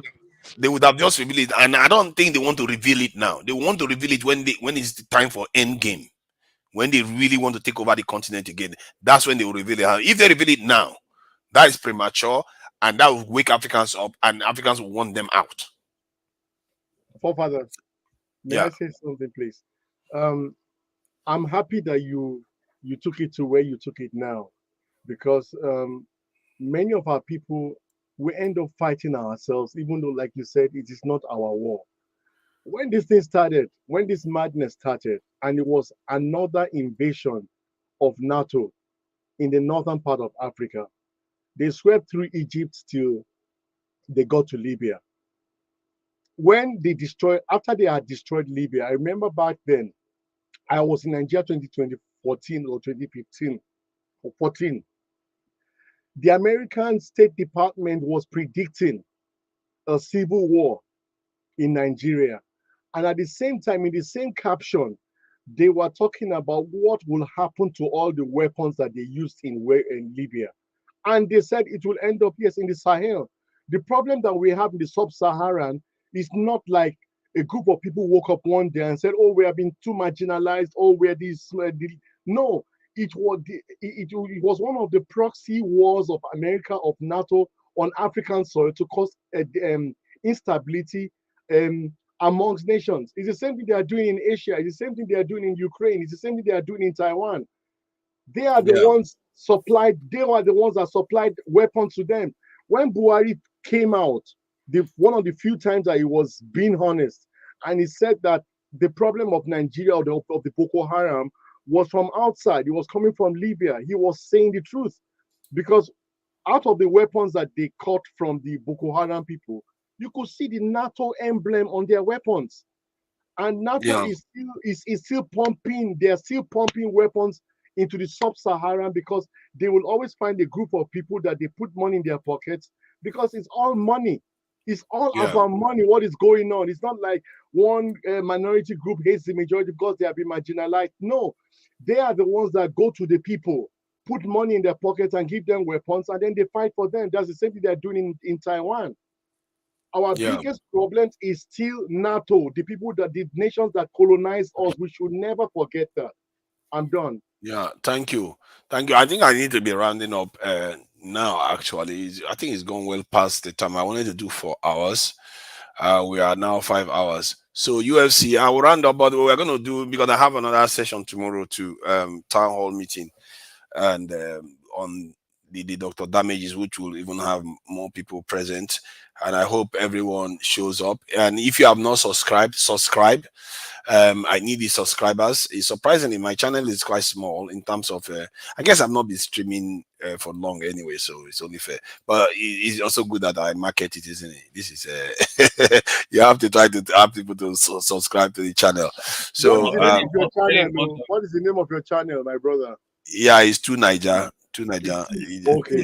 Let me get a link over and put it on this. I think it's showing on the scroll bar right now, and I'll put it in the chat. If you've not subscribed, please subscribe. Otherwise, I know where you live. The channel is growing, but slow. It's growing, but slowly. I don't subscribe, but I'm number 341. He grows by 2 every day, 2 per day. At that rate, it's going to be next year December before I get to 800 or 1,000. My dear brother. Yeah. I'm happy that I met on this forum today.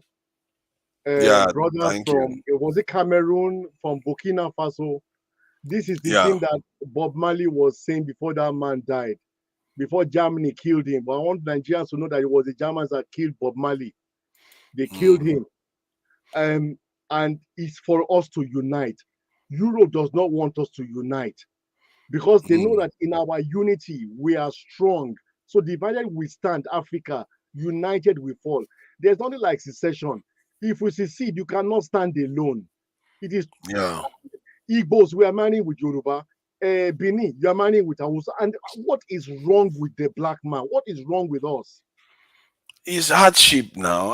If you are suffering like this, can you imagine? If you ask me, sometimes when you look at it, I actually think we are behaving ourselves quite well, because if we people suffer like this, they would tear each other to pieces. The Asians would have dabarued everything long time ago. They was like, this is too much. Oh, this is too much. We are not going to let it happen. You look at the French. They want to remove. They want to increase the retirement age. They almost burn the country down. Go ahead. If you look, sometimes most of us Nigerians, we are not honest. For instance, like in Nigeria, there's a small tribe in Delta State. They control almost close to 50 to 60% of top 10 big banks in Nigeria. No one is bothering them. They are good at that, and they are just dominating that sector. No one is crying. Nigeria is like that. There are some certain sector you will see some like a set of people dominating it. It's normal. They are good at that. Let them. This is why when Buhari said that stuff, that when people are talking about, say, marginalization, they just want more. They want to control more of the country, because in reality, I think countries, things the way nations are is that there's a balance of power. When there is an imbalance, you are going to see tragic events occur. So what happened after the Civil War? If you look at it, if anybody knows the study of dynamics of power, will know that there's going to be a problem sooner or later. Either the southern part is going to enslave the north, or the north will fight back. And the north, the latter is the one that happened. The north fought back and took control, because that was the only power they had in the country, while the south had a lot of resources, education, and all the rest. So, and that is the balance you still see today. But many people especially in the southeast and the south, look at it like, especially the southeast actually see like, it's against them. But if you look at their population, their land mass, and the contribution they make to the nation in terms of raw materials and foreign income, and economy. Exactly. So what else do you expect? You want to dominate the entire country, you have to be president, you can't get everything. You're already more developed than the vast majority of northern territories. The funny thing is that they control the area I like most, economy. That's what that's what I care about. You can be president, I don't care. The economy, and finance. Yeah, but that area is not enough for them. They also want presidency. They also want more development. You see, that's why I feel like sometimes we miss the point that if you want more development for your country as a whole, fight for it that way, instead of always fighting for it based on tribal or ethno-national positions. the Jewish ethnic group, if you notice, you hardly see them in a political position, but they control almost world economy. Any large economy you find, their print is there. Their presence is, you feel their presence there. So They tend to show up in special advisor roles quite a lot. They tend to show up in all these external consultant roles. Thank you. Yes. They show up quite a lot. Andre, thank you for coming in. We are rounding up. So, but may I just yeah. just drop this for I've said it before. I want to repeat myself again. Yeah. The day I'm talking about the so-called Negroes in Nigeria, the day we know the history of that place that was cut out by design in Berlin, 1884. It is the greatest conspiracy ever.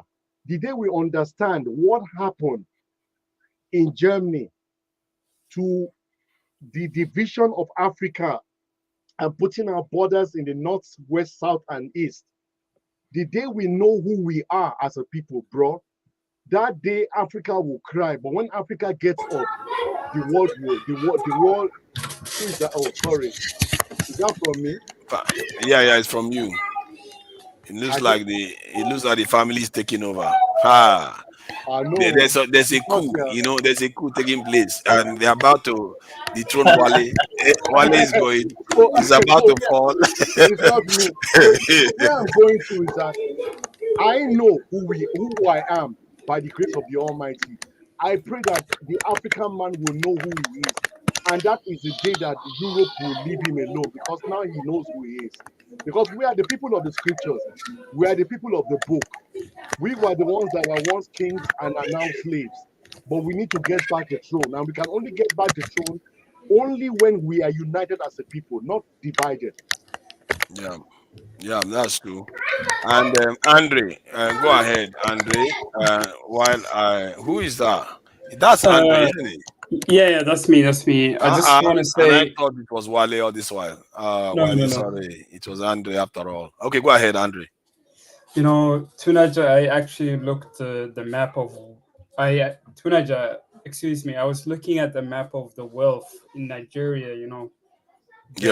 The south is like doing okay for itself. Compared to like how much people in the south make more money.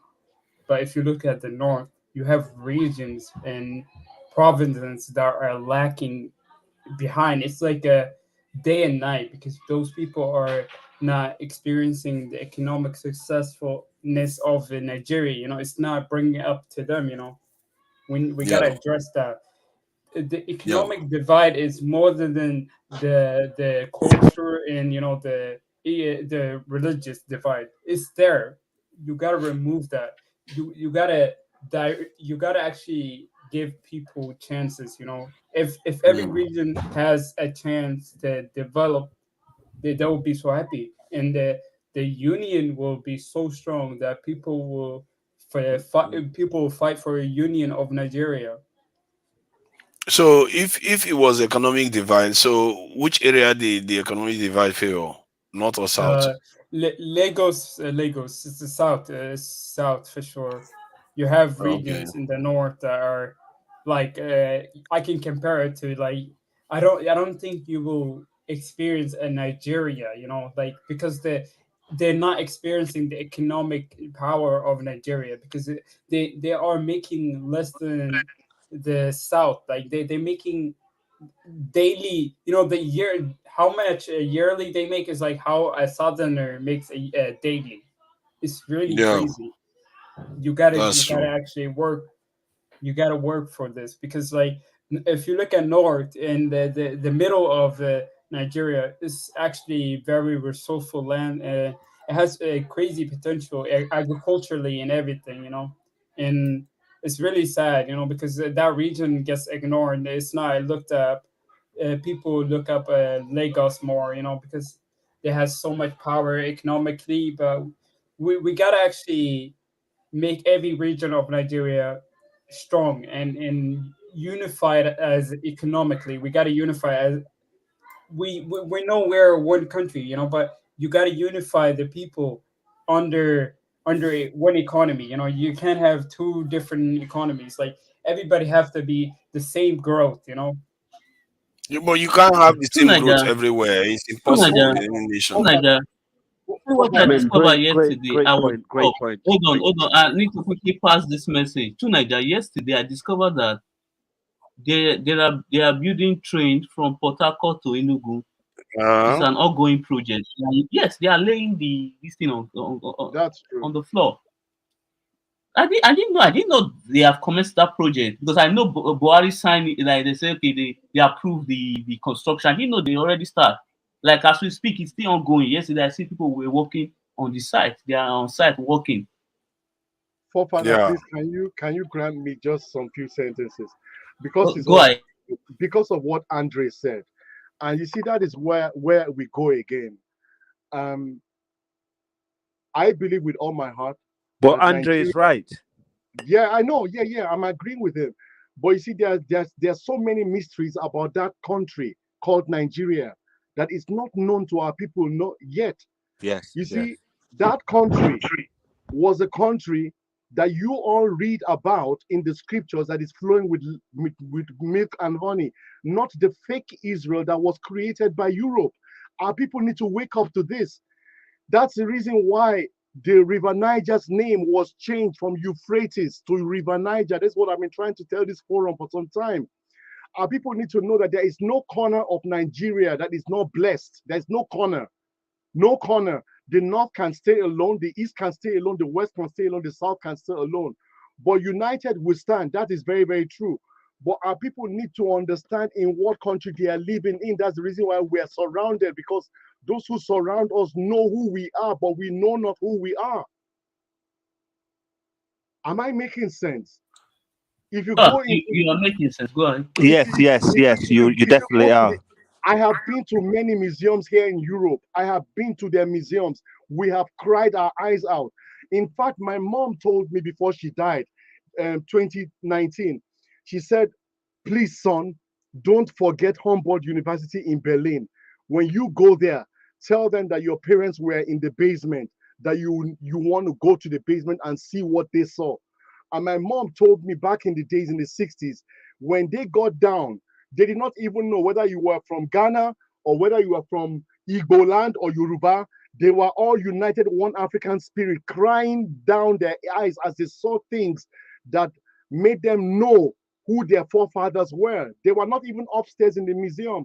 And many things my parents saw back then have been taken down into the museums. We can only read them in books. Where am I going to? The history of Nigeria goes beyond that name, Nigeria, that has been put as a stamp on us. We are great. There are nations in that country. I'm talking about ancient civilizations that in that country whose exploits are buried under the ground around the River Niger and River Benue. I'll tell you the true name of River Niger again before I drop. River Niger is Euphrates. And the day you understand what Euphrates stands for historically, then you are nearer to the truth in Nigeria. Thank you. Sounds good. Sounds good. So I think I will be rounding up because my time is up, and there's a lot of message coming through on my phone that stuff is going on. I was supposed to have ended it 4 hours. This in for 4 hours, and just to Thank react you to this so stuff. much. Thank you. So You try yeah, 5 hours. That's good. yeah. Thank you all. Thank you Yeah, all, I just want gentlemen, to for coming say in. thank you for having me. I got to say my point. You know, thank you, Tunaja. Yeah, Andre. Thank Yeah. you. Definitely, I would like to see you again, Andre. And it's a I shame that appreciate when you every came in, one we of are you too. Thank closing you. down. Have a lovely evening. Yeah, thank you for coming in. Let me say some thank you to the people in the chat. Chigozie Michael, you have been disagreeing with us and agreeing with us. Thank you for your presence in the chat. Caesar, I see you there. Bolo Waga Ladi T. I see you there, Ike Ogiamen. I see you there. Thank you for coming in. And just I know I won't be able to say everybody's name. Frank Will is there. And till next time, we have to be watching out for leaders that are, messing about. This is why I thought I should, review some of these speeches. Francis Ene is there. Simto Franklin, the Magul one, MD 2V4. That's that. Peak, I see you there. Peak, I see you there. And Kulata is there too. I see you there, Kulata. Thank you for coming in. And till next time, Oga, I see you there too. And next time, watch out for leaders that are always rushing to foreign capitals for no good reason. 3, why the choice of London? This is an indication of, well, for want of a better word, of a neo-colonial mentality. Any major meeting in Nigeria affecting Nigeria affairs, our leaders will jump into the aircraft and they are going to London. It's as if some people are genetically, umbilically tied to the, imperial attachment, colonial attachment to London. It's as if they think better when they are somewhere on the streets of London. And maybe it's a psychological deficit. Let us go to London. Ruben, but there are other things they do in London. Well, yes, they also go there for medical.